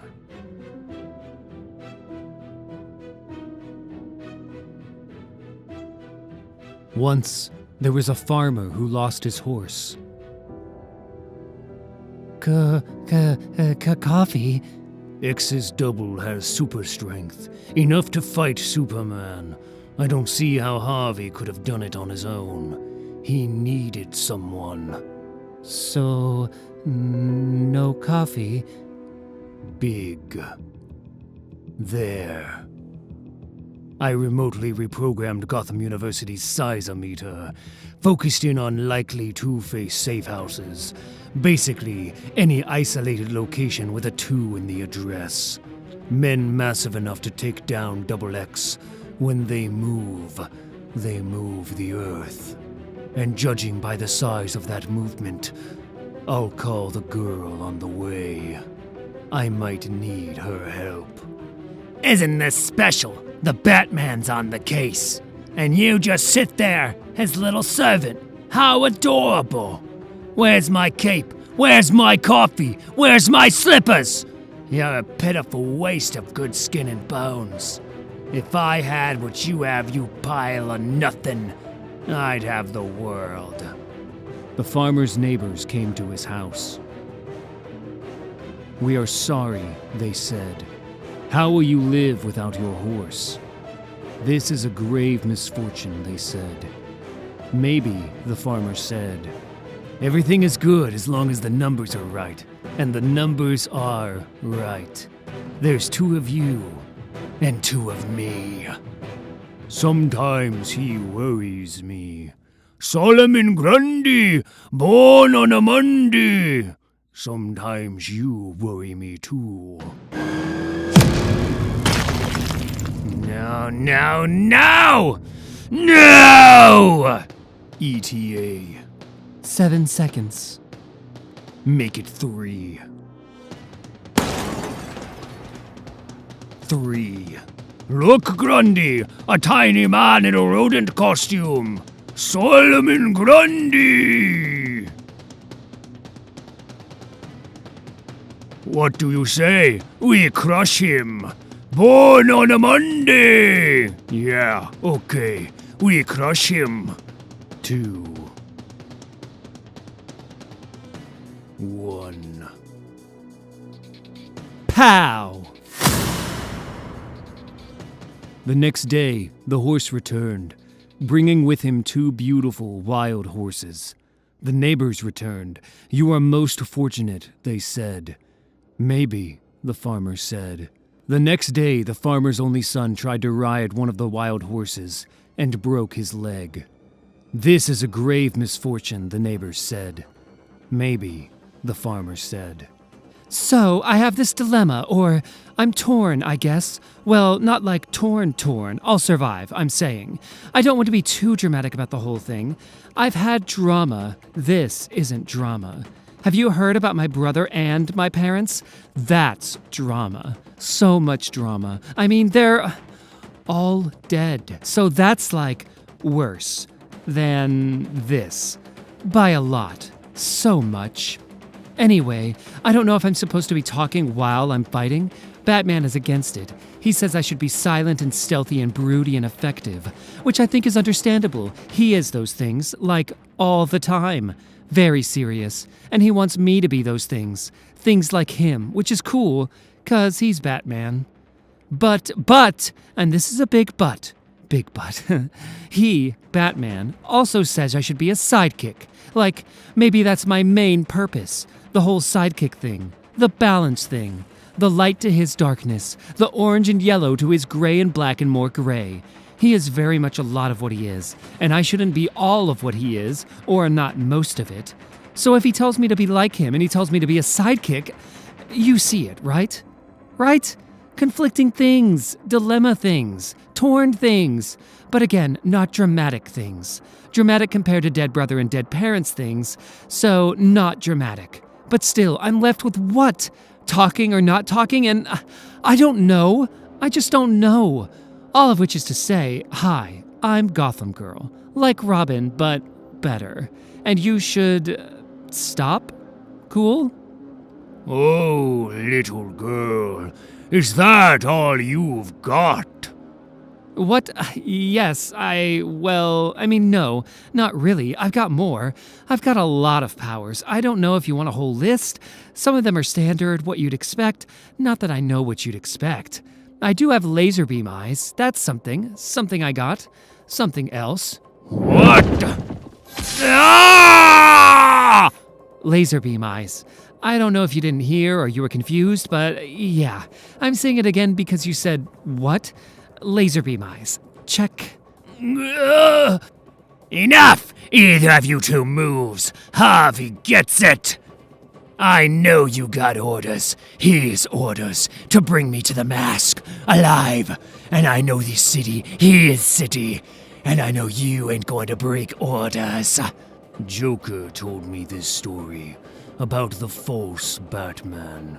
How once, in a church, Joker held a gun to his own head, threatened to pull the trigger, and with that threat, he got the false Batman to do whatever he wanted. You want to face him? You want his wrath? Just go ahead. But that was the false Batman. He was a child. I am not. The next day, the army came to draft the farmer's son into the bloody war. Seeing the broken leg, the army let the boy live in peace with his father. The neighbors came again. "You are most fortunate," they said. Maybe, the farmer said. "You are not. I have come. Where is the memory of the mountain?" Dead. No. Please, I was his pupil. I trained with him. I left him. Did he leave anything for me? No. Dude. He didn't leave a damn thing. Damn, she's going to be pissed. We're just supposed to be pretending. Whoever he was, he knew I wasn't right. What was I supposed to do? Besides, maybe he's got something on him that's worth something. Oh no, you killed Harvey. I severed some nerves, separating the sides of his brain. One side is damaged, one is not. He wants Two-Face alive. Here's Two-Face alive. Yes, that's technically true, certainly. But still, he's going to be upset. You going to tell her? Dude, I tell Magpie everything. Good for my safety, you know? Few more weeks after she makes this sale, Bane's going to make her the richest woman in the world. No! Tell him I'll do whatever! Give him whatever! Double whatever! The other names of us out there! Those rebelling! Where we are! Tell him he can't do this! Who is he? Do you know how long I've fought in this city? Blood in this city? This is my city! It's not his! It's mine! No, don't leave me! Please! Don't! I don't want to... I don't have to. Didn't you leave with the car? Dinner. All laid out. I cooked it myself. He's there. Oh, yes, like always. You know, he waits for you to eat. Good. Now, how did you get here? Oh, hello, Two-Face. I don't think we've officially met. I'm Psycho Pirate. I'm going to cure you. Alfred. Thomas. I apologize for the late night. It's been busy. I imagine it usually is in my experience. Thank you for waiting. Of course. Shall we? Claire can't join us again. She's watching the city edges for all your fancy friends. Is she? I thought my presence here would be enough. I would think so too. Knowing what I could do to you, that should keep them away. But still, I worry. I think maybe you do too, friend. That's why you don't fight. You like them out there, knowing what I could do to them. It was a boat. No. Now, don't worry. This won't be bad. We're just doing one itsy-bitsy emotion, but it is an important one. Some say it launched 1,000 ships. 1,000! Isn't that something? This is love. You feel love. You love this city. You love his city. You love his Gotham. And you love him. You love Bane. You love him so very much. He will return. No, he won't. Not this time. He's broken. We broke him. I'm sorry. Yes, well, I too am sorry, Thomas. Huh! What? What do you have to be sorry for, Alfred? The tea? No, Thomas. I'm sorry for what he is going to do to you when he returns. I'm here because it started on the boat. No, Bat. Don't you remember? It was the street. I did not think you would accept. Everyone else, yes, but you, sir. With respect, you seem too proud. I am Bane, and all of that. Pride can be weakness. I am many things, but I am never weak. No, I can see that you are not. And as such, I ask you, as I have asked others, how may I provide what you require? The bat is broken. The villains of this city are quieted, are mine. With them, I will finally bring peace to Gotham. That is a tall order, my friend. Forgive me if I have my doubts. All can be doubted. All but Bane. Yes, well, tell that to the Justice League when they find out about your bat and your villains. I doubt they'll agree. I can keep them out with strength and mercy to innocence. I defeated the bat. They will be easier. But I would like more than strength. I would like an understanding with your government to make this easier. An understanding? I don't think I understand. Gotham is a stain on your country, your politicians, your government wants the war here to end, wants to boast that it has defeated the evil, finally. You bring peace to the city, to Gotham, our ongoing national embarrassment, and in exchange, the U.S. sets up walls, laws, concedes your power here, makes it illegal for any man, any hero to try to usurp your rightful justice. Yes. Done. But in doing so, I ask something in return. Nothing hard, just something true. An answer to a question that vexes me. Of course. You have shown quite a bit of competence. One might even say talent. You control Psycho Pirate, perhaps the most powerful weapon ever conceived. You could control every person instead of just villains. You could have the world. You could. You shouldn't, but you could challenge me for dominance. At least, how I used to be.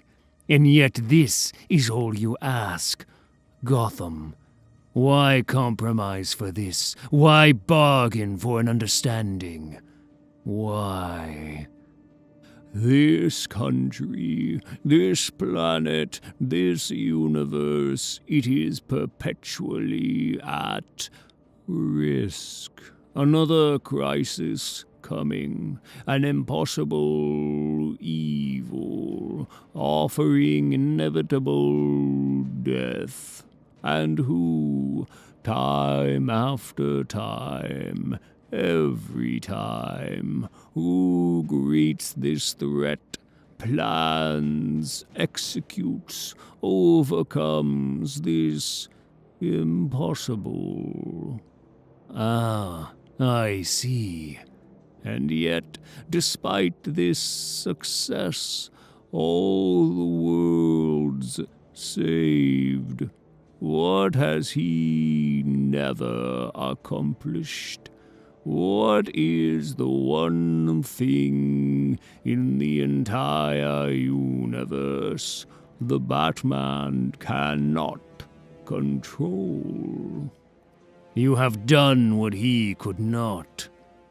You can have your multiverse, your conquering. You tread where many have trodden. You will fail, as many have failed, though I do wish you good fortune, Luthor. I respectfully disagree, but nonetheless, thank you. And I will have this, that which no man has ever claimed, this city. His city. I see you are right, sir. All can be doubted. All but Bane. Paris. Meow. Gotham, above. Orders are in from the president. All superheroes are forbidden from entering Gotham. Lot of folks are listening, probably because they never got an order before. But I've gotten plenty, and I can tell a good one from a bad. And I know when you've got to follow, and when you've got to lead. Cool. Now get out. Ha ha ha! Young lady, do you know who I am? Ah! Not really. I'm... Ah! What was that? I didn't catch it. Gotham, below. We should have stayed in Arkham. Maybe it was bad, but we weren't slaves, and we weren't dead. Come on, you've got to go! He's coming! My brother, him here, if we... Psycho Pirate! Ah! Oh, God, it's... Stay where you are. Come on! Ah! Oh, I remember. You're the military superhero guy. Wait! You're like General Glory? No, Major Force? Ah! Ah! Don't tell me. It'll come to me. Ah! Captain Carrot. It's too much weight! I didn't plan for this! Basophobia, the fear of falling. Oh, good grief. Gotham Girl, I got the brothers Tweedle on the trail of the other two. Awesome! I took care of Mr. Captain. Sure we don't give him the old pirate treatment? No. Again, no. That's not the deal we negotiated. Just like last time, villains go down, heroes go out. Yes, sir. Right away, sir. And he is out. Honey, I'm home. Is it safe? It's my kite quarters. I built it. Me. Of course it's not safe. It's the best I could do, but you know what's going to happen, no matter what we do. He's coming. We'll be like all the others. How many of us are left? He'll torture us, enslave us, use us for whatever it is. I was a villain, fine. I robbed some people on the high floors with kites, fine. Why does that mean I have to lose everything? I have to lose my stupid mind? You're scared. He's Batman. I'm Kite Man. Hell yeah, I'm scared. Oh, how delicious. I fought for my country against everybody. I fought with the League against everybody. As tough and rough as they make them, I've taken them on. taken them down. But that girl, I never fought anything like that girl. And after her, I'm through. They got me arrested for going into Gotham. Lex Tech dampeners. Guess they slapped them on when they pulled me out the river. Wasn't awake enough to know. Gotham's peaceful. That's all they care about. Not who's running it or how. Not the bad being done in there. Long as they get to brag that the villains are gone, nothing else matters.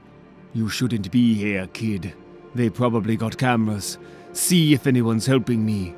Get out. Run away from this before you get my luck. Doing good's criminal now. That's the way it is. It shouldn't be, but it is.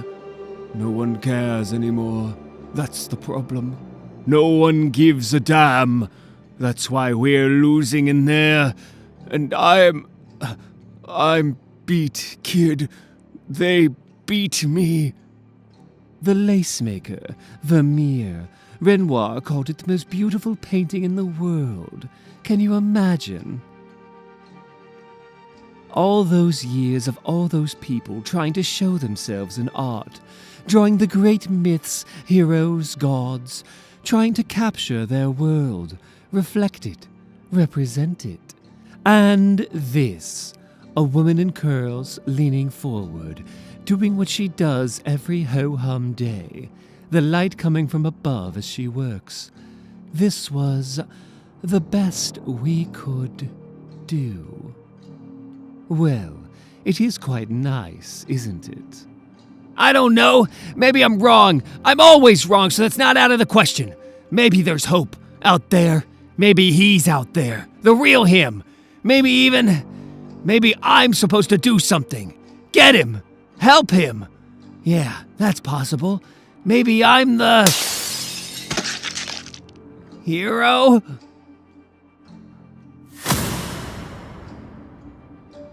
Oh my. Easy or hard? Yes, well, hard, please. You heard? Captain Atom is a military stooge who couldn't strategize. Captain Atom is a level 4 meta who could take Superman.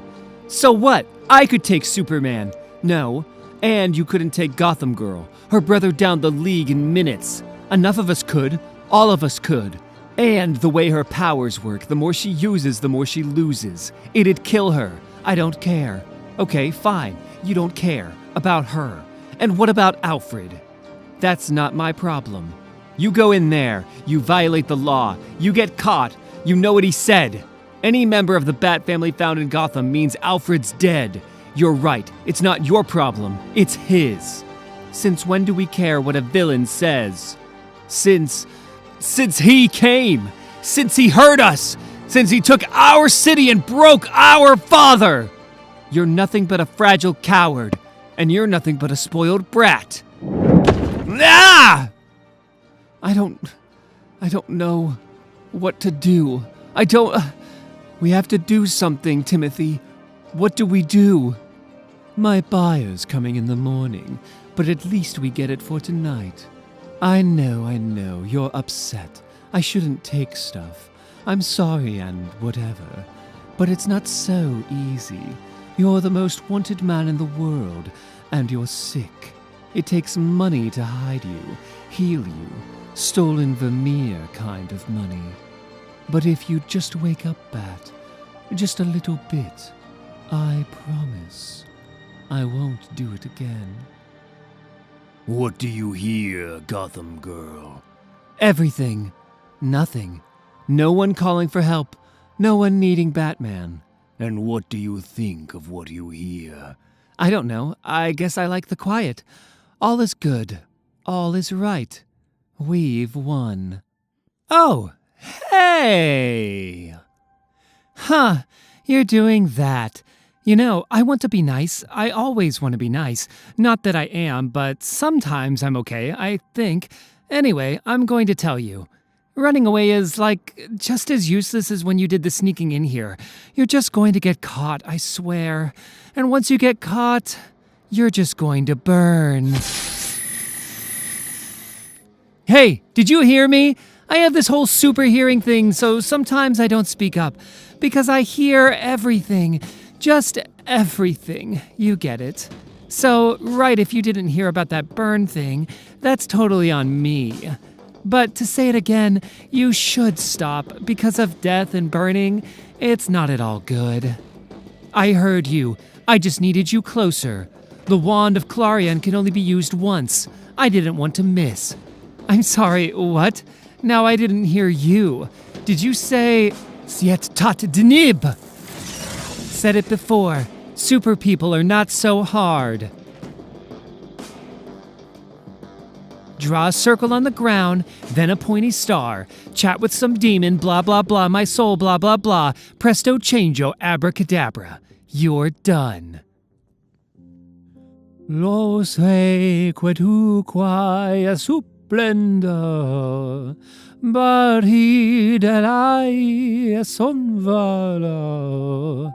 Amor loin, tu pure l'attendra, tu ne l'attends plus, il est lit. Tu auto dat toi vite vite il vient, s'en va puis il revient. Tu crois le tenir, il t'évite. Tu crois la vite, il t'étient. L'amour, l'amour, l'amour, l'amour. Excuse me, citizen. You are aware that the maximum allowed leash length is 3 feet. I'm Detective Zaz. This is Detective Scarecrow, GCPD. You may have heard of us. We used to torture people for fun, but now we do it mostly to enforce city ordinances. What? It's a change, but we're getting used to it. Oh, and don't worry about your animal, sir. Scarecrow might be a fair shot. She could die quick. In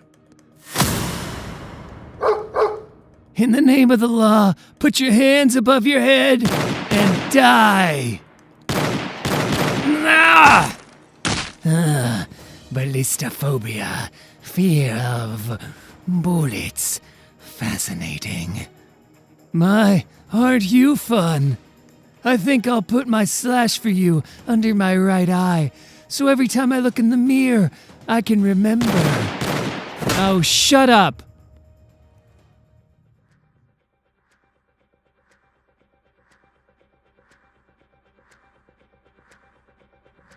I lost.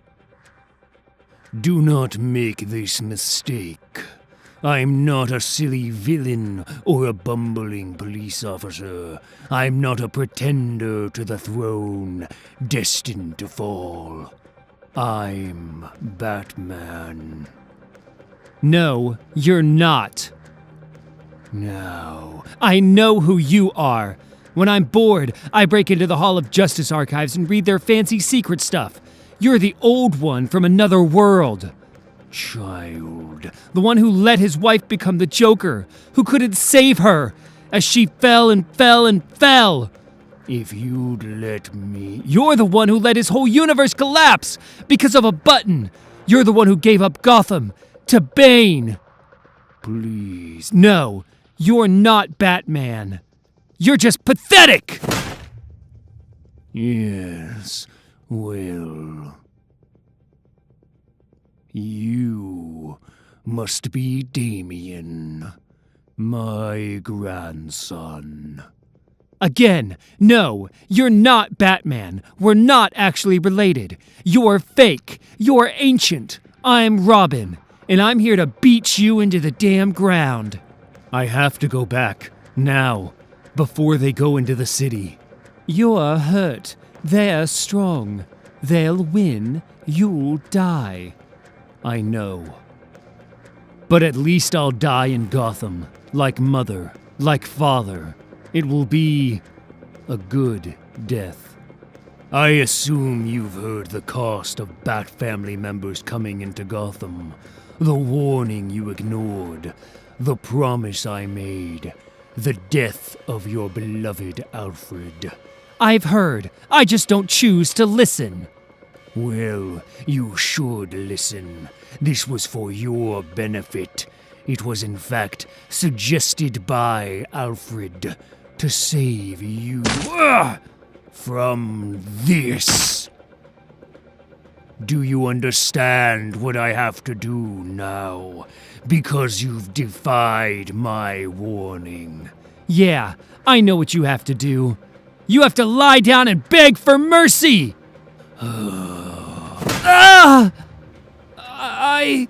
Stubborn, defiant, naive. You are your father's son. More's the pity. No. Cat. No. I'm not going to let you die. I'm not going to watch you die. There's a way. I can see every scenario, every plan, everything. I'm sorry, I am. But this is the way. Oh, Bat. When will you learn? You don't see everything. You stupid, beautiful man. After all this time, you still can't see me. Master, please, no. Please understand. This is not my choice. You are my grandson, my blood. You made a mistake.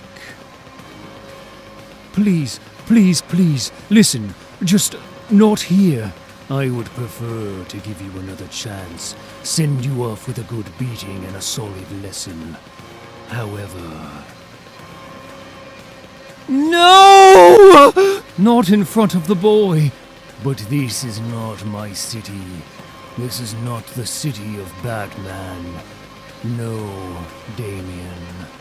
This is the city of Bane. How? No! I know. I see what you're thinking. Now that he's gone, the rest of the family will come. No! But you are forgetting. We have a new hostage now.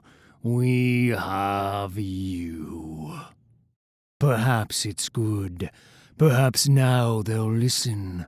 Perhaps they won't be as childish as you were. You want to take back our city, Bat? You want revenge for what they've done? Let me show you the way. Near the beginning.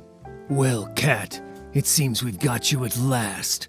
Now, let's take a look at that bandage. What's the use? I know when I'm licked. Go ahead. Now, how do you feel? I'm fine. Oh, Bat, I like how you lie. I don't know what you want me to say. I'm fine. Everything is fine. Okay. I believe you. You know, I like how you lie, too. 2 double Highland Parks, straight. Mike, I don't see how this is anything but a disaster for the Knights. 1 double Highland Park, straight. 1 ginger ale, please. They trade 3 picks to move up and draft Rios number 3. He's paying. Campbell's out. The whole city is cheering. Name and room. Malone, 1048. First game, first snap, Rios breaks his leg in 6 places. Bruh, that's your wife? Campbell back in. They lose by 37. 37, Mike! What were we? It doesn't matter. It's settled. In a few days, according to those boys you talked to on that mountain after they... The only thing that can defeat Bane is coming here, to this beach. If we can take it, we can take back Gotham. I was hurt. I'm training. With your help, I'm getting better. I'm going to be better. That's all that matters. I still have your ring. It's not mine. I shouldn't have kept it. I don't want it.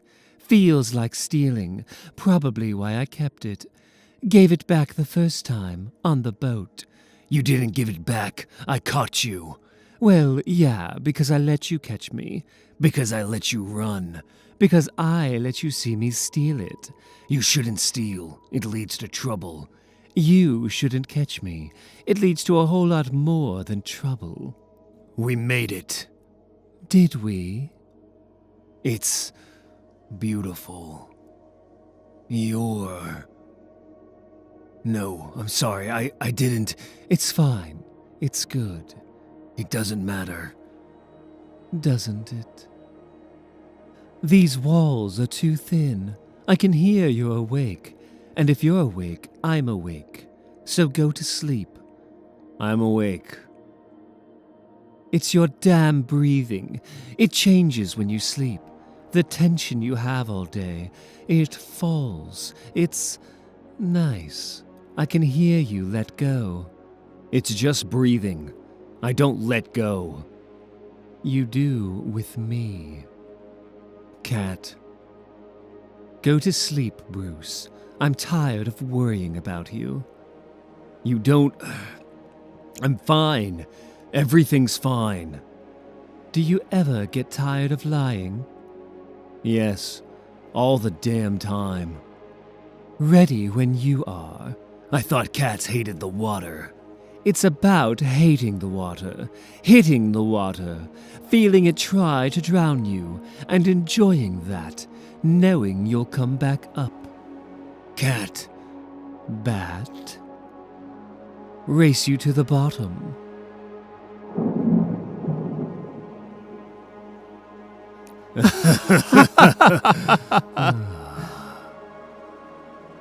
Cat. Shut up, Bat. Just shut up. No. It doesn't matter. Yeah. I used to imagine us as an old couple, and we weren't all that different, to be honest. We were still the bat and the cat, the lion and the knight, just older. We had a daughter. She was so much like you, it was almost annoying. Always sullen, trouble-making friends, forever trying to help anyone, but every now and then, nicely rebelling, seeing the rules for the chimera they are. At night, you'd hold me and we'd talk about the surreal old days, the Joker and the Penguin and all the absurd rest of them, and we'd laugh, and we'd argue over whether it was a boat or the street. That day, when I jumped, when I left, that future died. I killed it, and I thought that was fine. I was a hero. I did what heroes do. I sacrificed for the needs of others, and everyone needs Batman. But it wasn't fine, was it? I kept seeing it, seeing us. I tried to forget, and there it was, you and I, holding each other. I spent so much time crying, and even stupidly hoping that you'd... Sometimes I'd just sit and wait for you to come out of the night. I finally realized my problem. I wasn't a hero. Not really. A hero doesn't wait like that, cry like that. A hero would celebrate the victory, I think.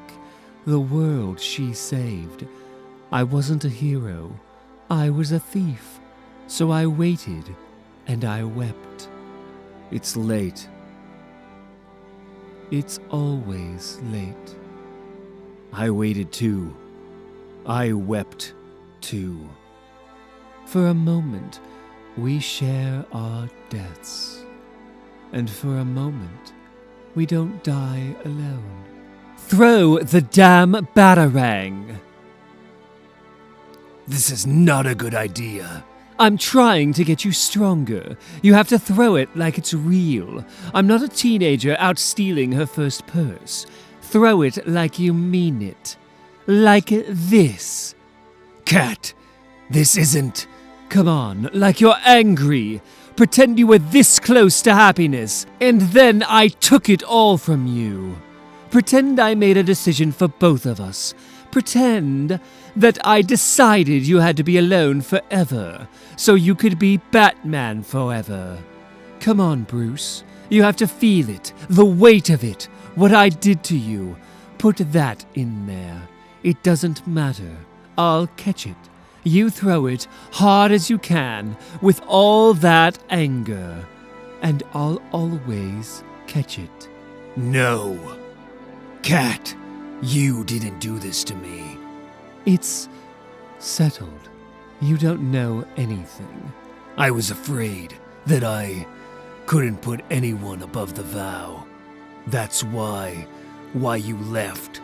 You knew me. You knew that fear. You don't know a damn thing!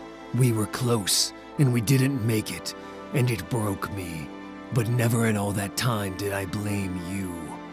You believed I needed to be alone to be Batman. You believed this because I believed it. But what if, Cat? I had to be brought low to see it. I had to die and wake to see it. To see you. Really see you. To see... What if it's not true? What if we, both of us, maybe we don't live because of the hurt. Maybe we live to fight the hurt. You don't know... Cat, I'm not fine. Everything's not fine. My world is dust without you. I didn't come back for this. It's settled. It is. It's settled. I left. You left. It's settled. Cat. Yes, Bat? I don't think it's settled. Oh, you poor rich boy. You have no idea what you're getting into. Near the beginning. Another one, hissing like a cat. It looks like she knows what she's doing. Be careful. Now, I didn't notice you leave. I can be quiet. Selina, you didn't need to do this. Any of it. According to those boys on that mountain, Magpie is selling her stolen venom here in a few days. If we can take it, we can take back Gotham. We needed to do all of it. We joke about it, but we really did meet on the street. I remember the boat, working with that idiot nephew to get his aunt's jewels, dressed as an old woman. I get the take, and your little Robin pulls the fire alarm. We had just had those mobsters on the ship. I thought we were going down, so I ran like everyone else.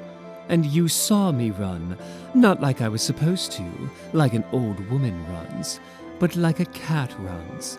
Everyone was panicking. You were looking. But that was later, right? The boat. You'd been Batman for a while.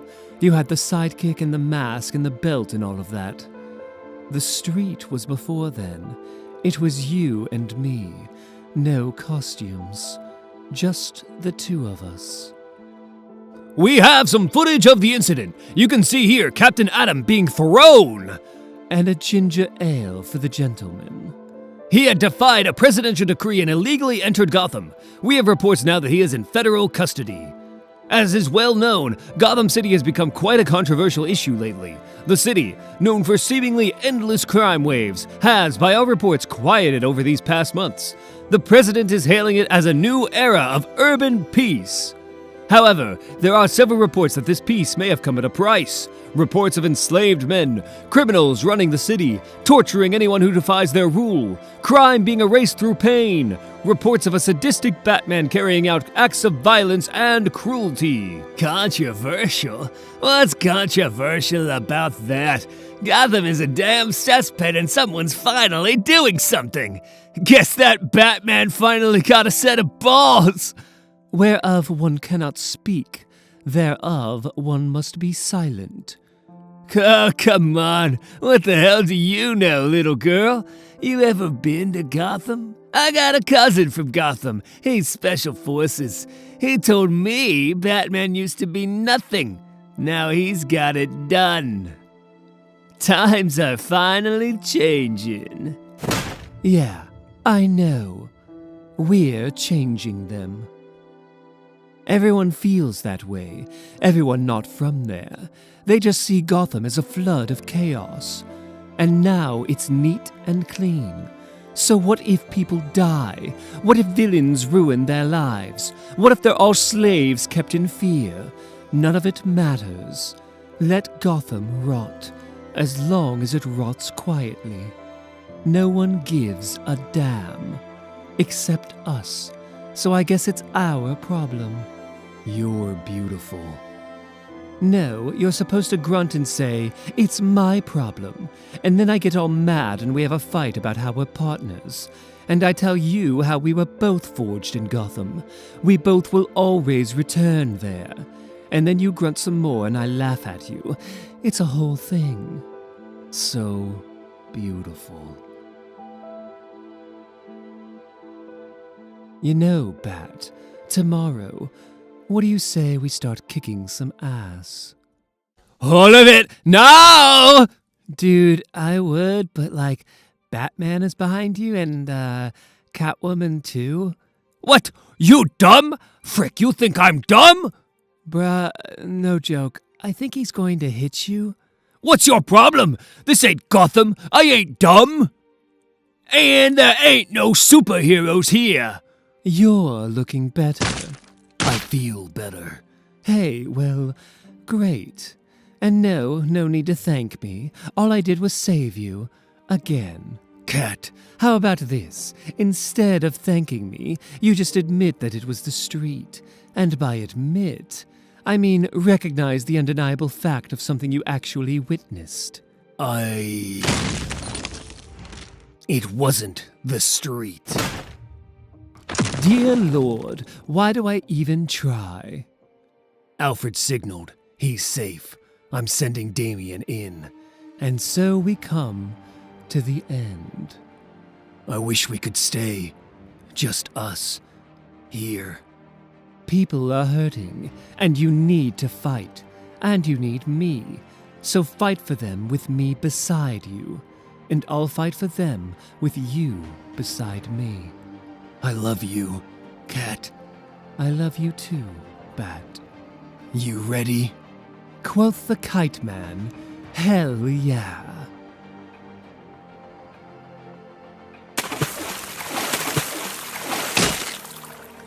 I don't tell you enough, Cat, how good you are. That's okay, Bat. I don't tell you enough. That you don't tell me enough. Ugh! Your sale's done. We get it all. The venom and the payment. Lucky you, though. We're letting you go. Go home, Magpie. Go back to Gotham. Oh, how nice! And let me guess, you have a message for me to give to Bane! Oh, honey, don't you get it? He's Batman. I'm Catwoman. We are the message. The Kona Diamond from the Gotham Museum. I've stolen this 4 times. You caught me stealing it 4 times. You can't keep it.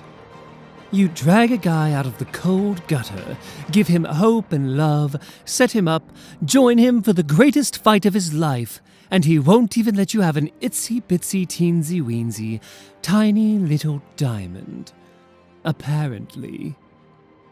Bat, has anyone ever told you you're no fun? Thank you. This is what love is. It's who takes care of you. That's all it is. That time, on the street, it was before the bat.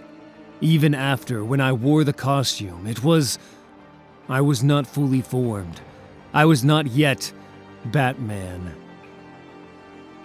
But when we saw each other again, later, on the boat, I had embraced that identity. We were meeting as Bat and Cat.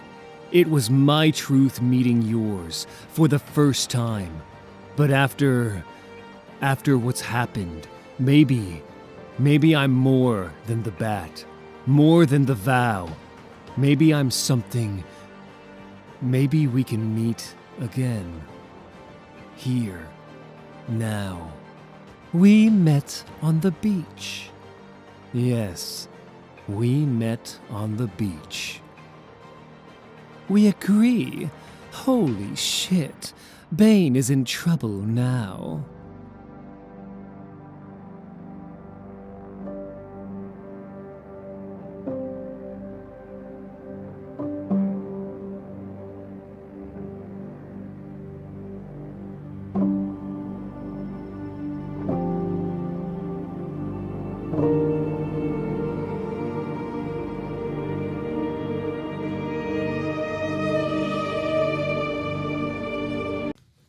Gotham City, now.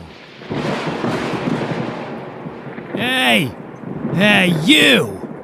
What do you think you're doing? Don't you know what time it is? Don't you know whose city it is? We got curfew here, pal, and oh, it has passed so very long ago, which means what you should know it means. Quite a few of your bones are about to break. Oh, stupid, stupid, stupid, stupid! Ah! No! Ah! You're dead! Do you know whose city this is? Yeah, I know. It's mine. No, not...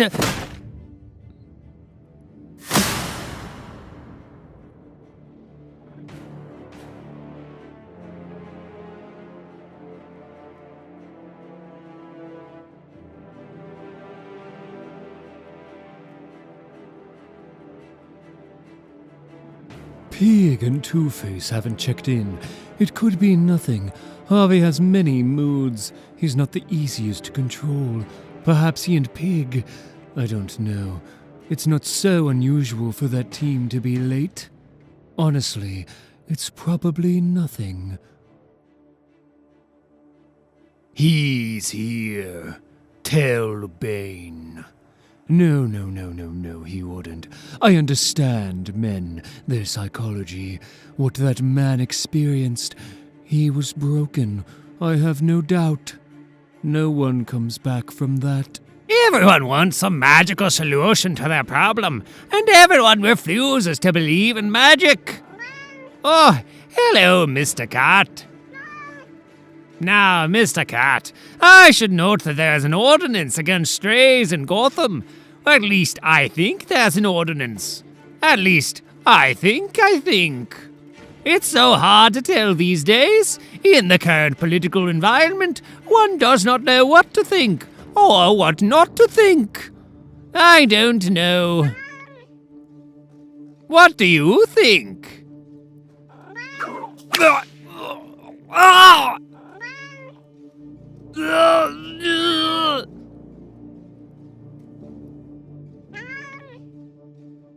APB. Reports of multiple attacks on uniformed officers. Appears to be strictly those with Arkham histories. You are to remain on heightened alert at all times. You're back? Hell yeah. I can't. I'm so sorry. I don't see them. Stop this. I told you to stay home. Without another dose. You need to rest, Claire. No, he's out. Bane will. I have to keep. No. Stop using your powers now. We don't need you. We don't need them. I'll find them. Thomas, am I going to die like Hank? No, but for what he's done to you, he will. How do you want to do this? Do you think I care? We go on 3, then. All right, 3.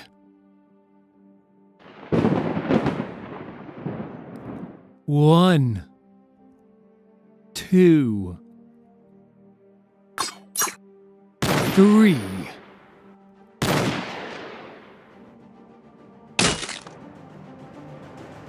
The wise man must not be ordered, but must order. Aristotle. The inexperienced in wisdom and virtue, ever occupied with feasting and such, are carried downward like cattle. Plato. I can. Shh. rest. Sir, I apologize for the interruption, but I have a message from. Yes. Because of his unwanted presence and her inability to stop him, it is ordered that you kill the boy and display the body publicly. What now? Now. By now, the order's been given. Father will go to the cave. He'll have his gun, loaded and ready. He'll find the boy. My boy. He knows I can't stop him. He's good enough. He knows me well enough to have built defenses around the mansion I can't break. So now, I suppose, Father has a decision to make. I can't. Not my family. Oh, you irrelevant old man. We're not family. What? The butler was family. Father is family. Don't! And them. They're family. So, you didn't hit your kid. It was a message, part of their training, a language. I teach them when we spar how we can communicate through blows, in case someone's watching. After I saw the empty Arkham, saw how far behind I was, I knew Bane had a weapon I couldn't defeat. Something impossibly strong, impossibly fast, who could see everything. Someone capable of getting past defenses I designed to take on the Justice League. Gotham Girl. Yes, Gotham Girl. We were in plain sight. The blow told the Bat family to go quiet, to switch to other, more secure comms. In the meantime, I pursued Bane, knowing I would be defeated. I wanted them to break me, to see me broken, so that I might discover a way to defeat them outside of their watching eyes. You retreated? Strength is not blindly charging forward, mistakenly confident in your unearned omnipotence. Strength is recognizing your own position, your own weakness, then adjusting, reimagining, so that this weakness becomes your power. Feel like you should know. After Damien let us in, told us what had happened, we had a debate while we were waiting. Whether to tell Bruce what you'd done, let him do what he'd do. A bunch of us thought it'd be right, watching him get that angry, watching him bleed you. But some said Bruce should hear it in person, where we can help him with that anger, that pain. And besides, why should we let him have the fun? We had anger, we had pain. Don't we get to do a little bleeding? It was contentious, I'm telling you. We voted. In the end, it came down to Orphan, breaking the tie. She looked down, then she looked up, and she said, Alfred. So that settled that. I crawled out of the pit. I did not return to the city. It was the only way. It hurt more than my back breaking, but the answer wasn't there, so I couldn't be there. Gotham Girl never knew the origin of her power. Her brother procured what she thought was enhanced medicine. He did not tell her that it was an extremely rare form of venom, created by and purchased from Bane. Of course, after Bane's defeat, after I sent Gotham Girl to train, I sought out the origin of this power and discovered Bane's involvement. I spent my considerable resources to destroy this super venom, to prevent it from killing others as it did her brother. However, I kept one dose to use in possible further experimentation. Bane had shown he could access the cave, so I hid the dose, somewhere I thought he would never look, with someone I could forever trust, with my old mentor, the memory of the mountain. Knowing the rate at which Gotham Girl would use up her power to keep the Justice League out, I understood Bane would now use his considerable resources to seek out this last dose. Bane would eventually find what I had hidden. While the disease in Gotham grew, I went to secure the cure. I'm not saying we kill him. I'm saying it'd be easier to deal with him if he had an arrow in his spine. No, that's not the way. The way is, we offer him mercy. Yes, Timothy, of course. And when he says no to mercy, then we put an arrow in his spine. All of you, he made you. Children, fighting for him. An addict, spreading his poison, trying to make himself seem normal. What is wrong? What is wrong with my boy? Oh, enough of this! For Alfred. My grandchildren, you ask for mercy. You may have it. Ah! But though I left, I did not leave the city unattended. I employed a caretaker to watch over, report back, and ensure that the worst atrocities were not realized. A man who wouldn't be seen, who could take advantage of a small crack in Bane's plan. His attempt to control someone who cannot be controlled. Carlo. Clayface. Clayface. There! I've got him! On your left! No! One more! Just one more! High and low, now! Come on! No! How? Here! Now, Tim! Don't! Just like the old... Now! Again! Don't let him... Alright! Now, together! We've got him! While Clayface watched the city, I went to the mountain. Unfortunately, Bane must have put out word, had every lowlife looking. When I got to the memory, he had been robbed, killed. The venom was gone, stolen by Magpie. Her men, after the dreams. Bane, the pit. I was weak, and they hurt me. I was done. I had failed. I was dying in the cold. And you found me. Found these men. Found that the venom would be sold to Bane in Hawaii in a week's time. To stop Bane, to stop Gotham Girl, we needed to stop that sale. And so we trained together, and I was strong again. You made me strong again, made me realize I couldn't do it alone. That was my weakness. Now, it's my power. They think I have to move alone, so we take advantage of what they think. I reached out to the family, to Alfred. Gotham Girl was weakening. Once the venom was mine, we could move. Alfred escaped my father, creating the need for a hostage. Damien played the fool. He went in, got captured. Once inside the cave, he can let in his brothers and sisters, while we take the city, while we take Bane. They take my father. No!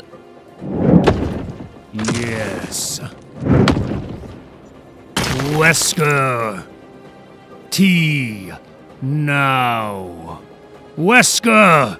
Do you hear me? Will have some tea. I sent word to my boy, using their devices, that everything went well. That his father is gone. He's so clever, my boy. I'm almost proud of him. To sacrifice his man, to get all of them, to surprise me. It was so clever. It almost...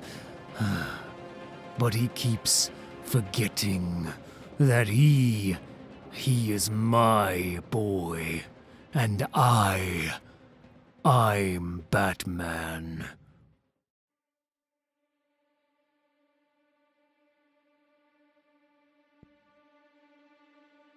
No masks.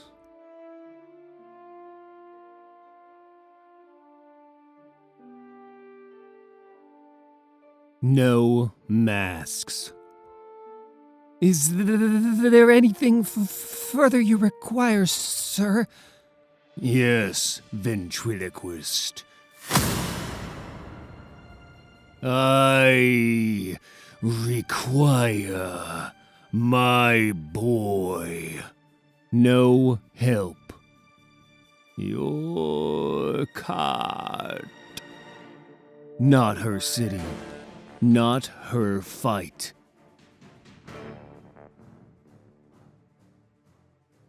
No help.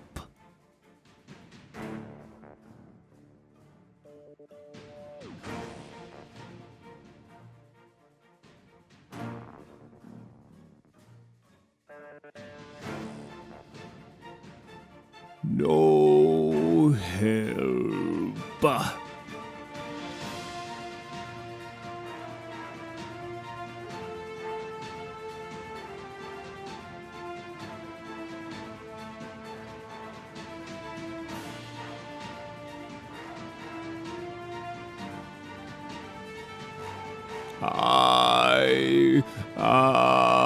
Bane, I get it. And I'm Batman. But I think you're forgetting. She's Catwoman.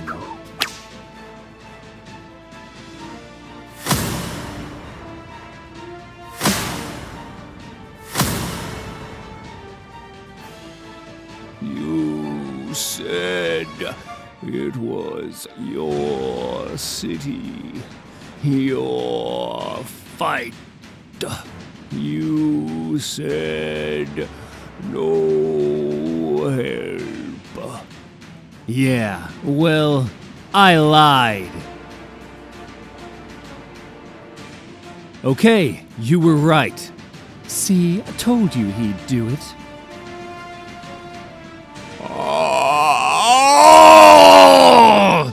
I know. I know. Cat, Bane doesn't use Gotham Girl's super venom because it'll overload his system. If I can inject it into him directly with a batarang, we could take him down. Cat, I was there. But it won't work because he can modulate his body with his pump. He's so strong. How can we unhook him? It's impossible. He's so big, he's so strong, he's so blah blah blah. You... Well, Bat, why don't you just ask him? No way, Cat, that's so dumb. He's too smart to fall for that. Hey, I never said he was smart. The venom will kill you. I can save you. Are we done?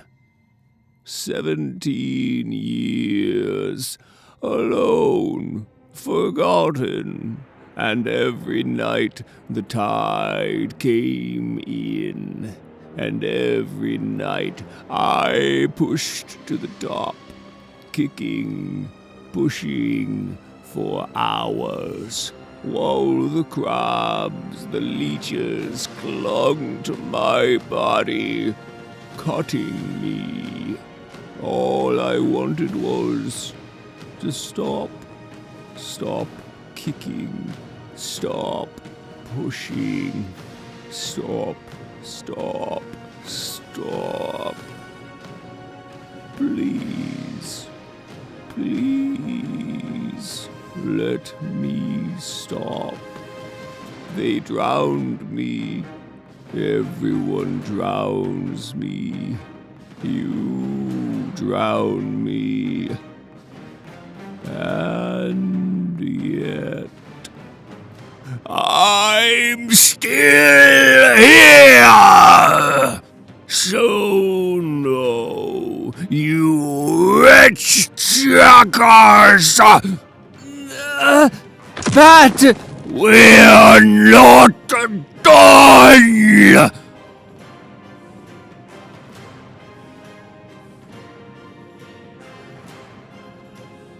We're almost there.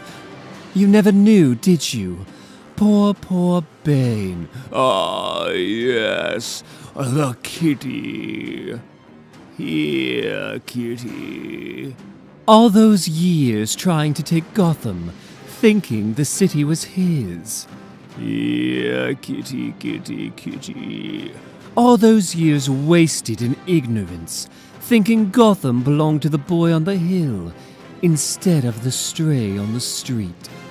I have something special for you. You fool. It's not his city. It's not yours. It's mine! You little... What's that, Bane?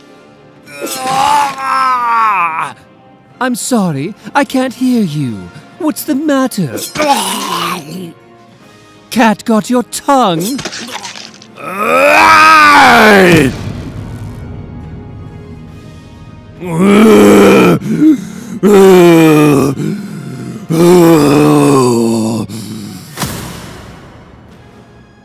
Bane!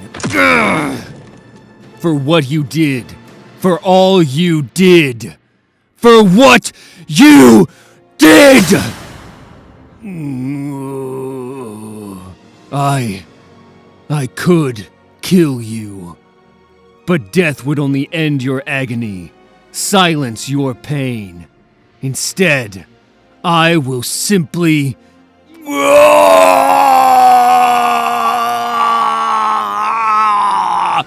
break your damn back.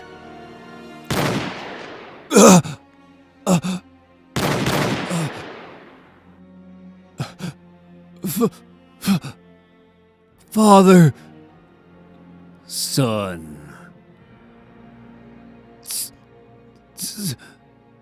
Thomas. Ventriloquist. Yes, Batman. We've come to the end. Fetch the pirate. Between the dark and the daylight, when the night is beginning to lower, comes a pause in the day's occupations that is known as the children's hour. I hear in the chamber above me the patter of little feet, the sound of a door that is opened, and voices soft and sweet. From my study, I see in the lamplight, descending the broad hall stair, grave Alice and laughing Allegra, and Edith with golden hair. A whisper and then a silence, yet I know by their merry eyes they are plotting and planning together to take me by surprise. A sudden rush from the stairway, a sudden raid from the hall. By 3 doors left unguarded, they enter my castle wall. They climb up into my turret, o'er the arms and back of my chair. If I try to escape, they surround me. They seem to be everywhere. They almost devour me with kisses, their arms about me entwine, till I think of the Bishop of Bingen in his mouse tower on the Rhine. Do you think, O blue-eyed banditti, because you have scaled the wall, such an old mustache as I am is not a match for you all? I have you fast in my fortress, and will not let you depart, but put you down into the dungeon in the round tower of my heart. And there will I keep you forever, yes, forever and a day, till the walls shall crumble to ruin, and moulder in dust away. Oh, Master Bruce, I remember reciting that poem to your father when he found out Martha was with child. Perhaps that is why it comes to me now. Alfred! Or perhaps it is because it always reminds me of the best of times, reminds me in words that I sadly lack the skill to conjure or wield. No! You and I, Master Bruce, the boy and the butler, it does not seem so long ago. Alfred! My, the games we played. Cops and Robbers was your favorite, and surprisingly in retrospect, you preferred to take on the role of robber. One moment I might be casually dusting in the foyer, and the next I'd have a sharp stick shoved in my back, a small voice telling me to put my hands above my head. It was all over, if I did not immediately surrender. Now, I have never been one for surrender, as you well know, and so, calling on training from my time in Her Majesty's service, I would turn and disarm you. But you were a slippery chap. I never could quite catch you, and off you'd go, as fast as can be. Oh, he would run and chase through every room in the mansion, shouting at one another, "Stop! I will never stop. Neither will I." Screaming and laughing going on for hours. We were not ready for the end. People outside of the family often commented that you were a sullen child. This, of course, was a complete mischaracterization. You were not sullen, you were cautious, like your mother, and caution is an attribute to be admired in one so young. It shows an understanding of the myriad possibilities contained in the world unknown. However, when you were at home, when you were safe, another side of you emerged, one unseen by the silly gossips of Gotham trying to guess at the personality of their new prince, a side known only to your mother and to your father, and to me. There was a joy to you, Master Bruce. You smiled as no other child had. You laughed as no other child could. You embraced the curiosities of life with exuberance and poise. I remember your first steps, how you fell into my arms. I remember your giggle, your embrace, the surprising force of it. I feel it now. I cherish the feeling. And as you grew, you were still that boy, still toddling forward, holding your arms out, smiling. Sir, I remember your smile. When your parents passed, I feared you had lost that joy forever. Their love was so incredibly vital. To have it ripped from you, I do not hesitate to say I feared for you, Master Bruce. I feared indeed that though you were young, you might take your own life. I have never told you this before, but in those days after the tragedy, I kept a close watch on you. Whatever your demons, I would not allow harm to come to you. Ever. And so I was there, observing from the shadows, as you took a candle from your room, as you brought it to Thomas and Martha's bed, as you came to your knees and made your vow. And I swear by the spirits of my parents to avenge their deaths by spending the rest of my life warring on criminals. That vow saved you. It allowed you to transform your pain into hope. Hope for a better world, not just for yourself, but for any who were of need. It gave you purpose. And as such, I encouraged you as you went forward with your mission. I aided you as well as I could. Not perfectly and not always without objection, but to the best of my abilities, and hopefully with a dash of honor and perhaps a hint of grace. I saw you flower and thrive. I saw you put on a bat costume with pointed ears and a dark cape, which does not become most people, but certainly became you. I saw you fight the worst of men. I saw you laid low. I saw you rise again. My little boy who lost everything, I saw you save the world. And throughout it all, I sought one thing. Throughout your travails and triumphs, as I sewed your wounds and endured the worry of your chosen profession, as I stood by you and with you, as I never wavered in my support, I sought merely to see your smile again.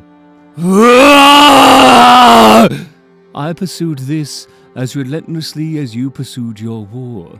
In that way, Master Bruce, perhaps I learned from you that one may put an ideal above all else, that one may sacrifice every given moment for that one true hope. And after all that time, I saw it again. You smiled, that day on the roof as we waited for her. There you were in your suit and tie, and for the first time since that room, since that candle, I was not looking at the Batman. I was not even looking at the child I once knew. You were so handsome. You were the man I always knew you'd become. Which brings us to today, to Thomas holding our city. You with the brilliant plan to take it back, the only obstacle between yourself and victory and peace, being me. I've just signaled to you that I have run, that I am safe, that you might execute your plan. You believed me. I am, if not much else, a talented actor, and soon you will come. But I am not safe. I, unfortunately, could not find a way to run. I expect now that Thomas will kill me, and so you must ask, why the lie? The answer is, as you might suspect, I am again putting my ideal above my current need. I choose not to be an instrument of your downfall, but to be a cause of your salvation. I will die here. I choose to die here. There is such joy in you, Master Bruce. I know who you can become. I have seen it. And no matter the consequences, I will not allow anyone to break you. I will not be there, but there is a day coming when you shall smile again. You asked me once, as you fell from the sky, would this be a good death? Would your parents be proud? At the time, I gave you the answer you needed. As I did today, I lied. But now, please forgive a man at his end a touch of truth. There are no good deaths, not for parents, not for children. But there are good lives, and you, my son, are living one. Your parents would be so very proud of you. What is more, Master Bruce, I am very proud of you. The words are gone, or at least I have none. I suppose I should again leave it to Longfellow. There is a reaper whose name is Death, and with his sickle keen he reaps the bearded grain at a breath, and the flowers that grow between. Shall I have naught that is fair, saith he, have naught but the bearded grain? Though the breath of these flowers is sweet to me, I will give them all back again. He gazed at the flowers with tearful eyes. He kissed their drooping leaves. It was for the Lord of Paradise he bound them in his sheaves. My lord has need of these flowers gay, the reaper said and smiled. Dear tokens of the earth are they, where he was once a child. They shall all bloom in fields of light, transplanted by my care, and saints upon their garments white these sacred blossoms wear. And the mother gave in tears and pain the flowers she most did love. She knew she should find them all again in the fields of light above. Oh, not in cruelty, not in wrath, the Reaper came that day. 'Twas an angel visited the green earth and took the flowers away.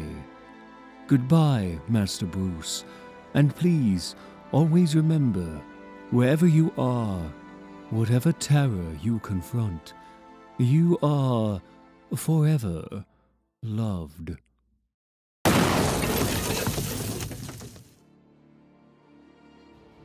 He says you're ready.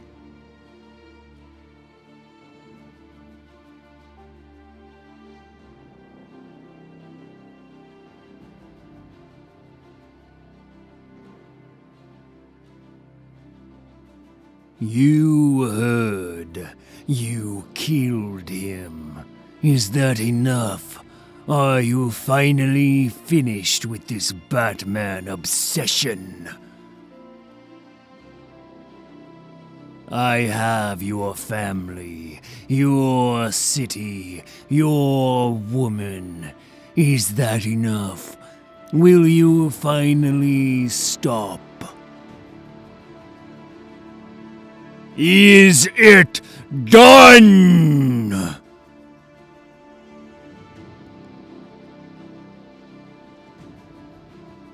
It's never done.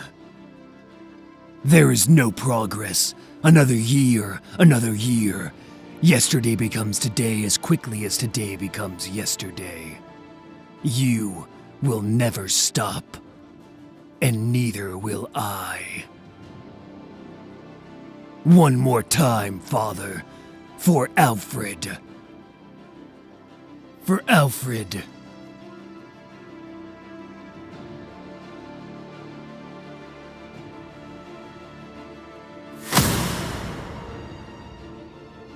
I swear, by the spirit of my parents, to protect your life by spending the rest of my life warring against anything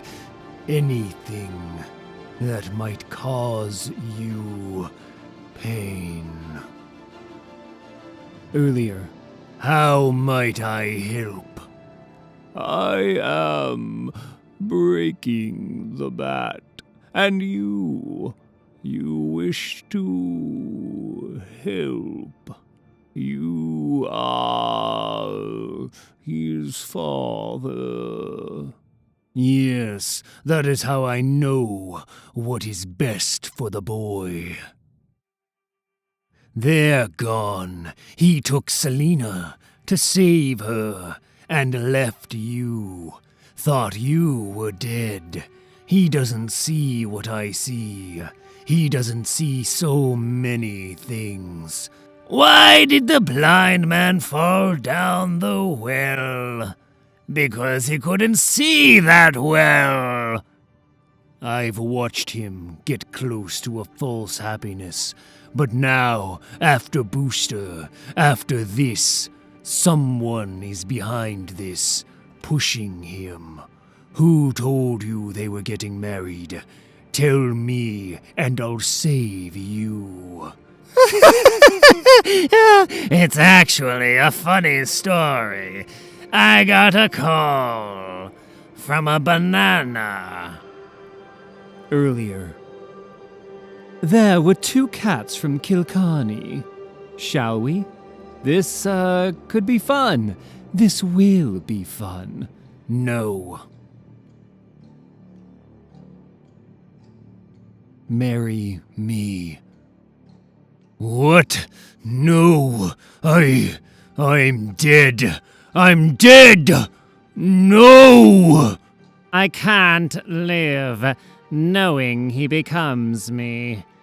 You killed me, Thomas, and to thank you, I won't let you kill yourself. Instead, I give you this, a world where your son is you. I'm sorry I can't stay and enjoy your hurt, but I'm chasing a button, and I'm about to catch up. Goodbye, Thomas. Good luck with your boy. You can't! No. Don't be Batman. Find happiness, please. You don't have to do this. Don't do it for me. Don't do it for your mother. Be a father for your son in a way I never could be for you. Let the Batman die with me. We can save you! You already have. Waynes never stay down. We rise!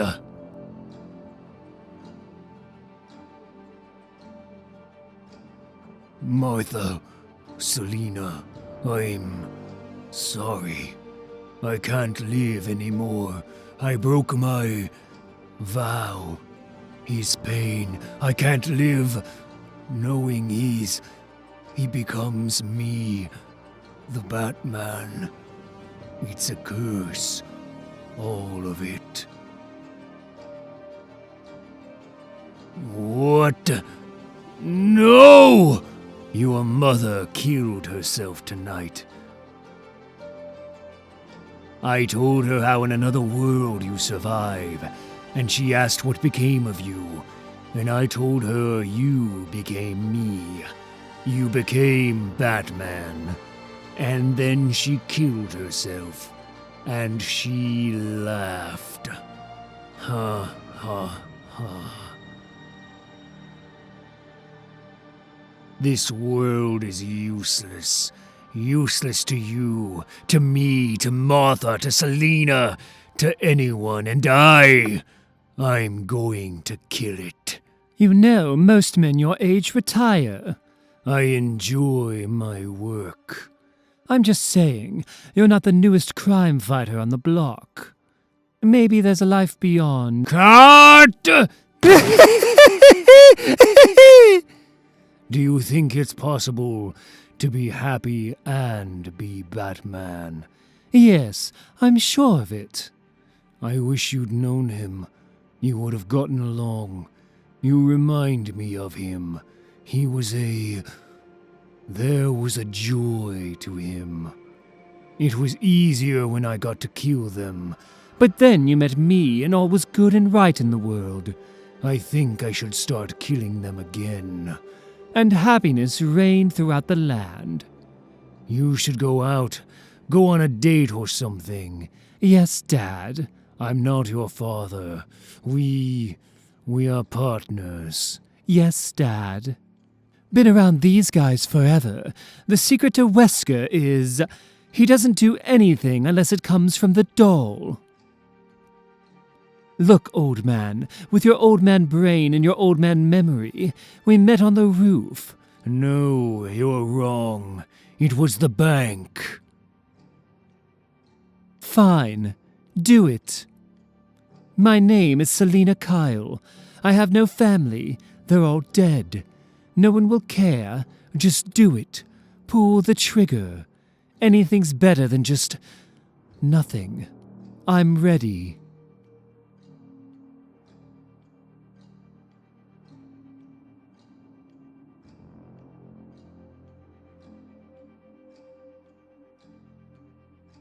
My name is Thomas.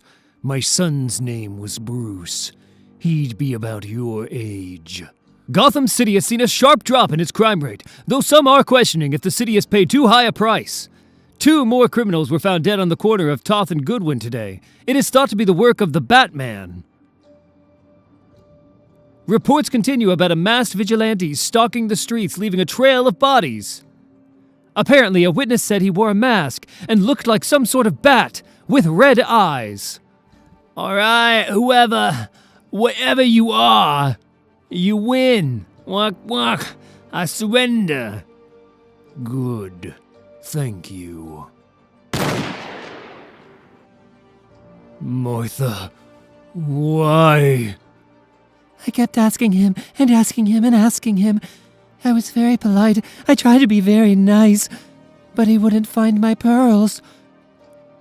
Mr. Chill, do you want to know something?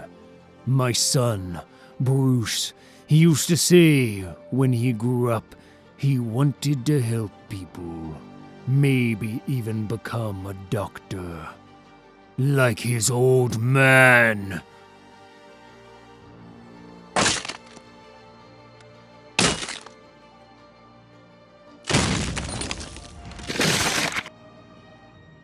Bruce!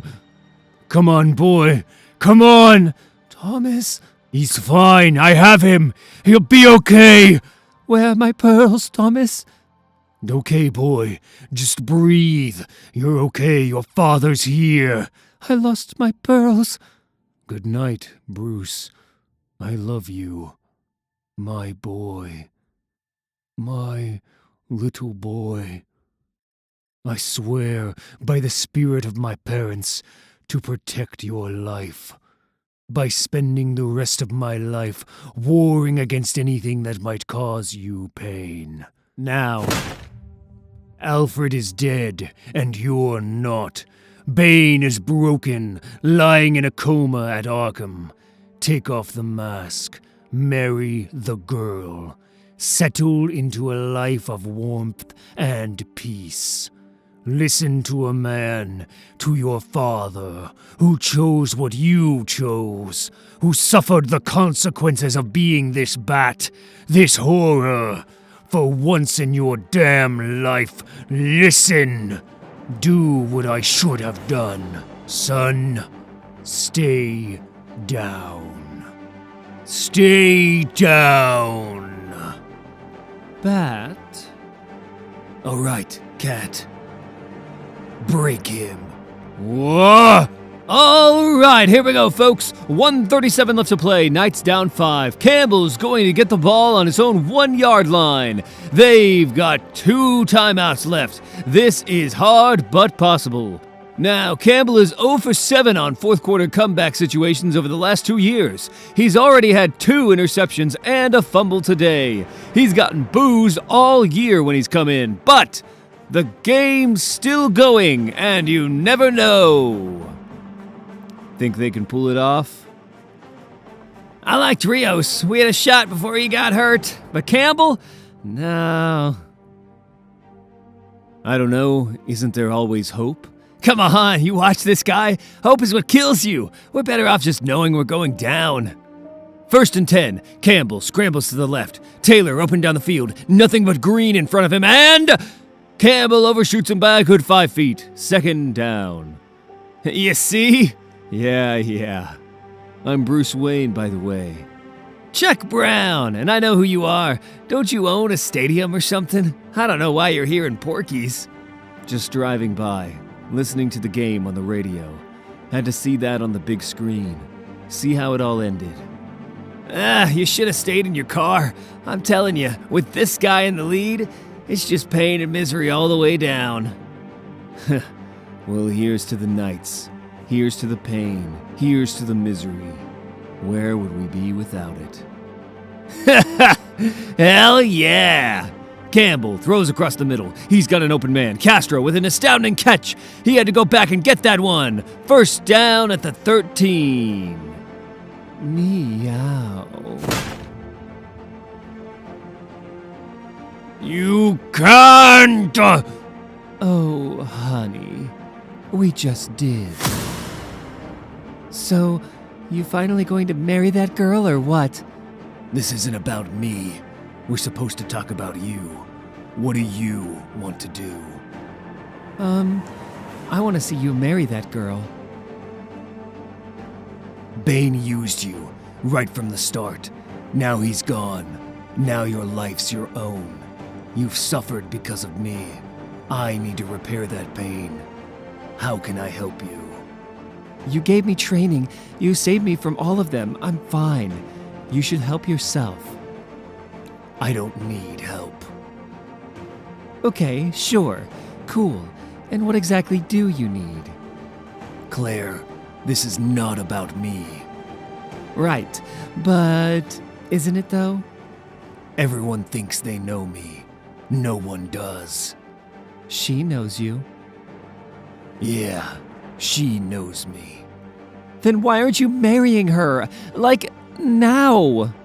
Good job, Thomas, leaving me with the pirate and ventriloquist, the most powerful weapon controlled by the only person he can't control, because no one controls Wesker. No one but Scarface. Wesker, you two-bit nothing! I told you she wasn't gonna give me back if you... Where do you think the doll's been this whole time, after Batman took him? You ever think to ask what else I fetched from the memory on the mountain? You... Can I have him now? Wesker! Thomas, stay down. I've been thinking lately about you and me. How you may be the only one who understands what I'm doing. I still talk to them. I try not to. And then I find myself... I ask them questions. Every day. That's not even right. I don't ask them questions. I ask them the same question. Over and over. I ask them, are you proud of me? And then I listen. People who haven't lost don't know. But we have. We know what it is to listen, to wait, to spend the rest of your days trying to fill that silence. You win. I'm done. My good boy, though I pushed so hard. You would not fall. I should have known. You are a Wayne. And Waynes, we rise! I made tea this afternoon with cucumber sandwiches. The boys came over. We ate together. They're doing well. They send their love. We all miss you terribly. Bruce. Yeah, all right. There once were 2 cats of Kilkenny. Each thought there was 1 cat too many. So they fought and they fit and they scratched and they bit. Till, accepting their nails and the tips of their tails, instead of 2 cats, there weren't any. Remember the beach? I do. It was beautiful. Should we get married? When? What is it, about 4 a.m.? Judge Wolfman's probably coming out of the bar soon. How about now? Okay.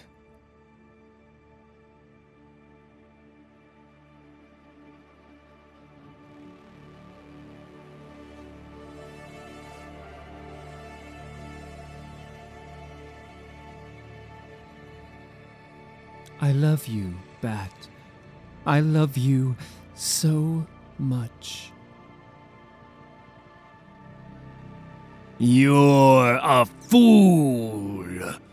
I gave you what I never had, a chance with her. I showed you the uselessness of the mask.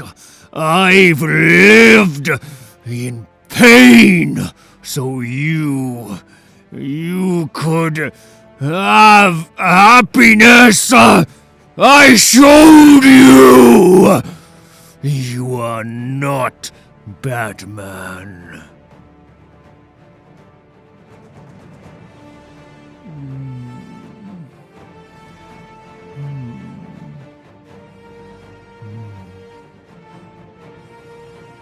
Perfect.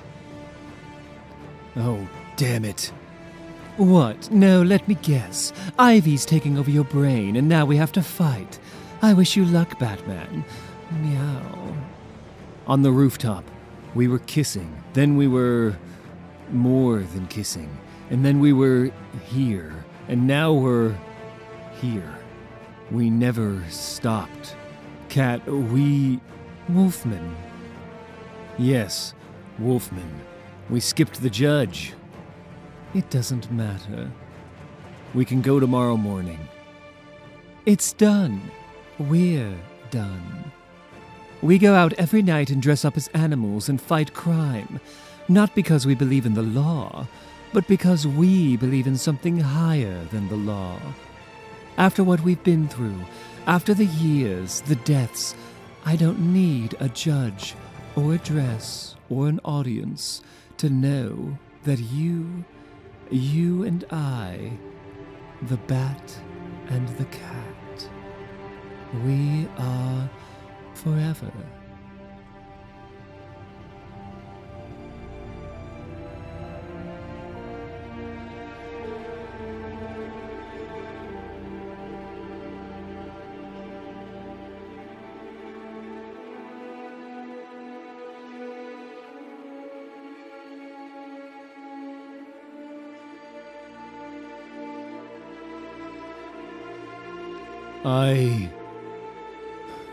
I love you, Cat. I always will. After the alley, the pearls, I was a child. I thought that was the end. I was at the end. I went to kill myself with a knife. Instead, I took a vow. I killed myself with a vow. I was on my knees. I swear, by the spirits of my parents, to avenge their deaths, by spending the rest of my life warring on all criminals. I lived by that vow. I was the vow. I was Batman. I am no longer a child. Life is not a trap you make when you're 10 and you're hurting. Life is a choice you make every day. Every damn day. I choose her. I choose happiness. I choose family. And I choose Batman. He made me read that book again, with the pit and the animals. I worry about that boy. Bruce is Bruce. He's finding his own way, just like you and I did. In the end, he'll be fine. He'll be happy. I don't know. Maybe you're right. He's a good kid. Bruce is Bruce. He's finding his own way, just like you and I did. In the end, he'll be fine. He'll be happy. I don't know. Maybe you're right. He's a good kid. He is. Good night, Thomas. Good night, Martha. Is that all? Yes, Bane. I'm done. Fine. Rest in peace, Batman. There's no escape, Batman. Time to die, Batman.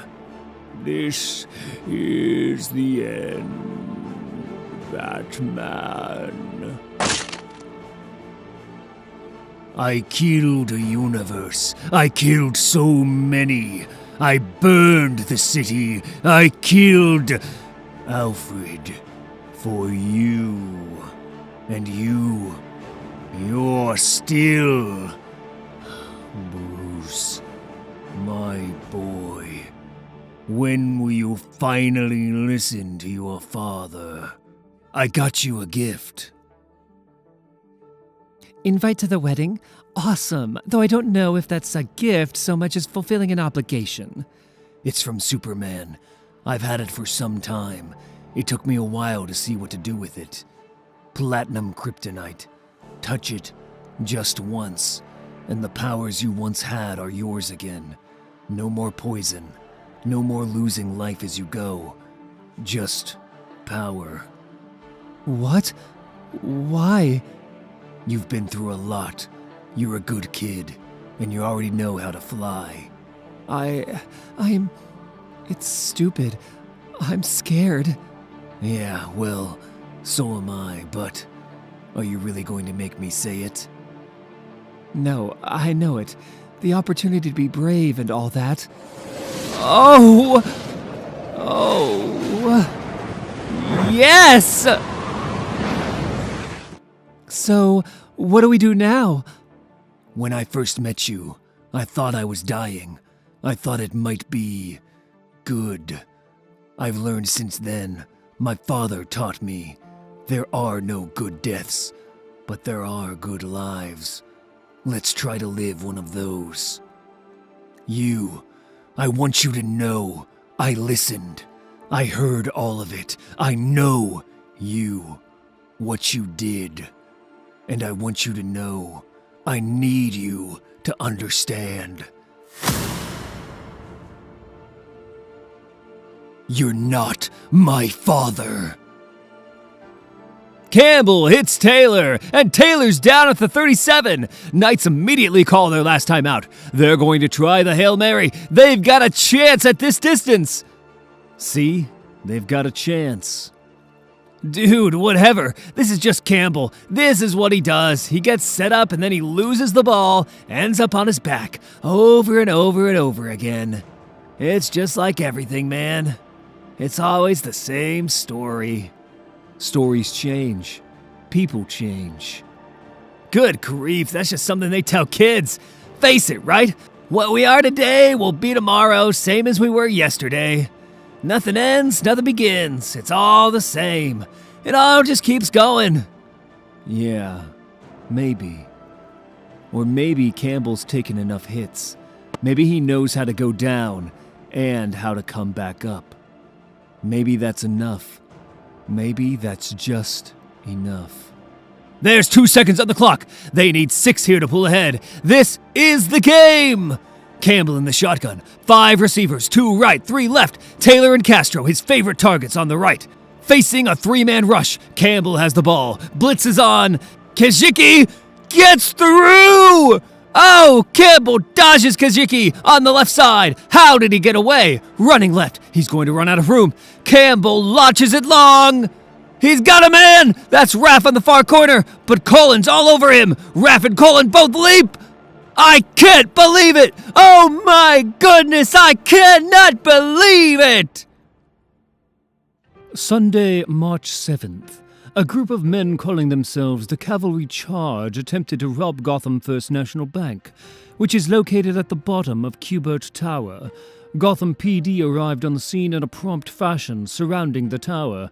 This did not bother the Cavalry Charge, as they had no plan to leave the bank, at least not at the ground floor. No, the men took the elevator to the rooftop, where they had staged a number of steeple-chase horses.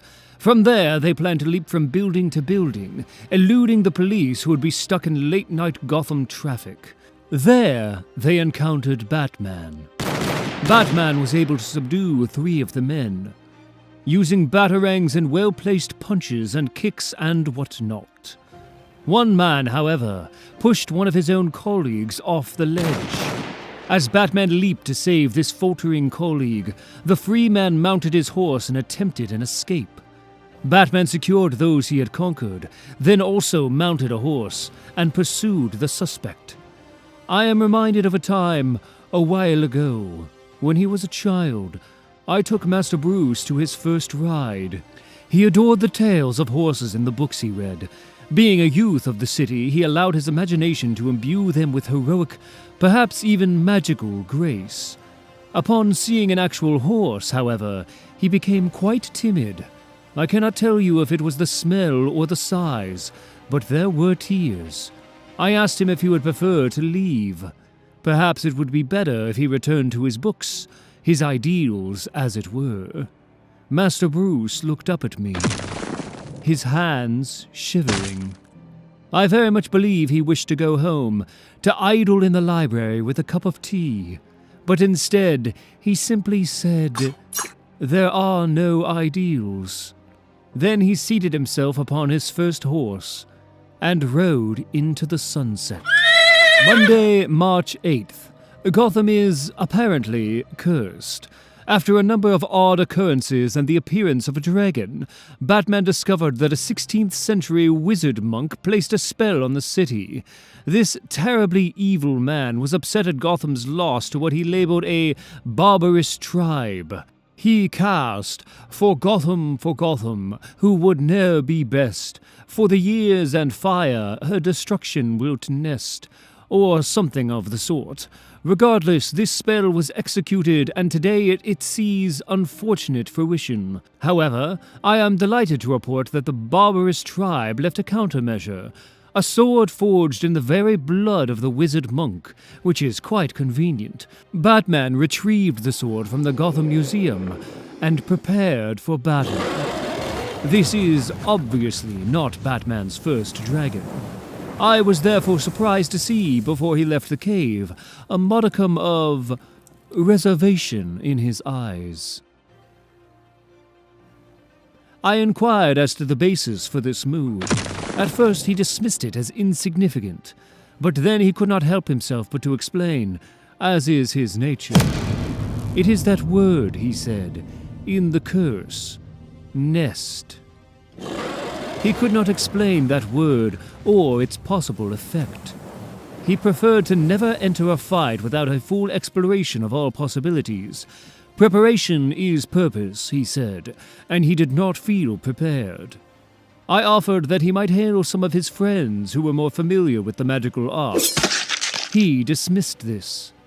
Were they needed here, they would be here. They are not, and he is, and as such he would deal with the dragon. Then, despite his reservation, he made his way to the car, to the danger. He noted whatever nest meant, he would discover it out there. Preparation is purpose, he said, but preparation can also be paralysis.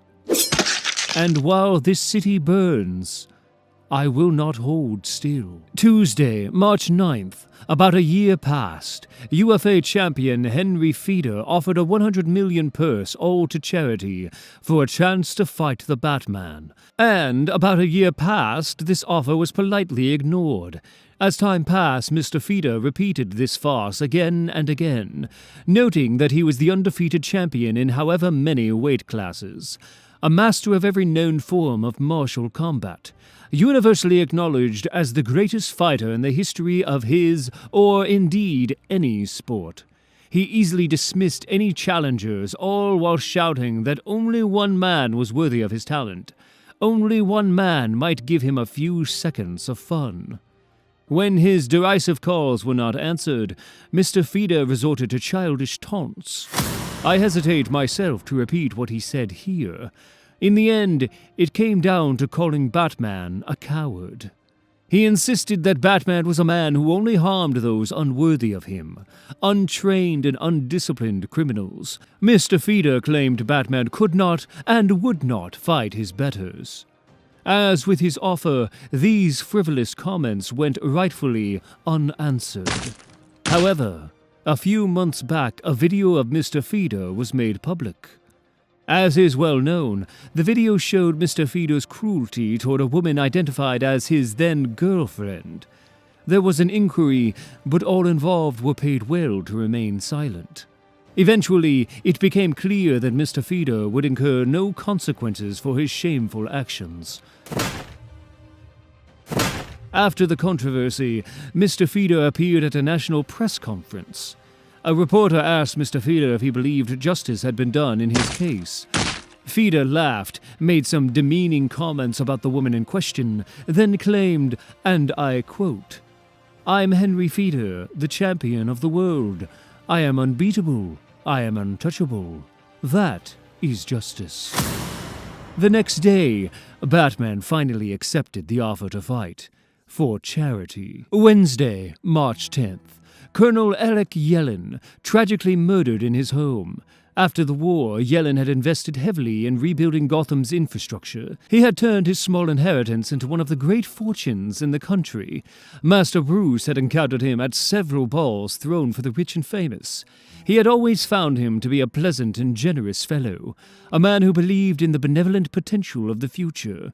When word of his passing came over the wire, Batman decided to handle the case personally. 6 people were in the house at the time of the murder, which was determined to be at 7 a.m. Batman interrogated them each in turn. Lena Yellen, the Colonel's daughter, a professor of mathematics at the local college. She claimed to have been asleep in her bedroom on the 3rd floor. Recent stress from her job had caused her to rely on sleeping pills. Under their spell, she heard nothing before being awakened by police sirens. Major Sander Cohon, a friend from the Colonel's army days. He was staying at the house after the death of his wife in India. At the time of the murder, he was taking a walk in the gardens, admiring the newly blooming daffodils. After hearing a scream, he rushed into the living room and discovered the body. Molly Knowles, the maid on duty that morning. Molly was in the kitchen, preparing coffee and breakfast for the Colonel. When she heard the scream, she collapsed onto the floor, unable to move. Distraught to her bones, she could hardly talk when questioned. Nathan Yellen, the Colonel's son. Nathan had just returned from Egypt, where he was studying the world's largest pyramid. He heard the scream, but assumed it was his father demanding morning service. His father could be very unpleasant in the morning, especially to the maid. Nicole Yellen, the Colonel's second wife. She had awoken with the Colonel and taken him downstairs. When she went to the kitchen to see how breakfast was coming, she heard the scream. She ran to the room and saw the body. Racked with anxiety, she clung to Major Cohon for support. Don Salinger, the Colonel's lawyer and occasional poker partner. Don had a meeting with the Colonel that morning to discuss a private matter. He was in the study, preparing for the meeting when he heard the scream. He hid under a desk, not proudly, and waited for the police to arrive. 6 suspects, 1 murder. Someone was lying. Someone. Mr. Yellen had called in Mr. Salinger to change his will, cutting out his oldest son, and including his mistress, the distressed Molly Knowles. When his wife discovered the affair, she had turned to Major Cohon for comfort. The reason his son was removed from the will was the boy's failure in his chosen area of study. Mr. Yellen was a hard-driving father, as evidenced by his daughter's stress. Discovering that his son had lied about his archaeological travel was too much for him. Nathan's ignorance clearly showing, of course, in his claim that the largest pyramid in the world was in Egypt, which it obviously is not. That distinction belongs to the Great Pyramid of Cholula in Mexico. Thursday, March 11th. Adrian Williams. So many years ago. Robinson High School prom. His first tuxedo. His first cologne. His first kiss. Days later, he would leave for the East. Bruce Wayne would never love again. For after that, truly, sadly, there was no Bruce Wayne. He found her at Toth's Tavern, downtown. She was already a few drinks in and there was blood on her blouse. She asked him if he wanted to go for a walk by the river. They could talk about the old days, when the world was new and young. They'd come here after the prom. She told him kind things and asked him what would come next. He meant to lie to her. He wanted to be a hard man, and that's what hard men do. But instead, he told her the truth, that he was leaving, that he didn't know when or if he'd ever return. This is the end, he confessed. He didn't want to cry. He cried. After he left, she met a man. They got into some trouble.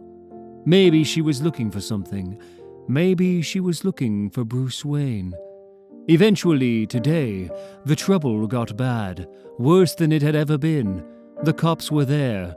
Shots were fired. People died. The man died. She ran.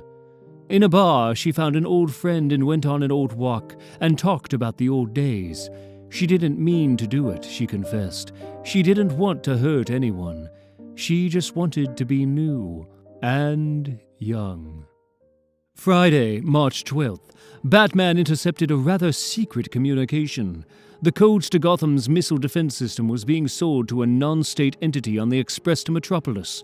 Using these codes, this entity could set the missiles to detonate in place, killing millions. Fortunately, the seller had never seen the buyer. The seller said he'd meet the buyer on the midnight train to Metropolis. The seller would be seated in the quiet car. He would be wearing a Gotham Knights baseball cap. If Batman could get to this meeting at the correct time, he could identify both parties and secure the codes. Unfortunately, the train had, quite literally, already left the station. I used to wonder occasionally at his lack of fear. I raised the boy, you see, and though his childhood was certainly unique and certainly tragic, there was nothing in it that I would say immunized him to the natural sense of his own mortality that most of us must confront. Furthermore, as I recall, he was afraid of the dark and a scary story just like any other boy. There was nothing genetically interesting about him that might block a sense of or a need for common safety. It took me some time to discover the truth of the matter, though I never asked him to confirm it. I thought it might embarrass him, in all honesty. You see, he is not a man without fear. I believe he knows precisely the risks he takes and the possibilities that may arise from said risks. And because of this knowledge, I firmly believe he is in fact horribly terrified a great majority of the time. However, what makes him Batman, what stems from both his childhood and his genetics, is his ability to overcome this terror. To never let that terror dictate his actions, or stand in the way of helping those in need. Or so I think. But again, I have not asked him. And as such, I may be wrong. Saturday, March 13th, Batman found himself transported to the very limits of the universe, or perhaps the very limits of the mind. If there is such a distinction to be made, that is, unsettled but also unshaken, Batman walked on and searched for answers. A voice sounded above and around him. It said, "I am judgment, power, glory. This universe, this reality, this fiction exists, but it need not exist. As I have done many times before you, I will end it. But here, as I have done many times before you, I will provide one last test. Though none have passed, I provide a question for your greatest warrior. The right answer is survival. The wrong answer is oblivion. Answer me, why should you be?" Batman did not hesitate to respond. "You come with threats and ask for knowledge. Well then, know this. If you try to hurt my universe, my world, my family, like so many before you, you will fight, you will fail, and you will fall.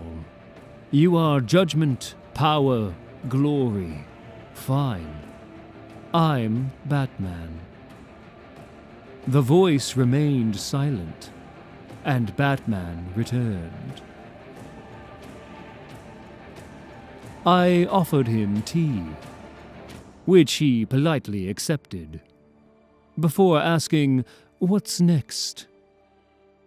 Sunday, March 14th. Gotham subway employees unearthed a lost tomb glittering with gold. They heard a creaking voice in the shadows. "You are not to be here," it said, over and over. "You are not to be here." Then movement, then blood. 7 of the workers were killed by what they described as spirits. Batman talked to the survivors. Then he descended into the depths of the city. Monday, March 15th. The monsters arrived unexpectedly. With fire on their breath, they tortured the citizens of Gotham. The city panicked. Everyone ran and hid. Well, of course not everyone. Batman, as is his wont, took to the rooftops. Tuesday, March 16th. A small research submarine was damaged outside Gotham Harbor. It sank quickly into the depths. The crew radioed for help. reported cracks in the hall. There was little time left for them to live. They had messages for their families, messages of love and hope. Batman listened as he dove into the water. Wednesday, March 17th, an armored blimp began to rain terror on the west side, blasting and shooting and belching. Batman did not see an approach from below. From above, however. Thursday, March 18th, the man called himself the Rad Racer. He claimed to have the fastest car in the world. To demonstrate this fact, he drove it endlessly around the streets with no regard for safety or life. He killed several pedestrians before the signal went out. Friday, March 19th, they found 10 bodies underneath Vonyachenko's basement. He said he was guilty. He was proud of the death. He said there were more, but he wouldn't tell where the more were. After hours of interrogation, they called Batman. Saturday, March 20th, Kalibak of the New Guards arrived in Gotham. His father demanded massacre as tribute.